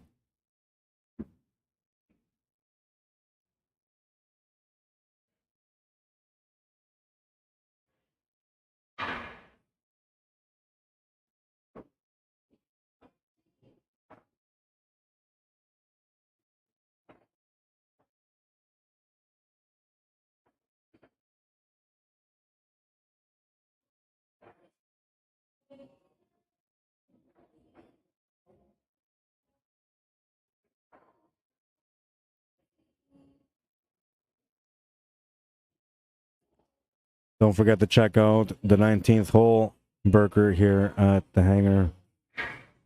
I can't remember what it's all about, but it's got a nice chuck patty, scallions, cilantro sauce, and what do they call that? Bocchini? I think that's what they call the small cheese balls. Is that a brocchini or bocchini? One of those two. Oh, I made a ball off the break. Got an opening shot on the solids and stripes. And the table is decent. I actually like the stripes here. I think the stripes are the best way to finish, but the key shot on stripes is getting shape for the 10. And then the position on the 13 ball is going to matter too, but you can maybe leave that for the end, because that could set you up for the 8-ball afterwards, as long as you leave the 8-ball there. I would maybe try to play this 9-ball here, hold position for the 10, and if I don't get it, then I take the 14. That will set me up for the 11-ball, and then I can use the angle from the 11-ball to get set up for that 12 and that 13-ball, and then go up table. But if he gets on the 10-ball, that will be key on this one. You can play the cue ball on the right side too to get onto the 10 ball. He ended up going to the right, but he wasn't playing the shape that way.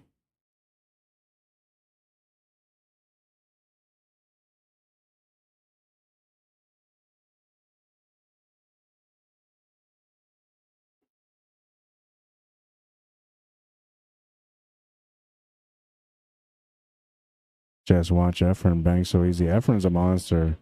Efren was one of those players that played multiple disciplines in pool. He didn't just play like 9 ball. He played 8 ball, played 10 ball, played one pocket, carom billiards, which is huge.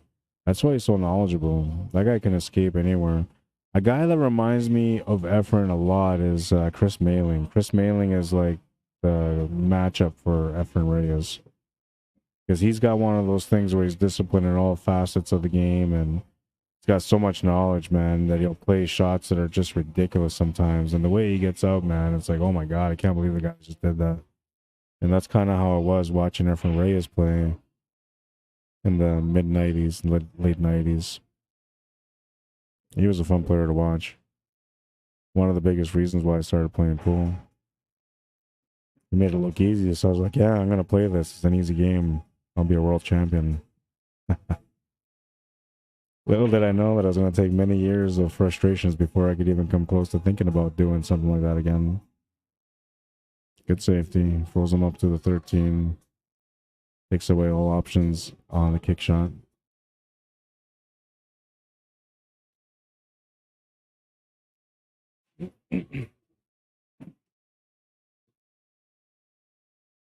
Aaron Baptiste, welcome to the stream.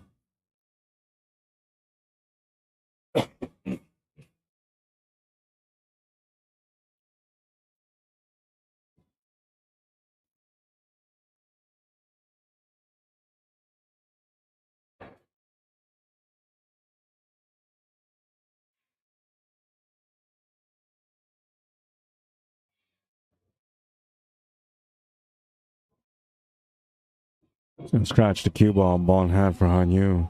They'll have a chance to close out the match now. One ball was the biggest problem ball that he had. The other one is getting either the 2 or the 6 in the pocket. Other than that, everything's pretty wide open.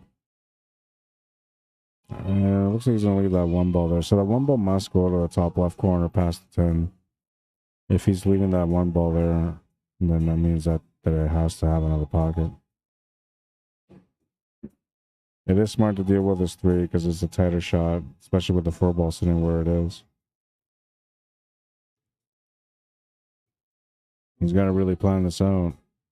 I want to switch cameras, but I'm waiting for him to... Okay, so he just moved away. Let's take a look at this angle here. Oh yeah, that one might go. That's why he's probably not worried about it. You could draw back for the 1 ball now if you wanted to.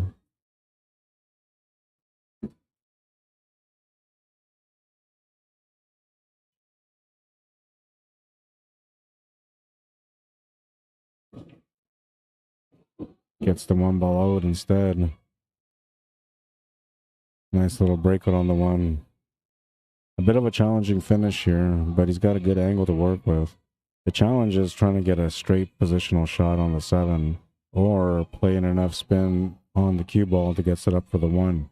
Because that would be ideal. If he can get onto the 1, then he can just make the 7 to the side for the finish, or 7 to the corner for the finish.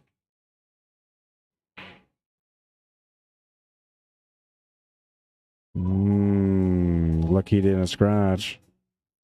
But at the same time, he wanted to make that shot. So a little bit of disappointment.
It's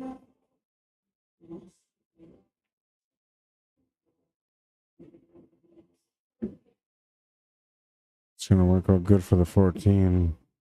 It's going to have to play off a couple of rails here to get onto the 10.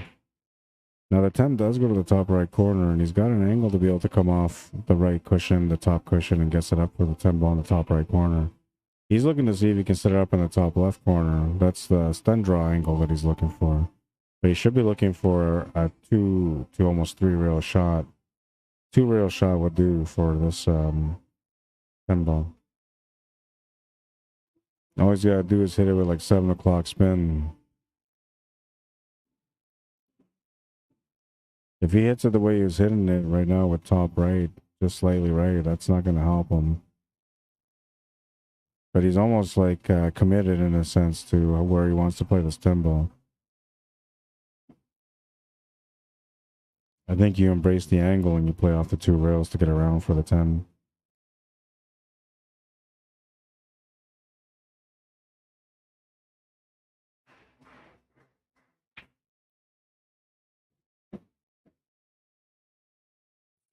So the way I was looking at it is that he made the 10 ball was here, right?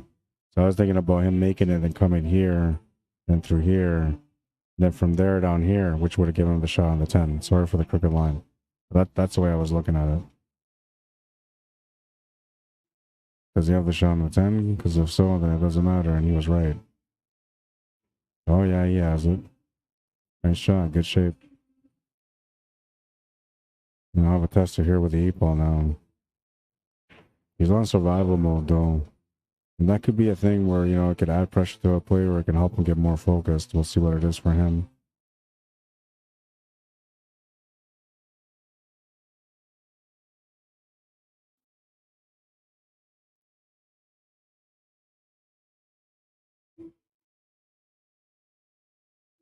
Makes the 8 ball 4-2. He's down by 2, but he only needs 2 to win the match.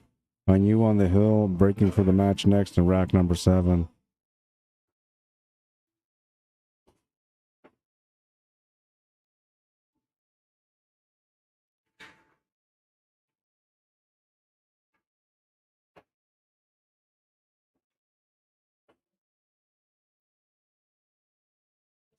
Looking for some WPBA stuff on Jam Up Apparel. You can find it under the WPBA or partners section.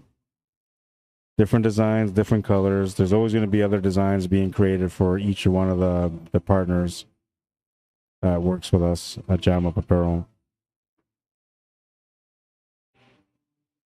Rack number 7 is showtime.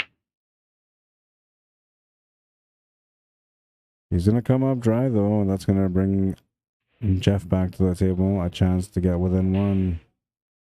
But most importantly, a chance to get on the hill.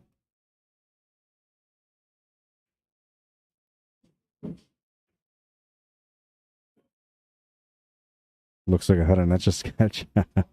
It's just, you know what, like I haven't developed, I still have to create something for it to work. If I'm doing like one quick line, then that's not a problem. But when I'm doing multiple lines, it's kind of a problem. And there's just nothing created yet for me to be able to work that out somehow. So I'm thinking about something, but it's kind of like it's going to look like a prehistoric invention by the time I'm done building it.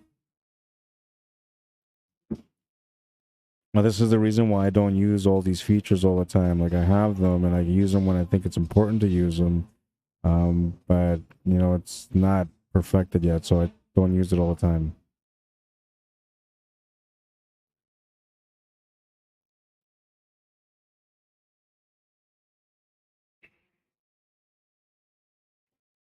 Winner of this plays against Jordan next. And Jordan Fecto is just chilling by the side, waiting for this match to end. It's going to be over in this rack or the next one. One of the two.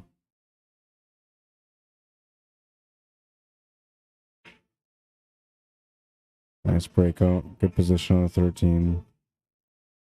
Jeff putting up a battle on this one now. Building up some confidence from the last rack as well.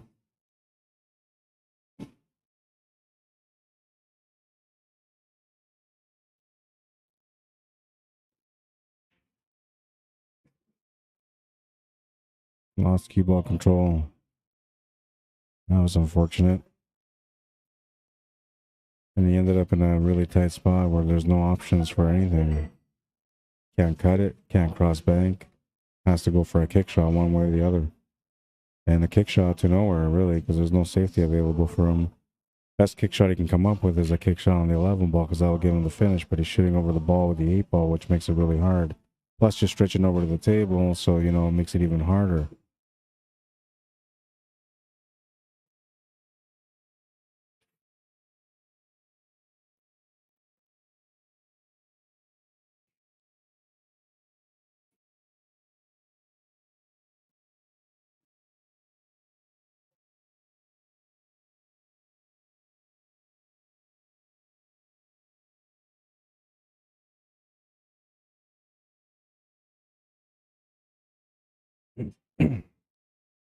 Yeah, and he was in a tough situation there. That's probably as good as he could have gotten.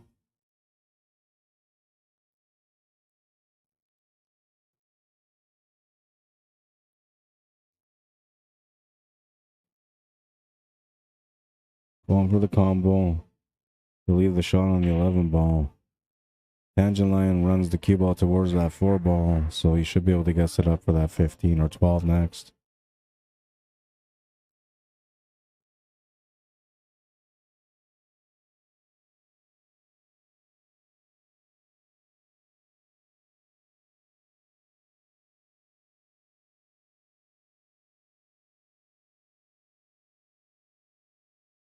He would have been mint on the setup. Came up short, but didn't come up short on the leave. We'll see what Hanyu can do from here. Backside is probably the only option, or a safety. Which there's some room for safety here, but he needs to get a lot of action on that cue ball to do so. Always trying to use the short range safety, and that works.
Josh Hopkins, how you doing?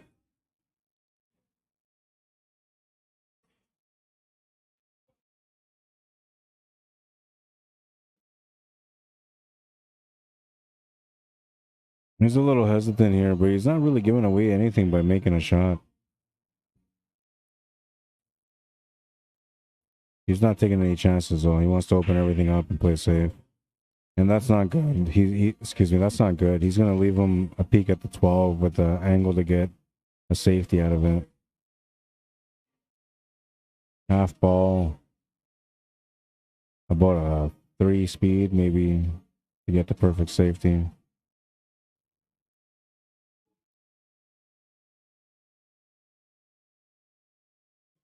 Oh, he's tied up the 7 ball, so that should get him another chance at this table.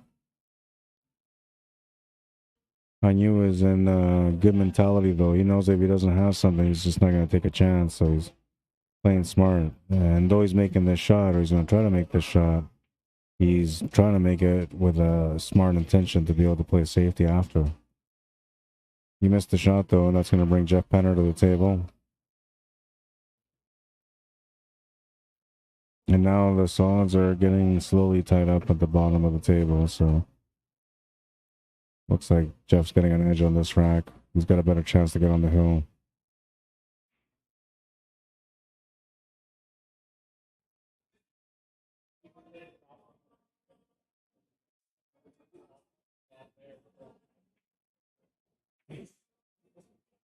Double kiss on the cue ball off the 11. Gonna shift the cue ball over. He can see some of the 1, some of the 6. Likely gonna end up using the 6 ball. It's just what makes sense. A shot to nowhere, basically. Didn't sell out by missing.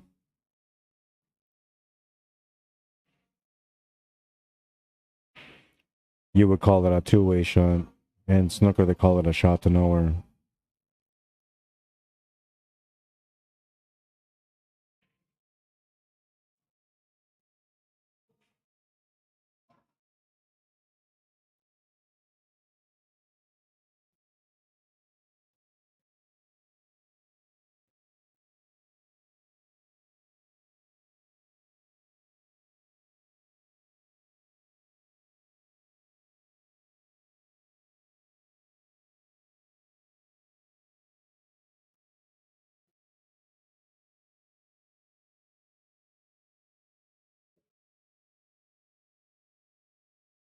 Every shot becomes crucial now.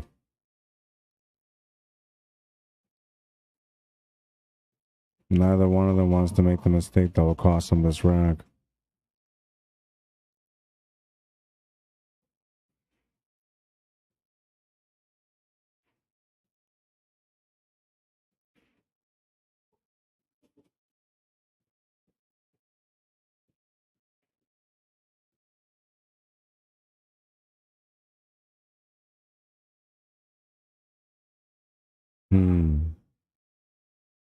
Now the only thing you can really do is just try to break up this 4 and 3 and get the cue ball to go to the right. If he can thin this to get the cue ball to go to the right to behind the 5, that would be the best shot.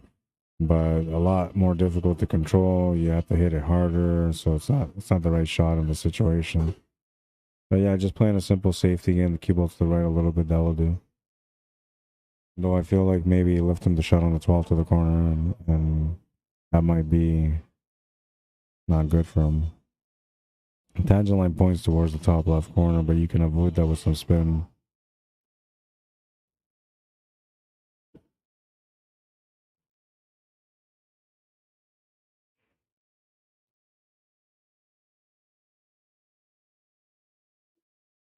What a shot.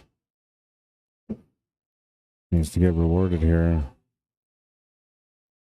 11 ball is available to the bottom right corner with a stun draw angle for the 15.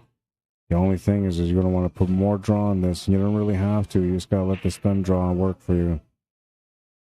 And if you try to muscle it up and put some extra power to be able to get better on the 15, well, it's all down to the execution at that point.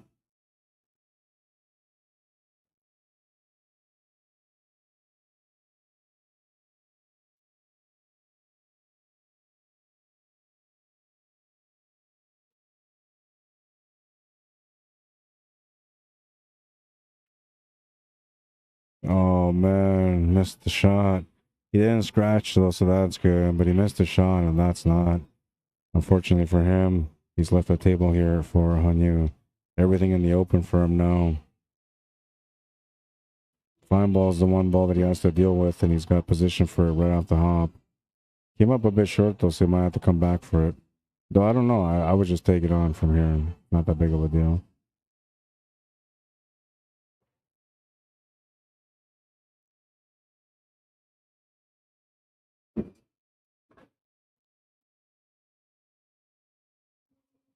Now he's going to be shooting over the ball slightly with his one ball, but he's got a nice natural tangent line to get set up for position next.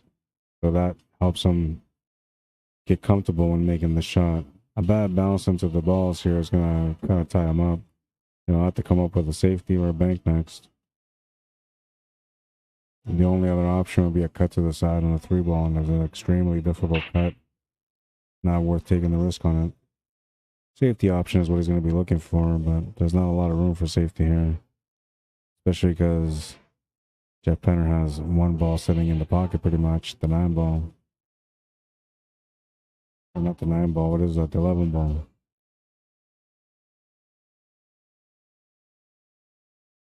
how did I get a yellow ball out of a red ball? I don't know. I have no issues with color blindness or anything like that, but for some reason I seen a yellow ball there.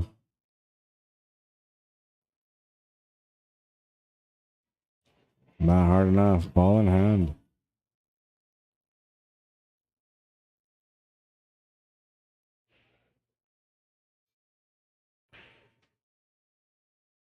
Samantha Jane, Baby Che, welcome to the stream. Cindy Shelley, Andrew Maines, Karen Skelly Dotson, welcome. Eliana and Noah, if you guys are watching, welcome. Go to sleep. Love you guys. Harold says, if the balls are frozen, can you shoot away for a legal shot?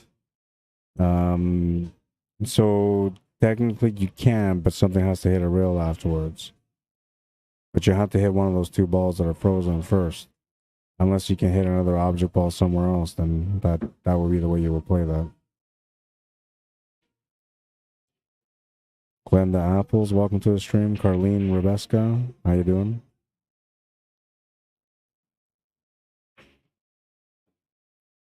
Makes the 8, he's on the hill. 4-3. It's another showdown here on the TV table here at the hangar. It is a B-side semifinal matchup and another hill showdown. 4-3. Jeff Penner breaking for the match. Han Yu, a chance to win it on the last one. Hoping to get another chance to win it on this one. Time will tell, and it's all about the break on this one. Jeff Penner would like to just have an opportunity. But if he comes out dry, he's going to hope that everything's tied up in a nasty way. Because that will give him a chance again. Han Yu, he knows he can't afford any mistakes anymore. He needs to win this match if he wants to continue his run on the P side. Otherwise, there'll be time to hang up the cues and time to go home and call it a night. And Jeff Penner will be the one that goes up next against Jordan Pecto. Rack number 8. The final rack in the showdown. Jeff Penner smashed it. It looked good. It sounded good, but nothing went in. And we have dry break in an open table. Han Yu with a chance to close out the match first. Can he do it on the first turn? It's available. Definitely available. Your first shot has to be that 6 ball to the side pocket, though. Well, it doesn't really have to be, but it could be. And if it was, it would probably be a better way to get out. 2 ball goes to the corner. The 1 ball goes after that. 7 goes to the side. The 3 ball goes to the bottom left corner. It's all about that 6 and 4. Everything else is set up for the finish.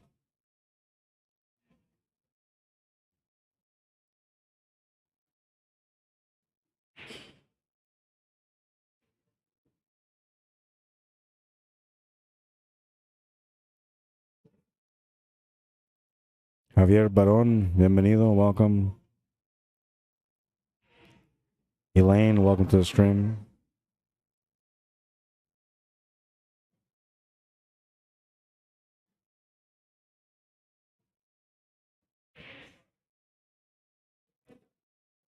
Now I'm surprised, man. It must not have been available the 6 to the side pocket or something, but I would have taken low ball all day long on that one. And now, because he didn't, he opens up the table for his opponent, Jeff Penner, to win. And another thing is that now the table's changed a little bit. By Jeff making the stripe in the corner pocket, he's now taking over that table and he's got control of it. Because that 2 ball will be tied up to that 13.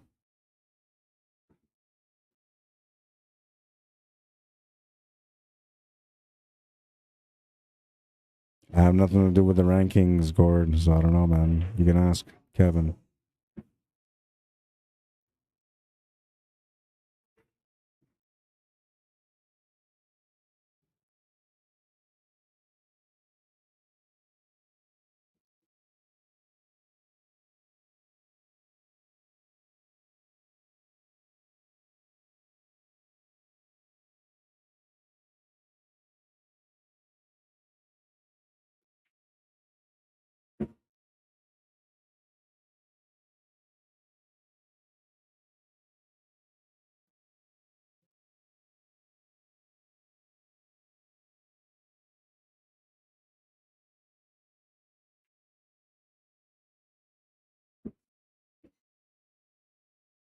It's got to break out that 13 ball.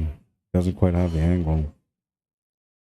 Well, maybe he's got some. He's got enough to be able to get into it anyway. Just wants to open it up. 9 ball can be the escape shot if it doesn't work out for him. And that's the way it's going to have to work out for him. Now, this is the problem here, is that if he takes the 9 ball to the side pocket, he'll push that 3 ball over towards that 13. Doesn't want to do that. Taking the 13 ball is a way tougher shot, though, because you got to get past the side pocket, you got to get past the 7, and then try to get past the 3 ball also. If you get past the side pocket and past the 7, though, you're likely past the 3 ball, so it's about the first 2 that you got to get past. Touchy shot, especially because you're going to want to draw back and set up for this 9 ball next.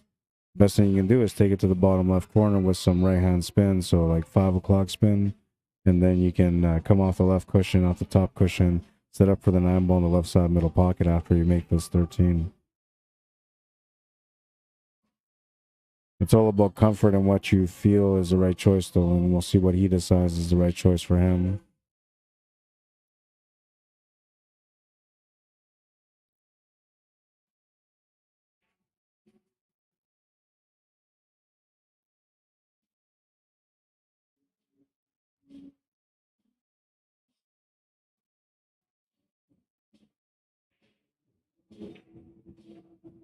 Oh, and he avoided that 2 ball. Nice shot.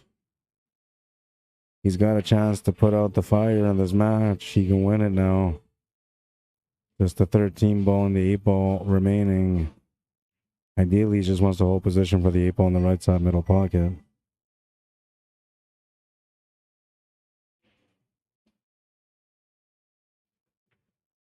What a battle. Jeff Penner battling back against Han Yu.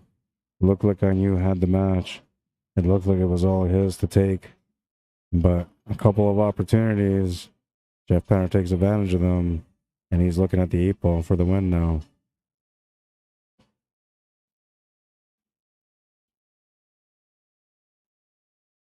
He'll make the 8 ball 4-4, the final score. Jeff Penner moving on to the next round.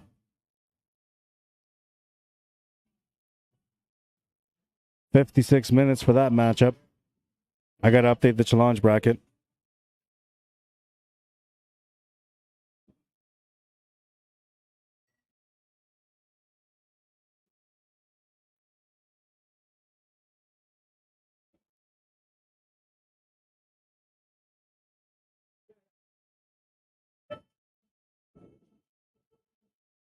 And I got to go update the challenge bracket over there, so I'll be back. These guys are going to get their match going right away.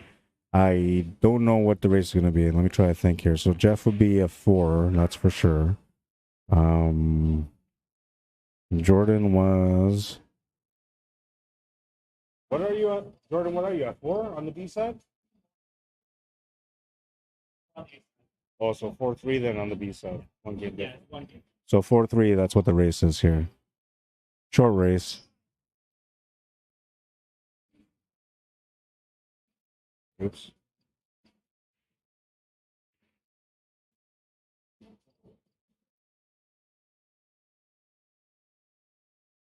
And we'll switch the names over. We'll get the FargoRate set up here.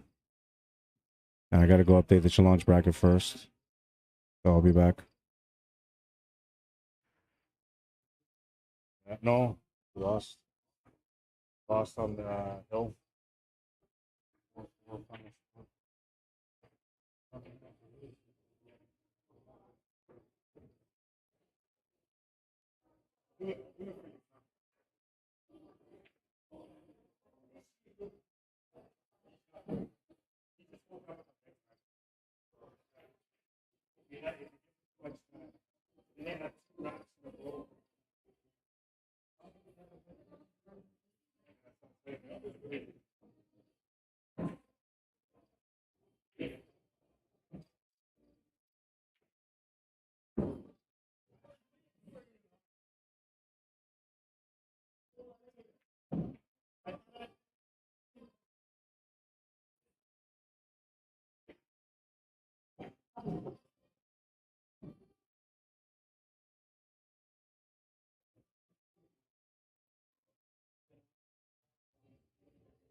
All right, and this is B-side final now.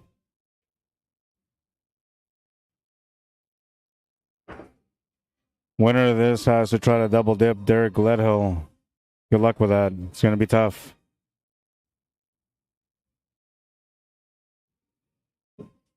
I can't remember Jordan's. Hang on.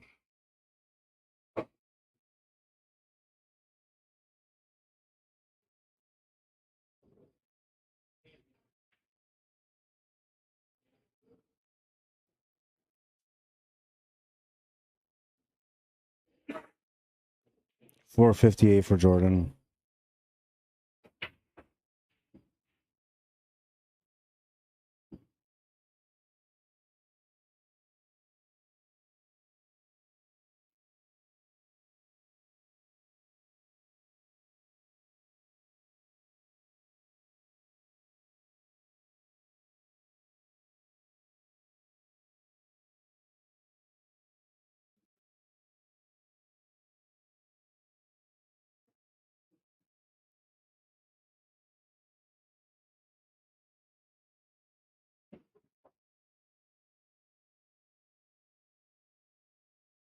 All right, Fargo rates are up. We'll start the clock on this match. And I'll be back in a few minutes. I'm going to get a water and go to the bathroom real quick. I will update the score zone once I come back. By the way, thank you to everyone that took the time to tune in and watch the stream today. I really appreciate it. I know there's a lot of options out there, a lot of great entertainment when it comes to pool today. So thank you for taking the time to tune in and watch the stream. I really appreciate it. Thank you anybody that liked it, of course. Always appreciate the support. And if you haven't liked my stream, you can definitely like my stream. Now, Facebook is okay to like my stream on Facebook, but where it really helps is to like my streams on YouTube. Because that's the algorithm that I'm trying to work. That's where I can make some money from what I do. With Facebook, there's no money to be made there. At least not yet. There's a plan in motion, but nothing as of yet. Maybe I'll do a quick call to my family too before I come back.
Jordan, who won the first game?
All right, I couldn't get my microphone going for some reason, but I got it going now.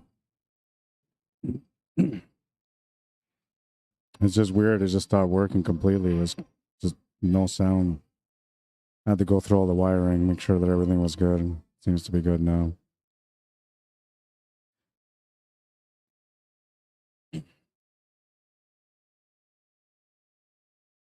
Earlier, I knocked down my camera. I didn't knock it down, but I unplugged it and I moved the line up on it. This time, my mic went out.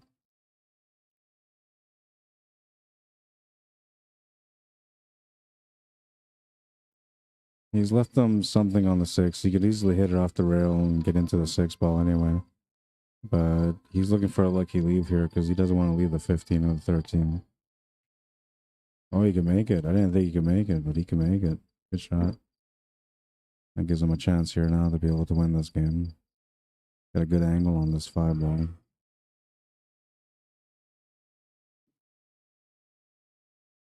Looks like he's going to have no choice but to go to the top left corner. He could have maybe set up for the side pocket there for the right side middle. I don't think that was part of the thought. I think he was trying to set up for this top right or top left corner. And he's missed a 3 ball, but he got good on the position here with the cue ball. Didn't leave much. Maybe a back cut on that 15. Looks like there's a bit of a gap between the cue ball and the 15. Can't really see it from here, but because it's trying to adjust to the player. But there you can see it. A little bit of a gap. Not sure what he's going to do for that 8 ball, but all he wants to do here is get the 15. And the angle that he has on the 15 is actually going to help him or give him a complementary angle on this 11 ball afterwards, which will help him get the position on the 8.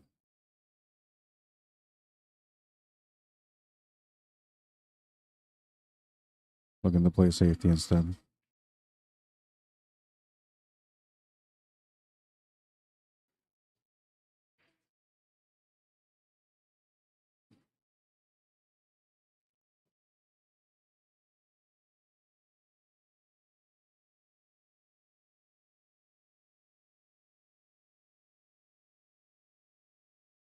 Good hit.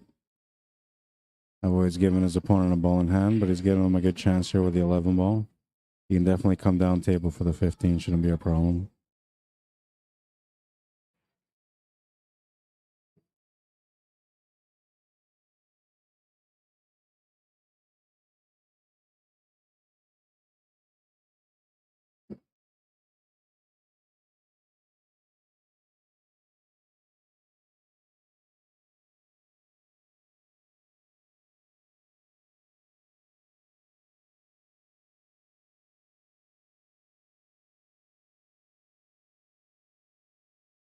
Gonna miss the 15 ball. He had great position for the 8 ball, but unfortunately, he missed the shot.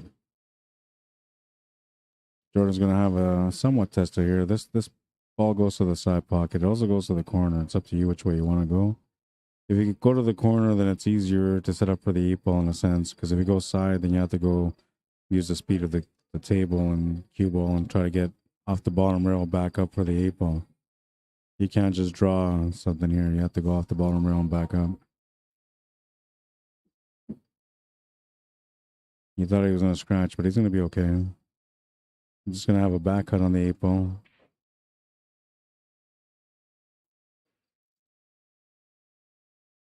Ron Hoger, how you doing? Welcome.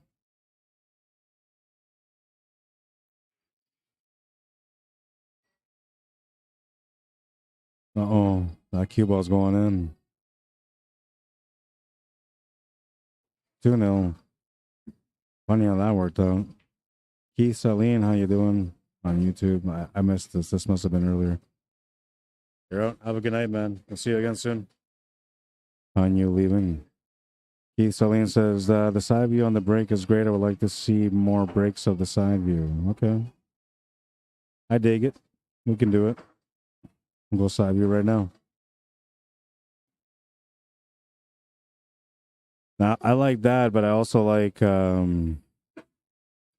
just backing up here and having like this angle, because this angle kind of shows you like how their body lines up and how they set up for their swing when it's time to break into the pack.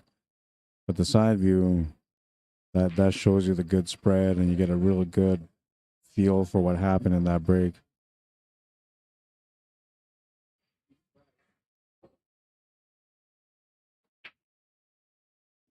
Makes the ball off the break.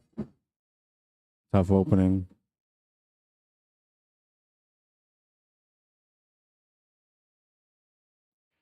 Oh, and I gotta make that adjustment here. I forgot. This is B-side fun.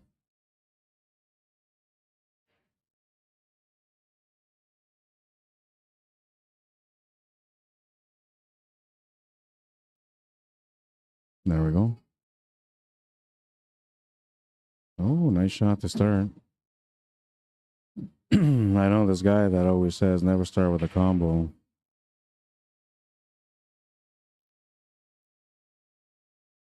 I say it all the time, but I guess sometimes you have no choice. He felt like he had no choice on that one. There's always a choice, mate.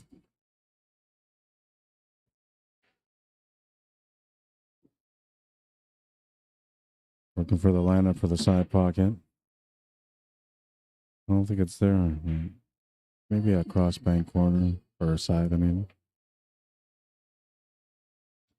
Can't really cut this 13 ball to the corner. Well, I guess you can try, but you can see it here from this camera angle. It doesn't look like it's an easy shot or makeable, really. It looks like the best he can maybe hit is the corner of the pocket.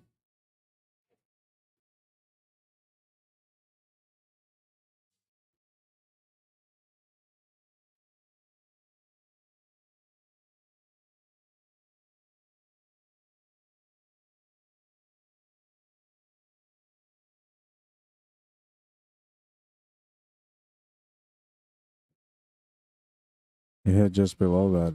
I thought he would have got a little closer to the pocket yet, but even then, I didn't think he was going to get it to the pocket.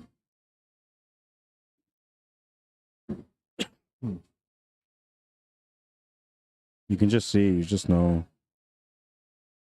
I mean, I think a high level player maybe could have done it, because then they would have like mass 8 spinned into it.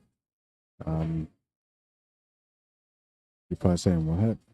If you're saying what, then yeah, like that's what I mean. But if you're saying, oh yeah, then you're supposed to like spin mass A into that.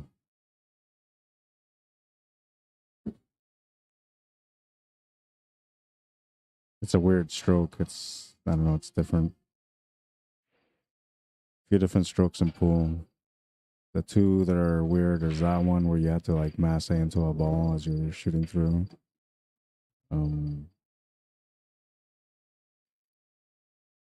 What's the other one?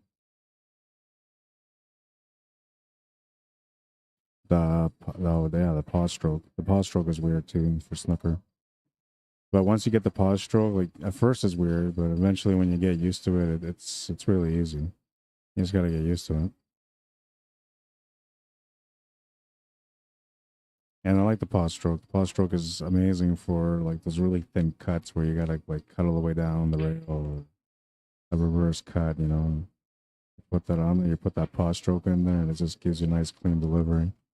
And the secret or what makes the technique so great is that, you pull back like you normally would, but then when you go forward, there's a bit of a hesitation for a second, which is why they call it the pause stroke.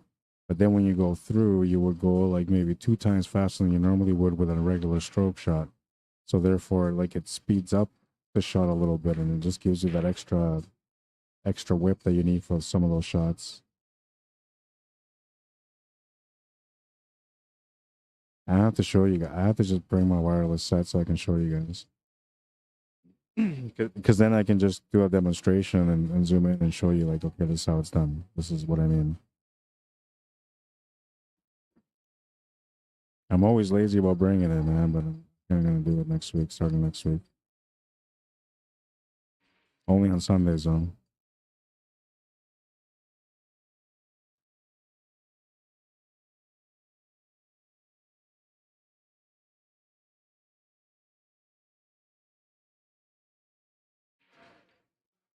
Just going to overcut that 2 ball. Turns the table over. Jordan, and he's got a choice to be able to cut this 13 ball, but he's shooting over the ball. Then he's got the option to make the 10 ball, which is easier. Now you got to play good position for this 13 ball. And if you're trying to swing back towards that 8 ball and 1, then that makes the shot missable. So you don't usually want to do that. And now he's done good to be able to get a shot on the 13 ball, but does the 8 ball go anywhere? Oh yeah, it looks like it does. All he's got to do is just then draw over here to the right. That's going to help for making the shot to the corner.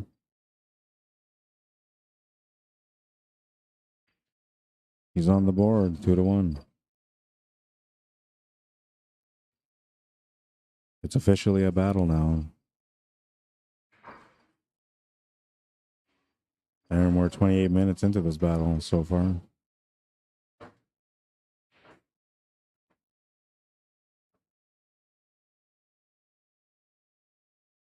Seeing that coming, said Harold. Scotty Gearhart, how you doing? Daryl Yeo, I haven't seen in a while. How's your summer been, man? I know you're a cabin guy, so you've probably been doing lots of cabin stuff this year. Hope you're enjoying the summer with your family. Always nice to see you, or see you come on the stream anyway. All right, we're going to move into rack number 4. Jeff Penner is going to be breaking. He would like to win this game. If he can, he's on the hill.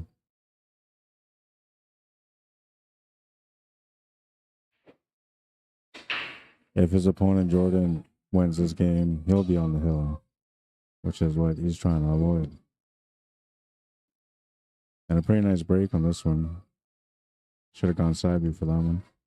Very nice break. It's got a good spread. Always a little bit of work, though. It's not always easy. So if you take the solids as, you got to figure out the 3 ball, which I think maybe goes to the side pocket. 7 ball is a tight shot, but it goes to the left side middle. If you take the stripes, the 10 ball is a problem ball. Other than that, everything else is pretty good.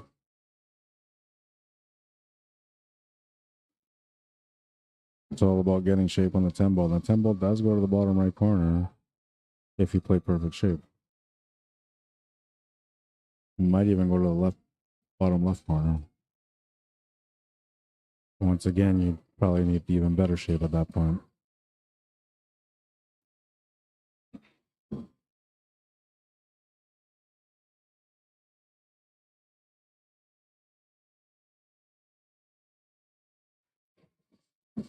Just trying to follow it up to get set up, but he's going to end up hitting the horn and get a bad setup instead. Now I have to take this 13 ball on now.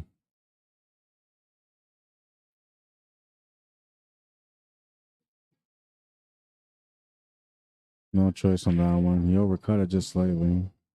Probably wondering how you overcut that shot. I wonder that too. And he scratched the cue ball also. So a ball and a half for Jordan. He's going to have a chance to get on the hill. A nice setup. His biggest problem is that 3 ball. And the 8 ball's a little tight, but it goes to the corner. Goes to the bottom right corner. Goes to the right side middle. Ish, maybe. 3 ball's the problem.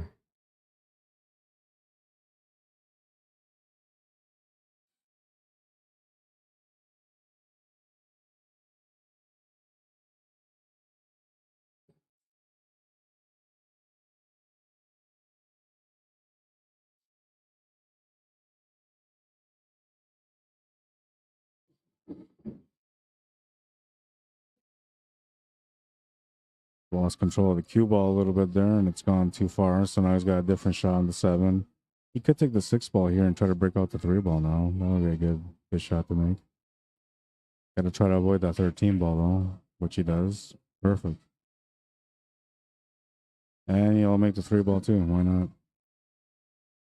A little reward perhaps for making a good call and taking the 6 ball on.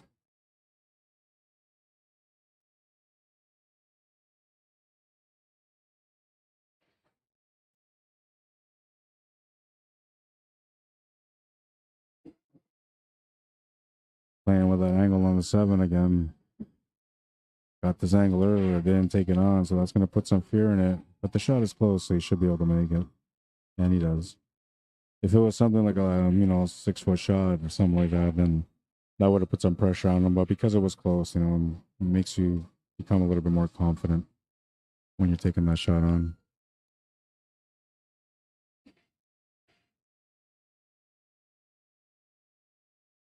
Tight window, but there's a window available here for the 8-ball. It's going to overcut it slightly. Now, the good news is that he's taking over the pocket. The bad news is that his opponent has the edge on him, technically. And now we'll see if he uses that edge to be able to try to win this game without giving away the 8-ball. Short range safety here.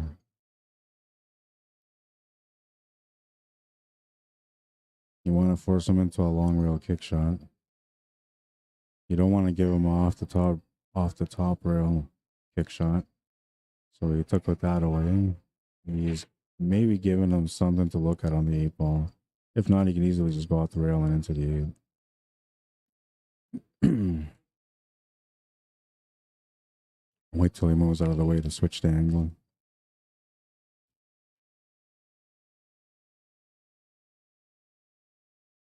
So you can see it there.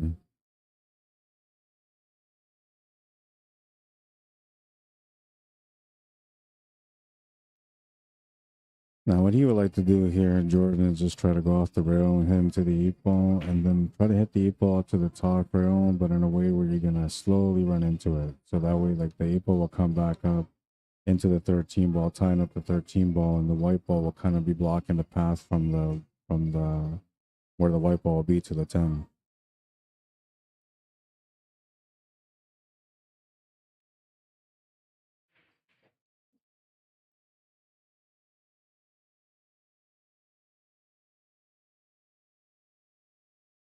But that's a touchy shot. You got to be very precise. You have to have the right speed, and you have to have the right contact, and then the right spin. And you only want to put like a touch of right, just a little bit of right. It's not too much. You just want to be able to cut this into the rail and then back up. He's going to go around from the backside instead. Now, the gamble with that is he's going to give away an open table. And he has. Still a challenge here, though. A couple of challenging shots. The 14 and the 11 aren't giveaways. You still have to earn them. Everything else on the table, though, is pretty good.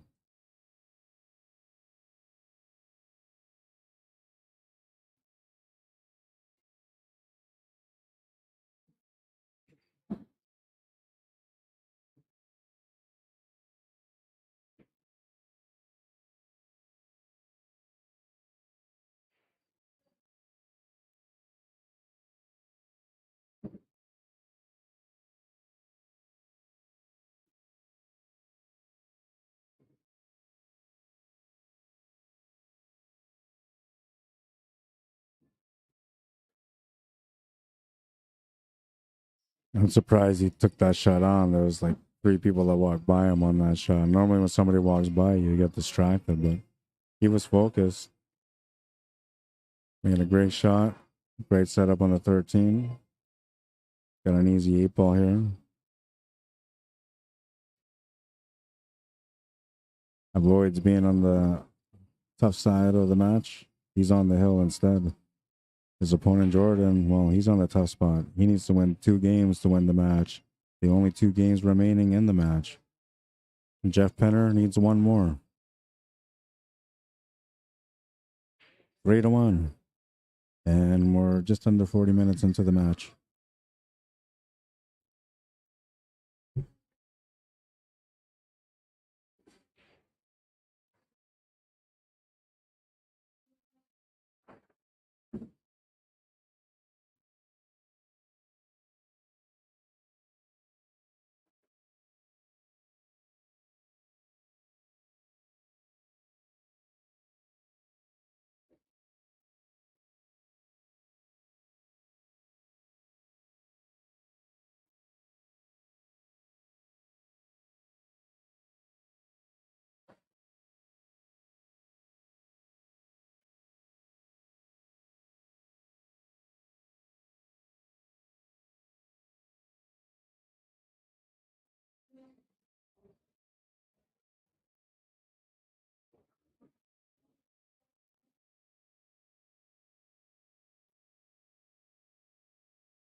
Missed the shot to the side.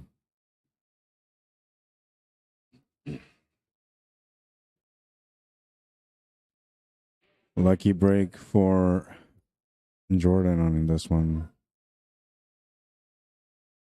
I mean, this table was still difficult anyway, but he gets a break. He gets a chance to get on the table and maybe take it to the last rack. We've had 2 hill matches so far today. And we're in the possibility of having a third one here, but he'll miss the 3 ball. Turns the table over, and Jeff will come up to the 9 next.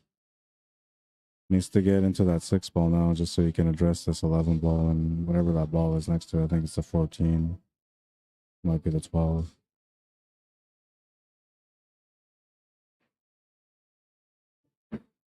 Well, that's going to work out okay, actually. It's not too bad. Didn't do much for that 11 and that 14, but it did lots for that 10 and the 13.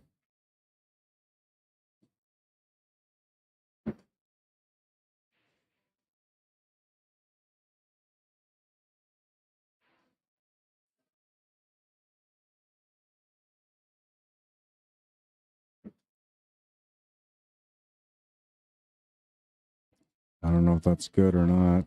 From this angle, it looks like he's hooked, but he's not too stressed over it yet. So he might have the shot.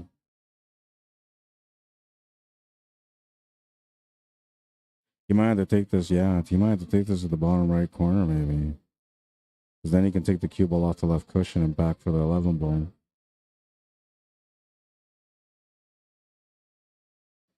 Unless he can see enough to draw back for the 11 ball. He was setting up the cut for the 11 ball. He's sort of kind of tied up the 5, but not really. 8 ball's tied up, so that's going to be a situation that Jordan has to address. You maybe try to get it open here right at the hop with the 6-7 combo. But now you're trying to draw into that stripe and using the stripe as an ally. May or may not work.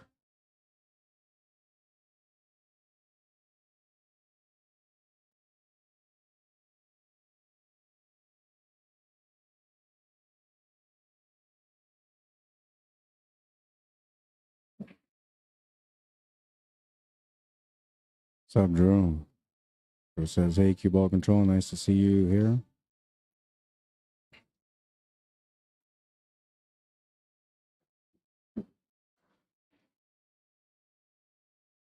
Robert Fidinato, welcome to the stream.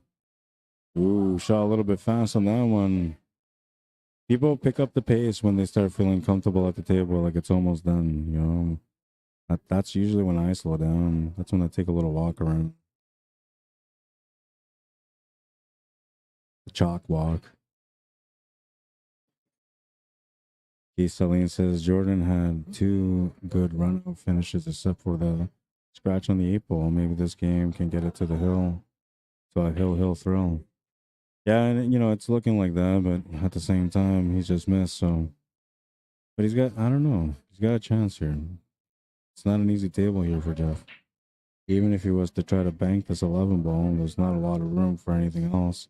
Now, if he can see enough of that 14 ball right now to make the 14 ball, he's golden. And then he's out. But I don't think he can see enough. It looks like the 8 ball is just in the way. And now you can't set up for that small window between the 5 and the 8. It's just so tough to get it. So this is like a low percentage shot, even if he makes it.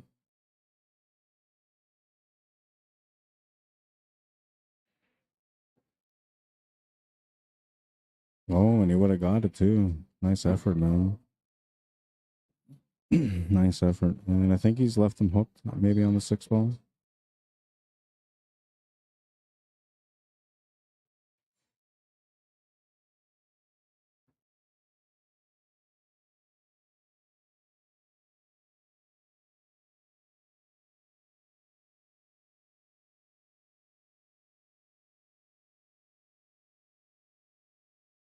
Can't really tell from here. I know you can see some of it. I just don't think you can see enough to cut it.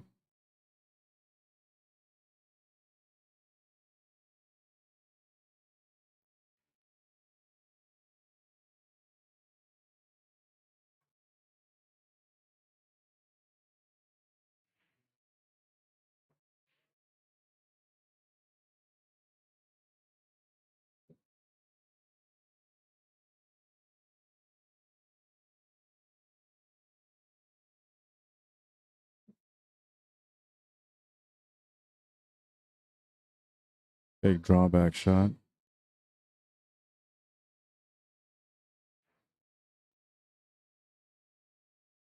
Just the 8-ball left for the win.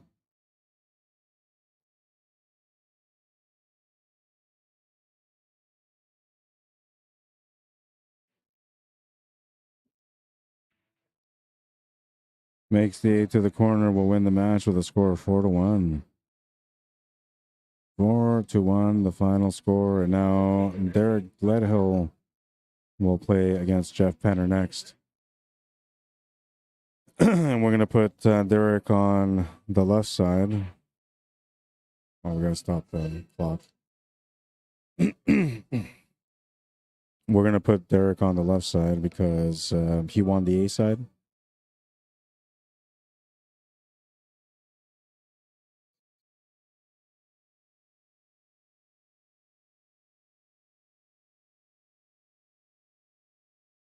And that means we're going to keep Jeff Penner on the right.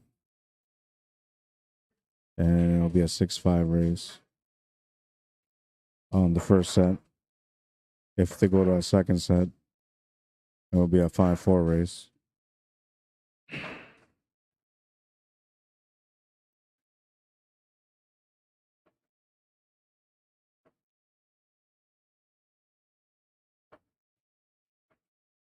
All right, we're going to make it official, and I got to update the FargoRate here. Lost my train of thought. Championship match, yes.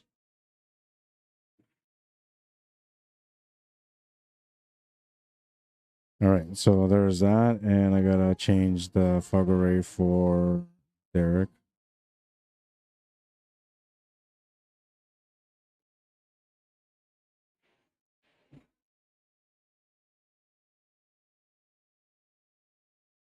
All right, and they're gonna get going right away. I'll wait for them to take the first break, and then I'll start the clock on them. Looks like Jeff Penner's going to be the first one to break, but he just finished a match, so he's taking a quick reset, maybe a bathroom break, whatever it is. But he'll be right back, and we're going to get this going. I got to pay Jordan out. I'll be right back.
All right, I'm back.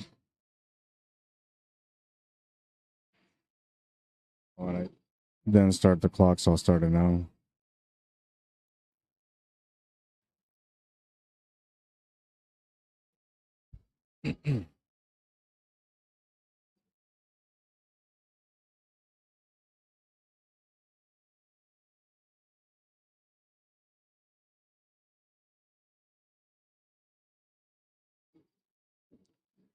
Missed the shot.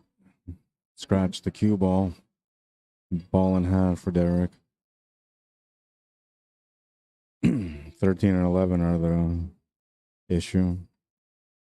14 ball is an issue too because it's sitting near the side pocket. It's not too bad though, but you need to get to it. You can get to it right away, that would be great.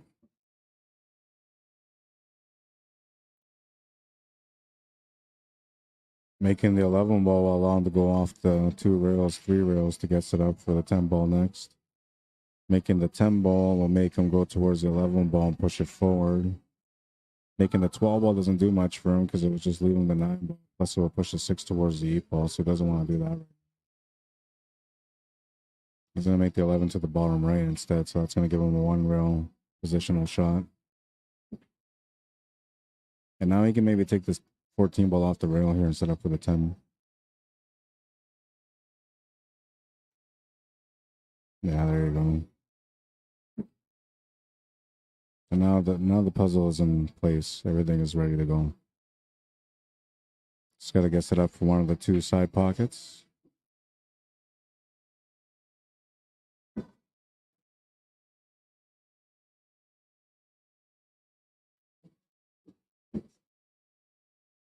I like to get somewhat straight on this 12 so you can just roll up the cue ball from there.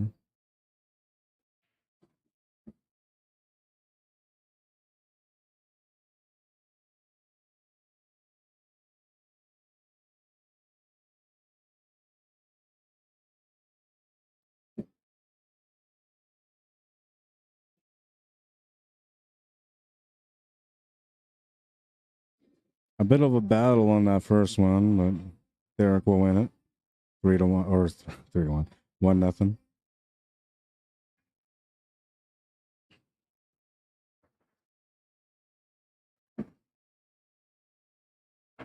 He'll be breaking next in rack number 2. Chance to get up 2 in this one. Now he's the one that's been on ice, so you know technically whoever comes to the B side is usually warmed up. They're playing better. They're used to the table. Usually because they're on the B side through a stream, they're usually on a TV table for most of their matches.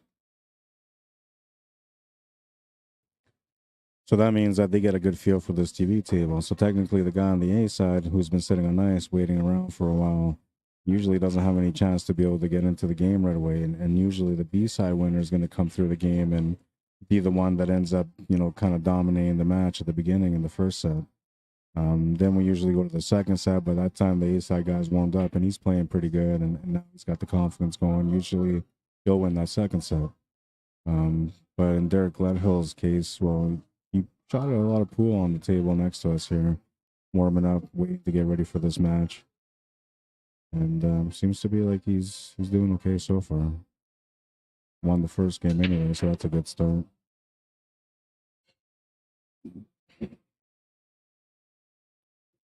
It sounded like something went in.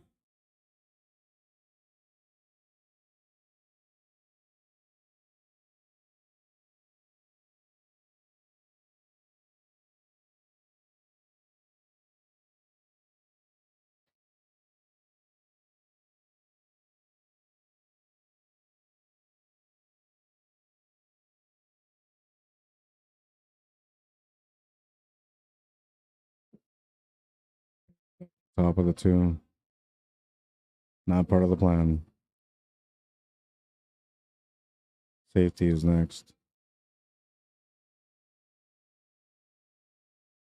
He's just trying to get the cue ball on top of the 7 here. Or he's going to use the 14 ball instead.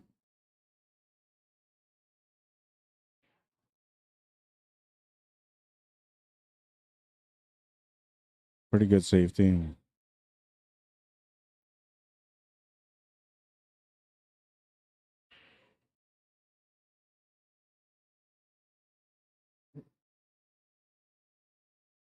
He might have a possibility to make the 11. If you can't hit it directly, you can definitely go off the rail into the 11.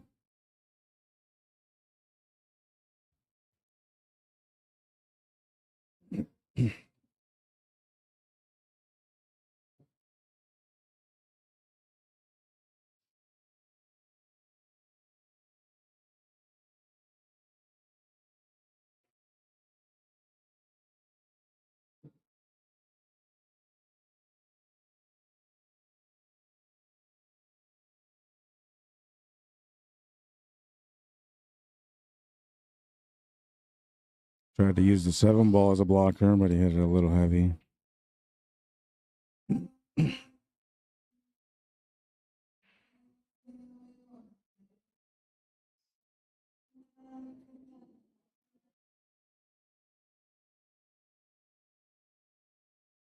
Or nothing, Jeff. I'll find out. Tied 1-1? Okay. Thanks, guys. I looked at the coins and it looked like they were both on 0, so I thought it was still the first rack. Apologies. All right, we're tied on 1. This is why you don't leave the station, because then you don't know what the hell's going on, man. But I had to go pay Jordan, so I had no choice.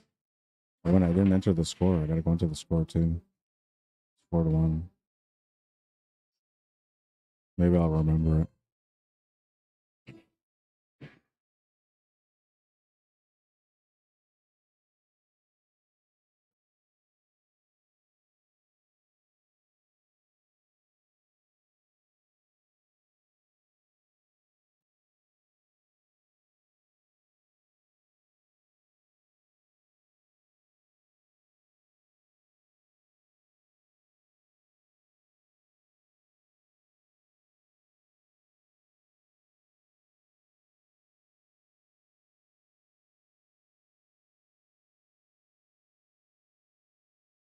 Go for the side pocket. It's all in. Ball in hand for Derek. That makes things a little bit easier at the table now. 5 and 7 were the problem balls. He can address that right now. If he can make the 7 ball, the 5 ball goes. If not, he's got to figure out a way to get that 7 ball in the open. And the 5 ball in the open.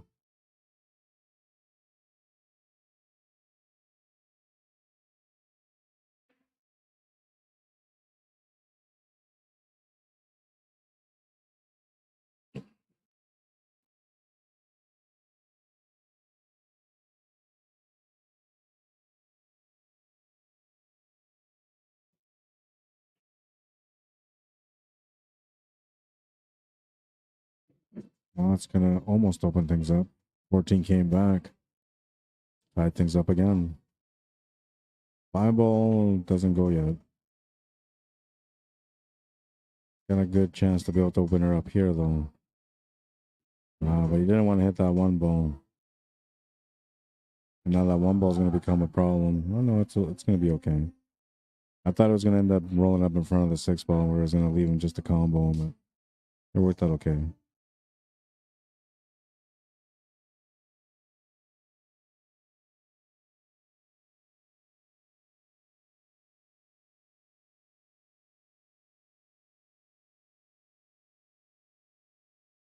Missing the shot's not going to hurt. The leave is good.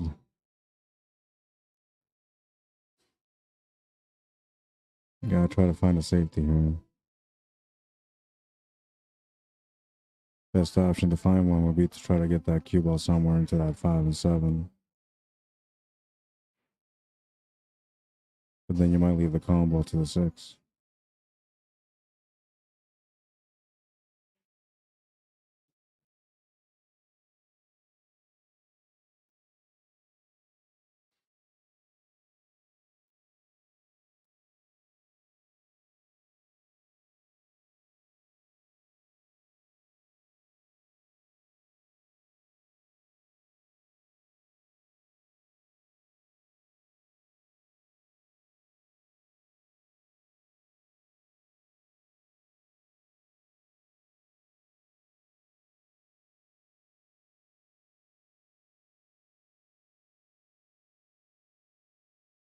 I don't know if there's any other option other than just trying to play a cue ball that way. A kick shot, but if you go for it, well, I guess a kick shot will be okay because that 5 and 7 doesn't go. You just try to do a kick shot on the 10 ball. Now you're gonna likely give them a shot on the 6 ball, but that's okay because then they're gonna have an angle that runs into the 1, and then no guarantee they're gonna get a positional shot to be able to break out the 5 and 7 from there. So it wouldn't be a bad gamble. I think it's better than the first shot that I was looking at, which was trying to go off the 10 into the rail and into the 5. Well, that's the one he's gonna go for. Well, I don't know about this, but if you're trying to take over the pocket, then it's not so bad. That worked out okay. He sort of left some blockers in the way.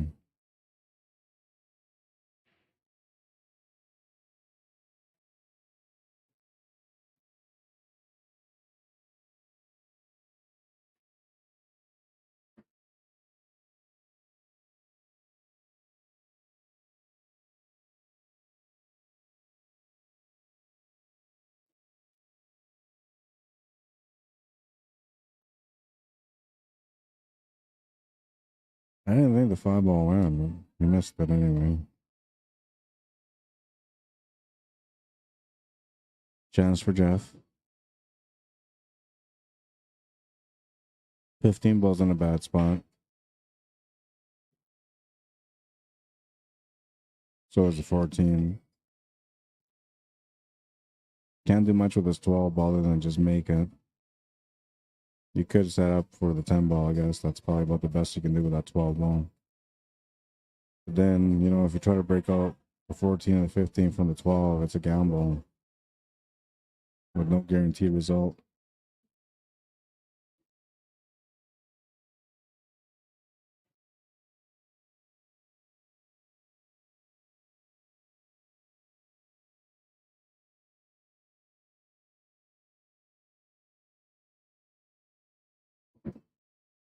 Did he leave him hooked?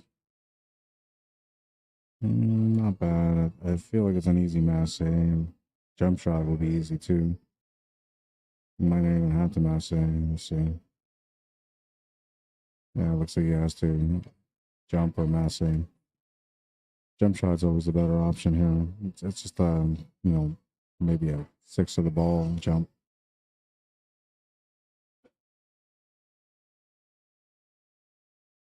It's all about the pop on this one.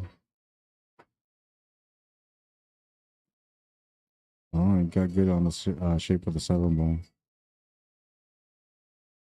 A little reward for the shot.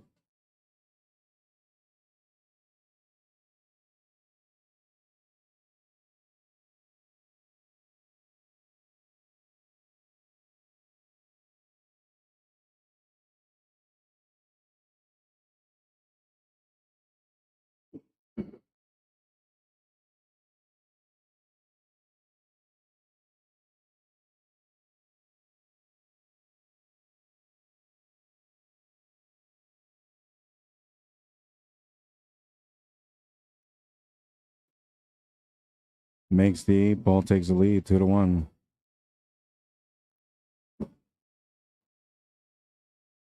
By the way, thank you for keeping track of the scores. You guys are awesome. I'm supposed to be doing it, but when I walk away to take care of things, I can't really pay attention to what's going on behind me. And then usually I'll ask these guys, but when I walked by in this one, like I seen the coins were both at 0, so I figured, you know, they were still on the first rack. But if you guys hadn't been paying attention there, we had to score off by 1 for a while. 2-1. It's a 1 game difference, so right now it's just a straight race to 4 for them.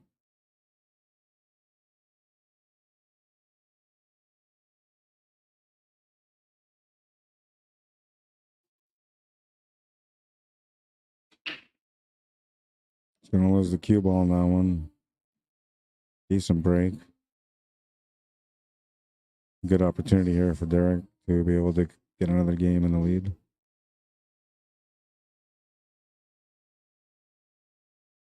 No real challenges. Everything's pretty good. Just a matter whether you want to take solids or stripes, and I kind of like stripes better. We'll see what he decides.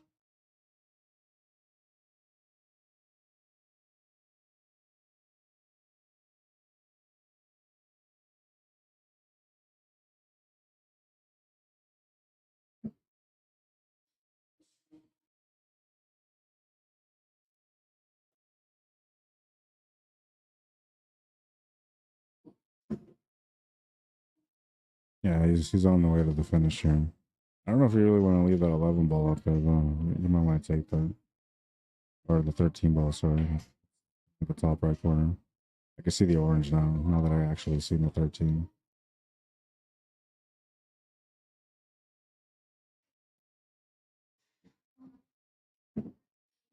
I guess if he's leaving that 10 ball there, though, it's not too bad.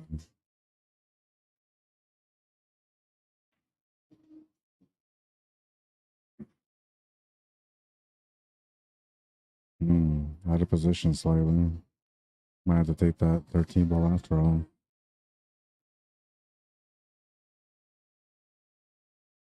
Needs to have the right pace on this one.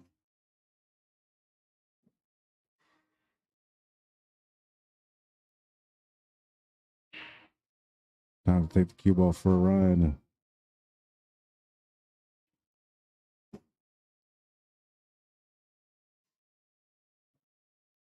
Ooh, ends up tight on the 8.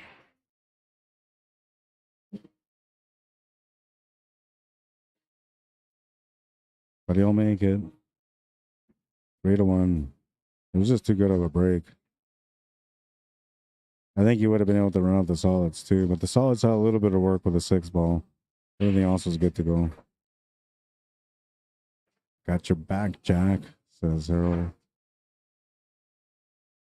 Rich Jr. Wright, welcome to the stream. Eduardo Vasquez, bienvenido, welcome. Is it, how do you say your name?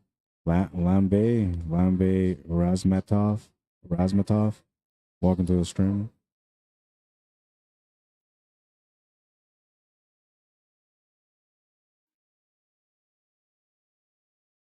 Fernando Duke Budam, welcome to the stream.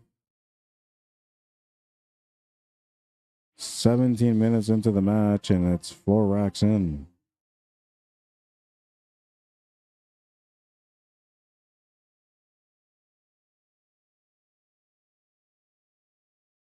Derek Gledhill will be breaking next. And rack number 5.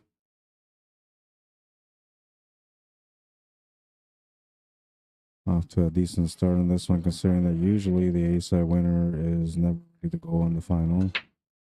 And he's got a good start, building up some confidence as he moves on into the match. Just made a ball. Has a decent table. I'd like to get going with the stripes here, maybe better than the solids, but the solids are workable, and he really doesn't have much option except for taking the solids on. Again, the 6 ball was going to be important. He got that open. Angle on the 7, maybe enough to be able to get onto the 5. If not, then try to move things around slightly from there. 4 ball will be the escape shot if anything goes wrong. Got a perfect little breakout on that one.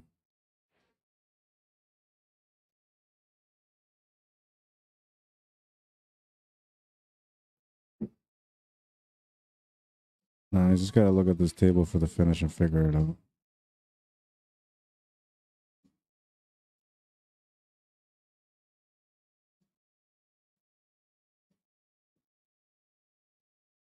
Needs to come down table now to get set up for the 1 ball. He could get set up for the 2 ball, but it would be nice if he can get set up for the 1 ball here. Oh, no way, man. How does that happen? Man, that was me last Thursday. I was like, what? How? What? I think I scratched like 3 times on the 10 ball. And not on the 10 ball, but making shape for the 10 ball. It was just horrible, man. Just thinking about it right now has got me having flashbacks.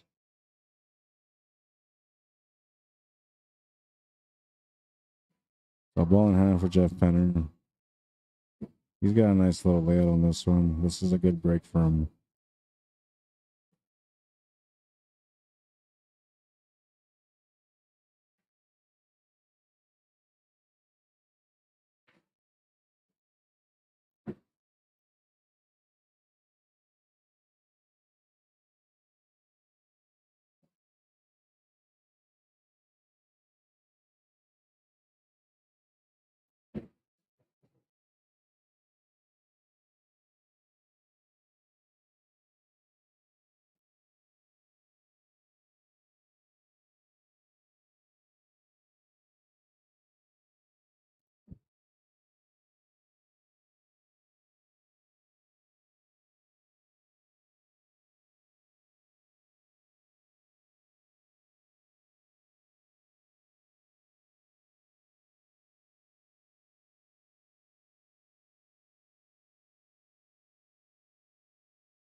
No choice but to take the 9 ball on here. Needs to go off the top rail with some inside spin to come down for that 13 ball. Oh, but he graced off that 8 ball, which is going to change things a little bit. Actually, worked out not too bad for him, though. He's got a fairly decent 13 ball, and the 8 ball's pushed over to the pocket, which makes it an easy finish for him.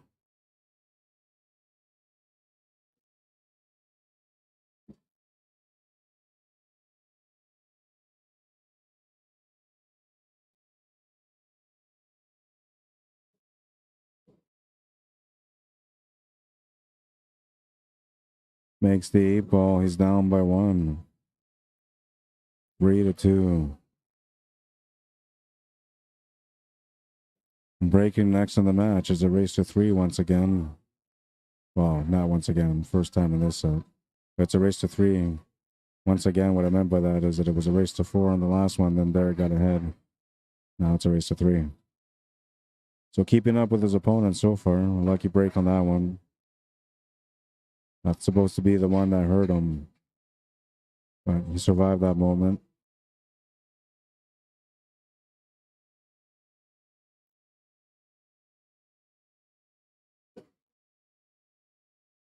We'll see how his break works out on this one. Looking for some action.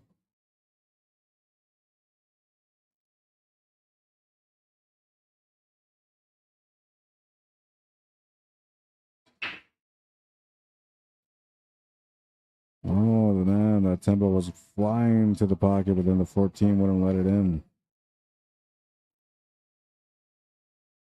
So an opportunity here for Derek.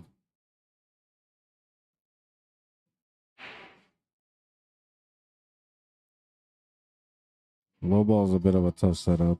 High ball is better. There's stripes. But then you have some sort of issues too. 12 balls set up at the bottom. Linked to the 14 ball. That's mainly your biggest problem. 10 ball's not too bad. And you can get to it. As long as you don't move anything around there, you can get to it.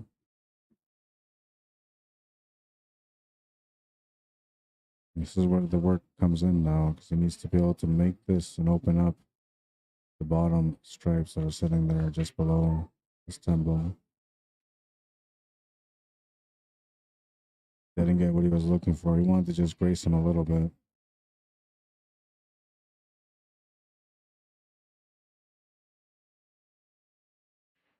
But he can see enough to make it. He'll come up short. Kind of with a chance to be able to tie things up. Biggest problem for him is the 4 ball. Second biggest problem for him is the 7 ball. Other than that, we're looking okay. He's got a great angle here on the 5 ball. Can maybe run into the 4 ball. Then maybe take the 7-1 combo from there.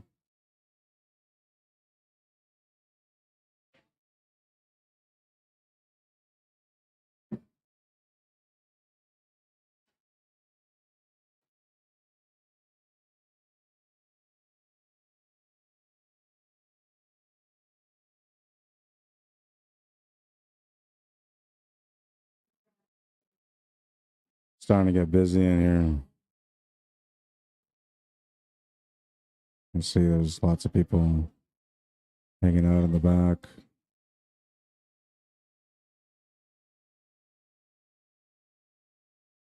Lots of people hanging out.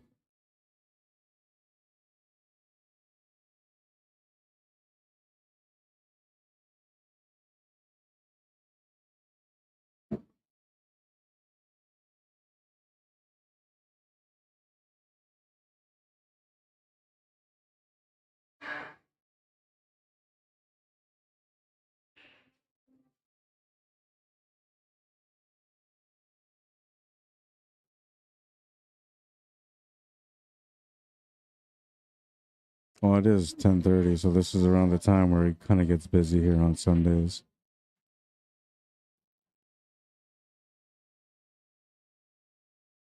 It's almost back to school time here in Manitoba, so you'll still see people coming out on Sundays, but it won't be like late at night. Most of them will probably come out to like around 11:30.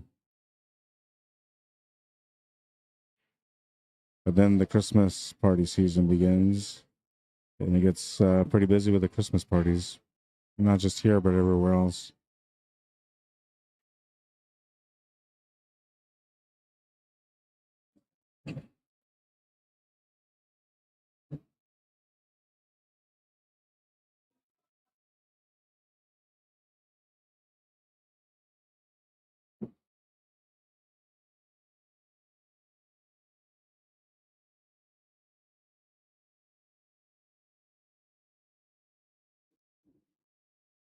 Man, you need that to work out. And it worked out perfectly. Got to settle for an angle on that 9 ball, which is fine. You just make the 8 ball in the same pocket as a 9, that's all.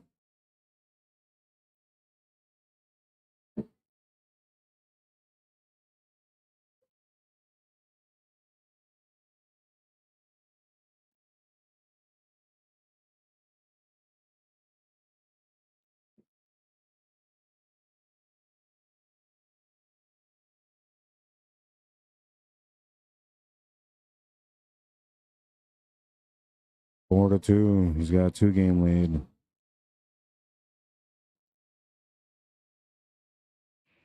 This is the first set. If Jeff can win the first set, we will go to a second one. If Derek wins the first set, it is over.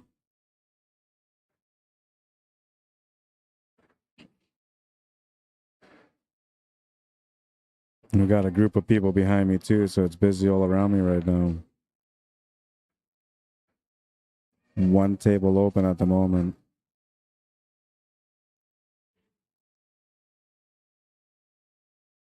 No, so, well, yeah, no, there's 2, but there's a group that just sat in here, so they might be taking one of those 2 tables. So 1 table open right away.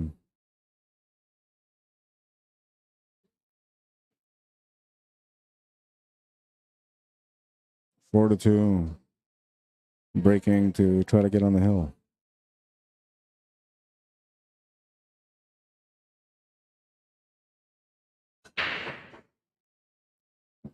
Pretty good contact on the break.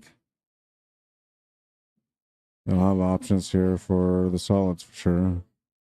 Stripes, somewhat, but you kind of want the solids here. 5 ball's tough, 7 ball's tough, but you kind of want the solids. Actually, it's all tough. The stripes aren't pretty, but you can work with the solids. He's trying to make it work there. Almost opened up the 5 ball also. Didn't quite get that. Has a breakout angle here in the 2 to split up the 4 and the 6. Maybe you can create something from that. He's just going to leave it as is. So he's got an option to be able to make the 7 or the 5.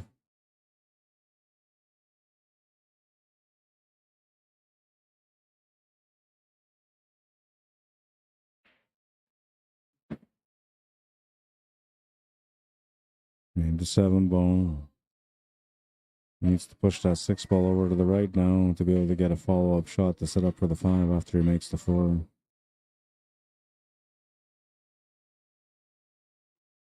Misses a shot to the corner. Pushed the 6 ball over to the right, so had he made that 4 ball, he was going to be in tough.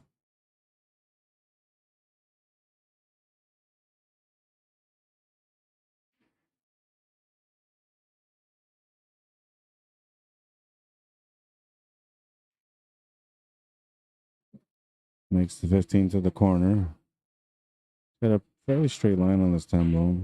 You set up for the 9 ball or push the 9 ball up a bit to the right of the 5.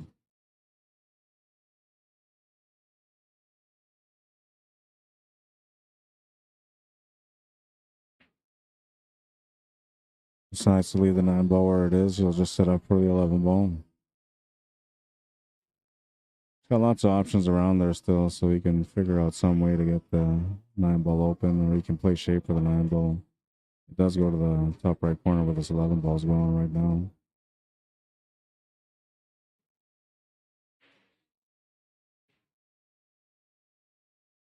This is where you should be assessing to see how you want to finish this table. He's going with his instincts here. That might work out. Yeah, that's not too bad.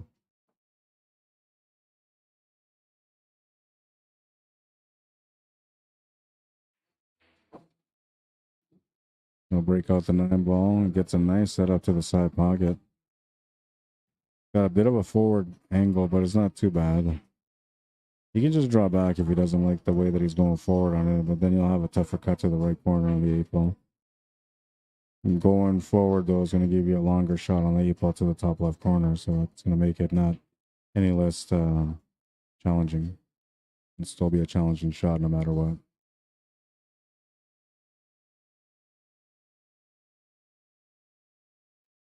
Try to cheat the angle with some spin so that way you get straighter on it. There's a stop to take the longer shot to the left corner.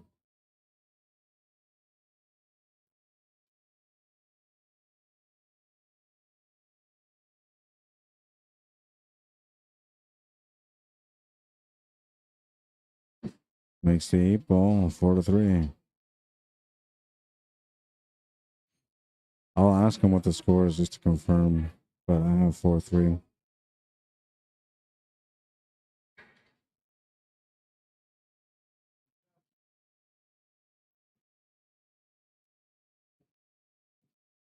Yeah, it is 4-3, so I got the right score.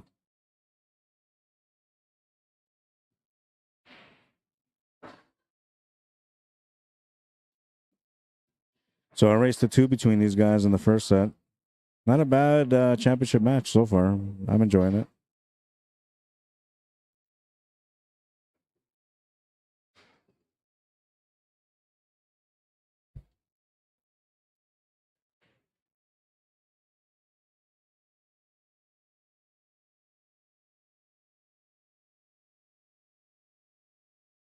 There, just took a quick reset break here.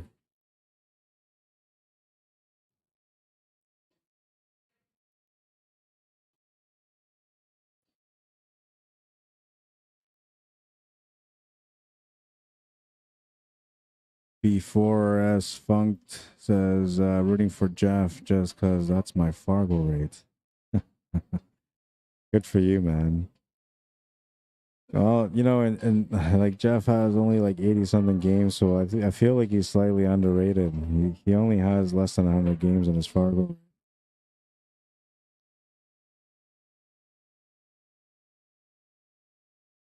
So technically,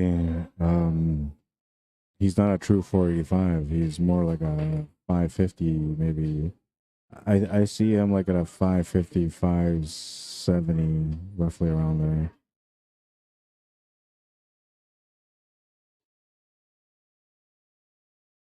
And Derek is a 605, but I think his is established, like super established. Let me take a look.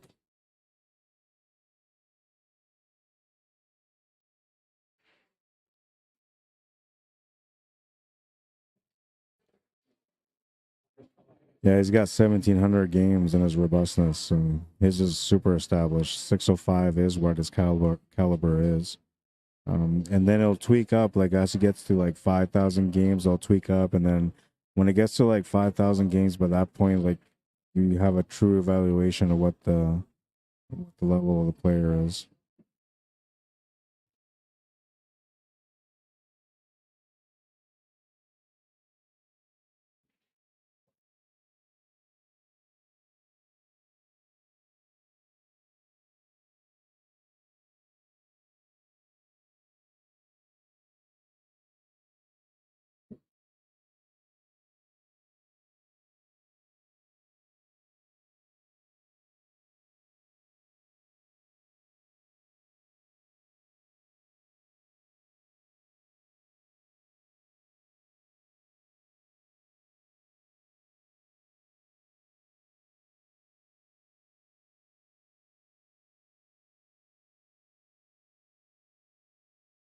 Ball in hand for Jeff.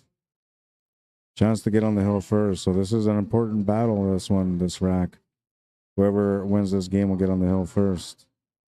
That could mean something in this match.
That could have gone wrong for him there, but that worked out okay in the end.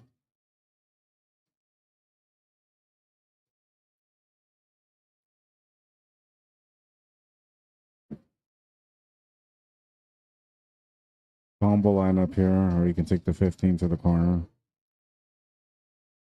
I don't mind the combo line up here, but then you have to set up for the 14 or the 15 ball after that. I don't think I like the 15 ball shot here, because then you're like trying to look for perfect shape on the 10 ball. And though you do have most of the pocket, the 6 ball is blocking half of it if you go too far ahead on the 15. That's the only reason I would go with the combo here. And I would combo the 14 ball into it with a draw shot. Set up for the 9 ball in the bottom right corner. Then take the 15 to the side. Because then with the draw shot, I'm trying to make the 14 ball too. Just likely it's going to go in, see? That's experience right there.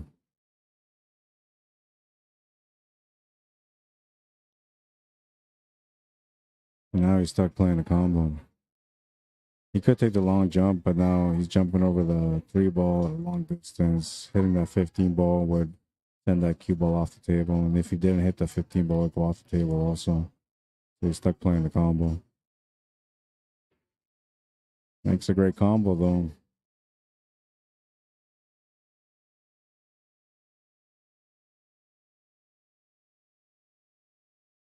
And I'll have an option to make this 9 ball as well. He's looking to see if he can make it to the bottom left corner. That's a super tight squeeze. I think you just take this to the bottom right corner, apply some right hand draw on it so you come off the cushion back to the right side, then you can make the 8 ball on the left side middle pocket.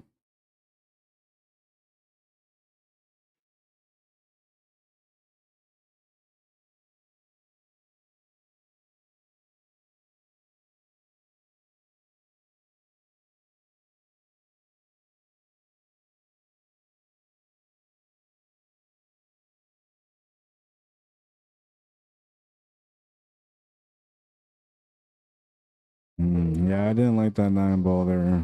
Thought it was a tight squeeze. We'll see if he gets another chance on this rack. Fairly open table for Derek. 3 ball shot is going to allow him to get set up for the 7 ball. That will get him set up for that 4 ball. Could take the 6 ball now and then take that. Sorry, I said 4 ball. That was 6 ball. Could get set up for the 7 ball next and just take the 6 ball now. For that 5 ball. Better line for the 5 ball. Yeah, see, he just recognized that. He was originally looking to make the 7 and set up for the 4, but then that was going to be more complicated. And now you need the perfect angle and everything, which, if you just played it the way that he just played it, simplifies all of that. Just allows you to play pool.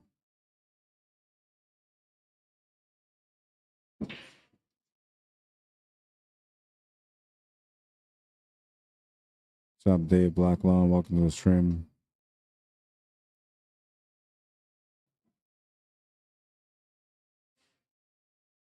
Just the 8 ball to get on the hill.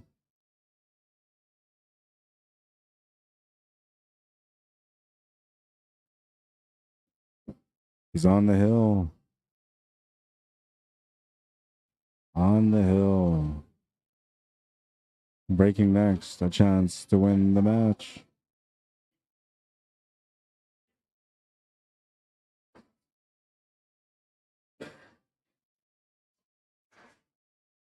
Jeff says, too late for a split. Derek says, if you beat me the first set, then I will. So all that Jeff Penner has to do here is just win this game and then win the last game when he breaks, if he can get it there. Oh, it looks like the last table is gone now.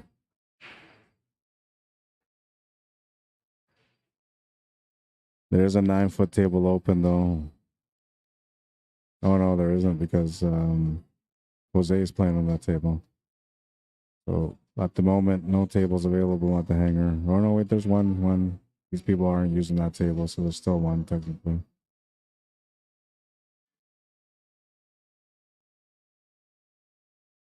Rack number 9, breaking for the match, and oh man, that white ball did everything it could to stay up on top of the table, but it'll get shoved into the side pocket.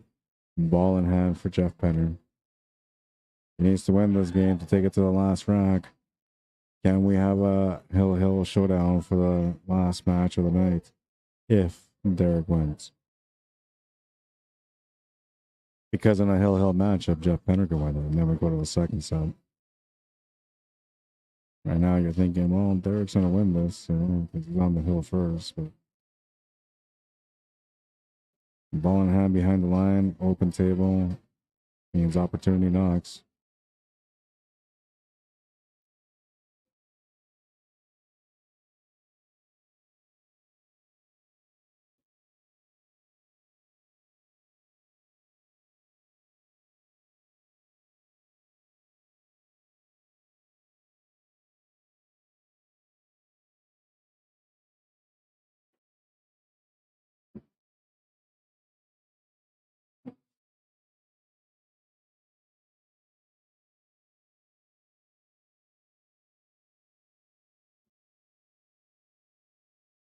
Lucky he didn't scratch on that one.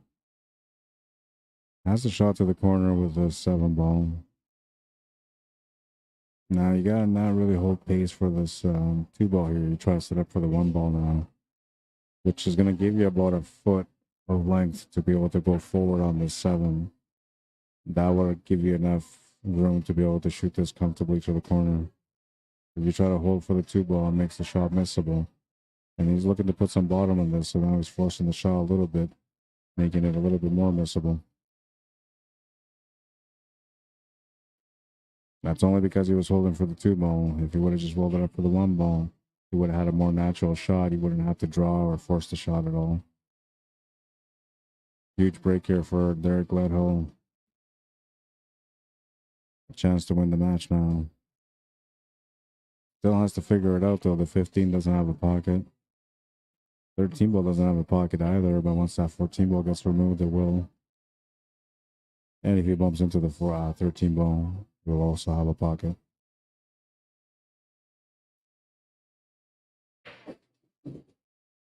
Trying to open up 2 balls at once.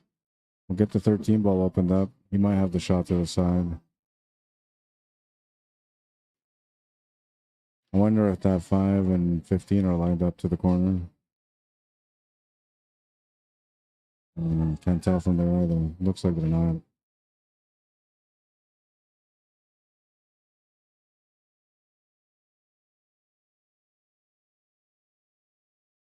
Well, a turnover, and Jeff Penner will get a second chance on this table. Something that I didn't expect to see, but it worked out that way. Can he capitalize on this one? Now, he doesn't have a whole lot to work with. You can see the 1, bank side is about the only option on that one. Can't see the 2 ball unless you jump. You can see the 5, but the 15 ball is blocking it. And you can see the 3, but it has no pocket. The 7 ball can only go in if you play a combo with a 3. I tried the bank side, a really good attempt. Missed it on the pro side, so to speak, because he's left nothing here for Derek GLEDHILL. Now, he can hit that 15 ball if he wants to, but he doesn't want to do that. He'll just hit this 12 ball instead. That 15 ball plays a good part for him right now. It's blocking that 5, and it creates a bit of a stress for his opponent. It gives his opponent an area where he's going to be kind of focused on, more or less, every time he comes to the table.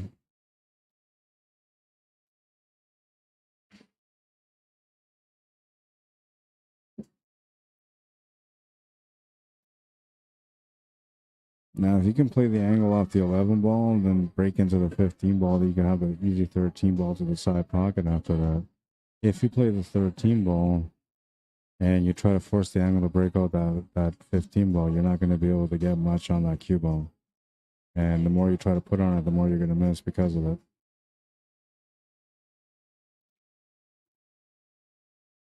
Yeah, that was a tough situation to be in.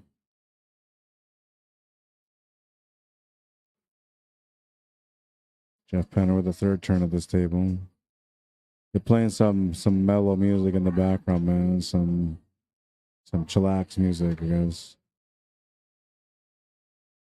Making these guys kind of get a little bit more relaxed at the table. The battle mentality is kind of going away.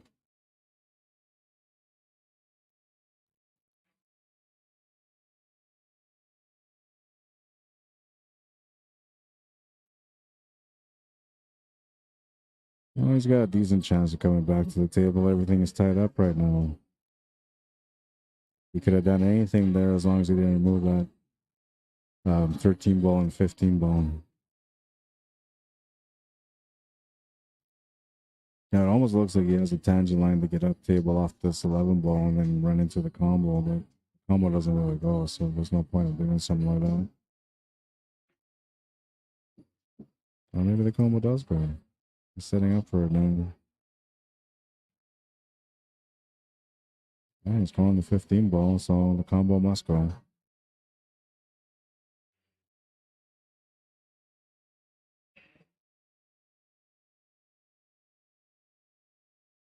Sounds like he changed his mind. He's calling the 13 ball now.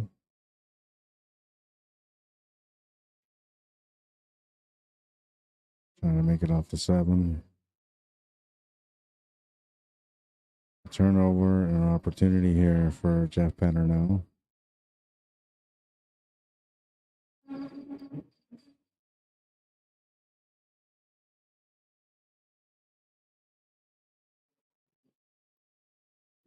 He's got to get that 5 ball and that 2 ball somehow. And he's looking at this 3 ball like he can just draw back into this 5 ball from here, but I don't think that would do much for him.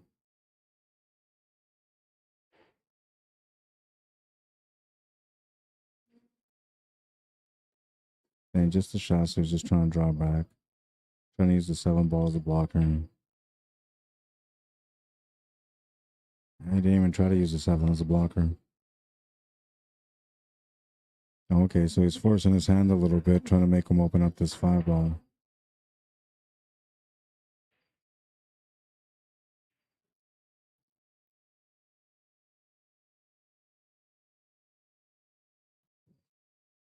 And he did it. He was trying to get him hooked behind that 13 ball, but he's left the 7 ball open. Plan worked for Jeff. Now all he's got to do is get the angle on the 5 to break out the 2 ball. And he's good. And now he doesn't even have to break out the 2 ball, really. He can just set up for the 2 ball to the bottom left corner straight. That will work. He's not even looking at this table right now, but he can set up from the 5 to the 2 and then go for the 3 after that as a follow-up shot. He's got a game plan, though, and he's just going by the plan. Whatever the plan is, he's following it to the T. So it looks like the 2 ball is going to be the finish ball. That was the plan.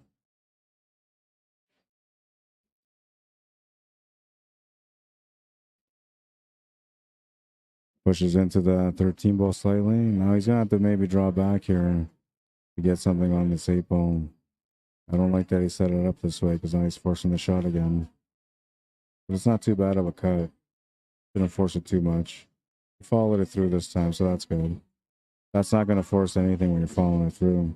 Allows you to play the shot naturally. Good decision there from Jeff.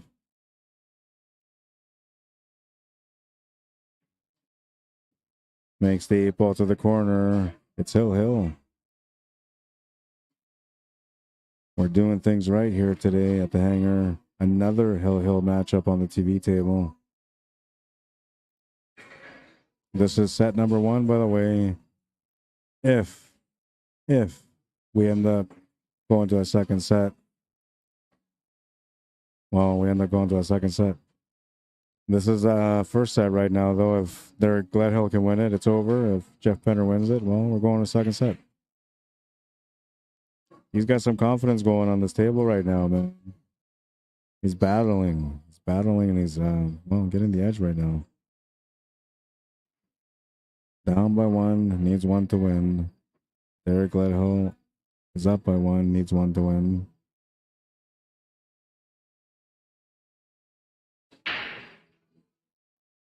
Smash and break. The 6-ball got rejected. It was about to go in, but the horn said, nope, not today.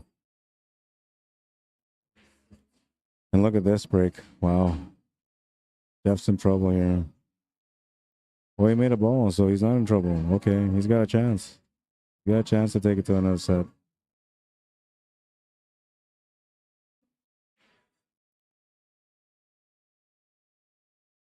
Made a ball. Look at that. Opportunity knocks. Really nice table here, man. But you still have to make a decision on solids and stripes because it's not quite open. There's still a little bit of work. 5-ball and the 14-ball are tangled up. That's really about the only work for the stripes. I guess once you get down for the 11-ball, you can solve the problem for that. Whatever it is, the 15-ball, I think, on the bottom right.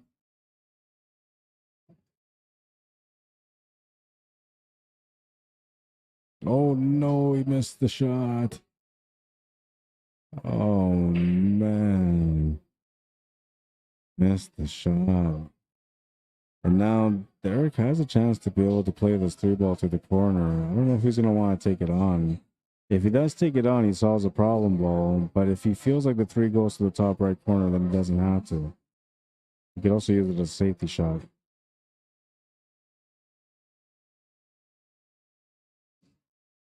He's okay. He's not bad. The only thing that Jeff can really do here is just take over the bottom left corner. Not much else. Maybe a really tough cut on this 10-ball to a left side middle pocket, but, we're talking crazy now. Can take the 12 to a left side middle, but that's also a crazy shot. Tried to take over the corner pocket, but the 12 will end up running into the 14. Was it the 14? I think it was the 14. Gotta go back and look at that now.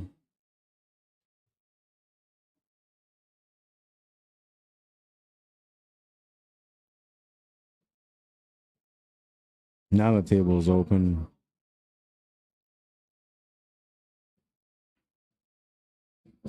Now there's the finish line on this one. Just gotta take a look to see if the 5-ball goes past the 1 to the bottom left corner. If it does, he's out. If it does, he's completely out because then he just has to roll it up for that 5. If he doesn't have it, then he's got to still do a little bit of tactical maneuvers on this table to get out. 2, 1, 3, 5 would be the way that you go. Well, now he's got to take the 3-ball. Now it's all about position. He needs to get a good shot on this 1-ball, somewhat straight to set up for the 5 to the side pocket. Doesn't want to move that 14-ball too much. That's going to work. A little touch of perfection on that one. Easy 5 to the side. He needs to, stay away from that 14-ball so he can make the easy shot on the 8. He's looking to follow it up to make the 8-ball on the side pocket. And that would be a little bit better than taking it to the corner. And the 8-ball to the side for the win today. GLEDHILL is going to win it on the first set. Not too often that an A-side winner will come back and win the match on the first set, but Derek GLEDHILL will do it. 6-4, the final score. We got to get those boys paid now. What a matchup. A little bit of me was kind of hoping that that would have gone a little bit further, man. I was hoping that we would have gone to another set, but it's all right. I'll accept the way things are. I'll just, go and play some pool now. Have some fun. Yay. Have some fun, man. If you haven't subscribed to my YouTube channel yet, check it out. CSL Manitoba. You can find me under Rod Arriagada /CSL Manitoba. And if you subscribe to my channel, I'd appreciate it. I'm looking for 1,000 subscribers. I'm on my way there, but I definitely need some help still. So I appreciate it if you do subscribe. And if you have already, thank you. I appreciate your support, as always. If you want to message me to come on and cover an event for you, you can message me at cslmanitoba@gmail.com. That email is also how you can donate to my cause if you want to support me that way via PayPal or e-transfer. Derek's going to go get his pay. I got to get things set up here. The hanger. Let's do the hanger real quick. Don't forget to check out the 19th hole burger. And if you want to come check them out in person and you want to give them a call to book a spot, follow them at 204-560-2929, located at 121 Scurfield Blvd. It's at the corner of Route 90 and Scurfield Blvd, right by the Dairy Queen, in the same parking lot as the Dairy Queen. That's pretty descriptive, I think. But come check them out. They would love to take care of your party if you have a party coming up for the Christmas season. The Christmas party season. What else do I got? I think that's it, man. I'm all done. Let's take this timer down. Check out the last highlight. They're playing some good tunes right now. It's making me want to jam out. Made a good combo. I thought that was going to the hill. And I thought we were going to the second set. I was right about one of them. And, okay, that was the last one, right? So what else do I got? I already did the jam up stuff for you guys. I showed you that. We're good. We're good, man. We're done. Are you trying to take that table? I'd rather you didn't yet, but if you have to, I guess you have to. I don't need 3 at all. Yeah, but if you need to put somebody here, it's just that I gotta take down my equipment, so I need the space while I'm doing it too, right?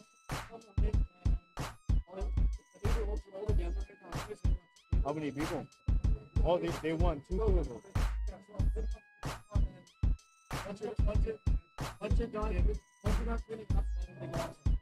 Okay. All right, sorry about that.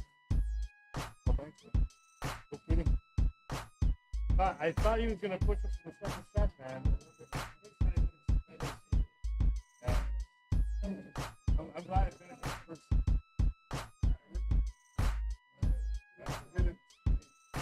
You had a couple of matches that it looked like you were not good in it. And then this match is like you were having I guess you got it was good shooting. It was a fun match. I enjoyed it.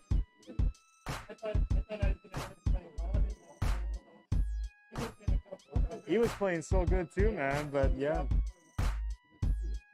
you were supposed to lose that match, and you came back and won. That's what I mean. That's the way it goes, though, right? That's the battle, man. Yeah, right on. Congratulations, good shooting. Nick Romanek in the house too. Give me 1 second, Nick. I'm just doing the closeout right now. All right, guys, that's going to be it for today. I hope you guys enjoyed it. My name is Rod Arriagada. If you guys want to add me or follow me on Facebook, you can. If you want to message me to come out to your town and do an event, you can message me at cslmanitoba@gmail.com. And I do other events, not just pool. So anything you can think of, I'll take care of it. I do the graphic work by myself, too. Anyways, that's going to be it for now. Don't forget to follow and like our Facebook page. The boys have QSports Live YouTube channel, and then I have the one that's under Rod Arriagada /CSL Manitoba, which is stands for QSports Live Manitoba. And well, that's it for now. I don't know if I'm gonna be here tomorrow. I'm kind of trying to plan things with my family, but if things work out that I'll be here tomorrow, I'll see you guys at the tables tomorrow. If I'm not here tomorrow, I'll see you guys at the tables next time, which should be on Thursday. I'll see you guys then. Thank you for tuning in. Thank you for liking and sharing the stream. You guys are awesome. I appreciate your support. Have a good night, everyone. Cheers.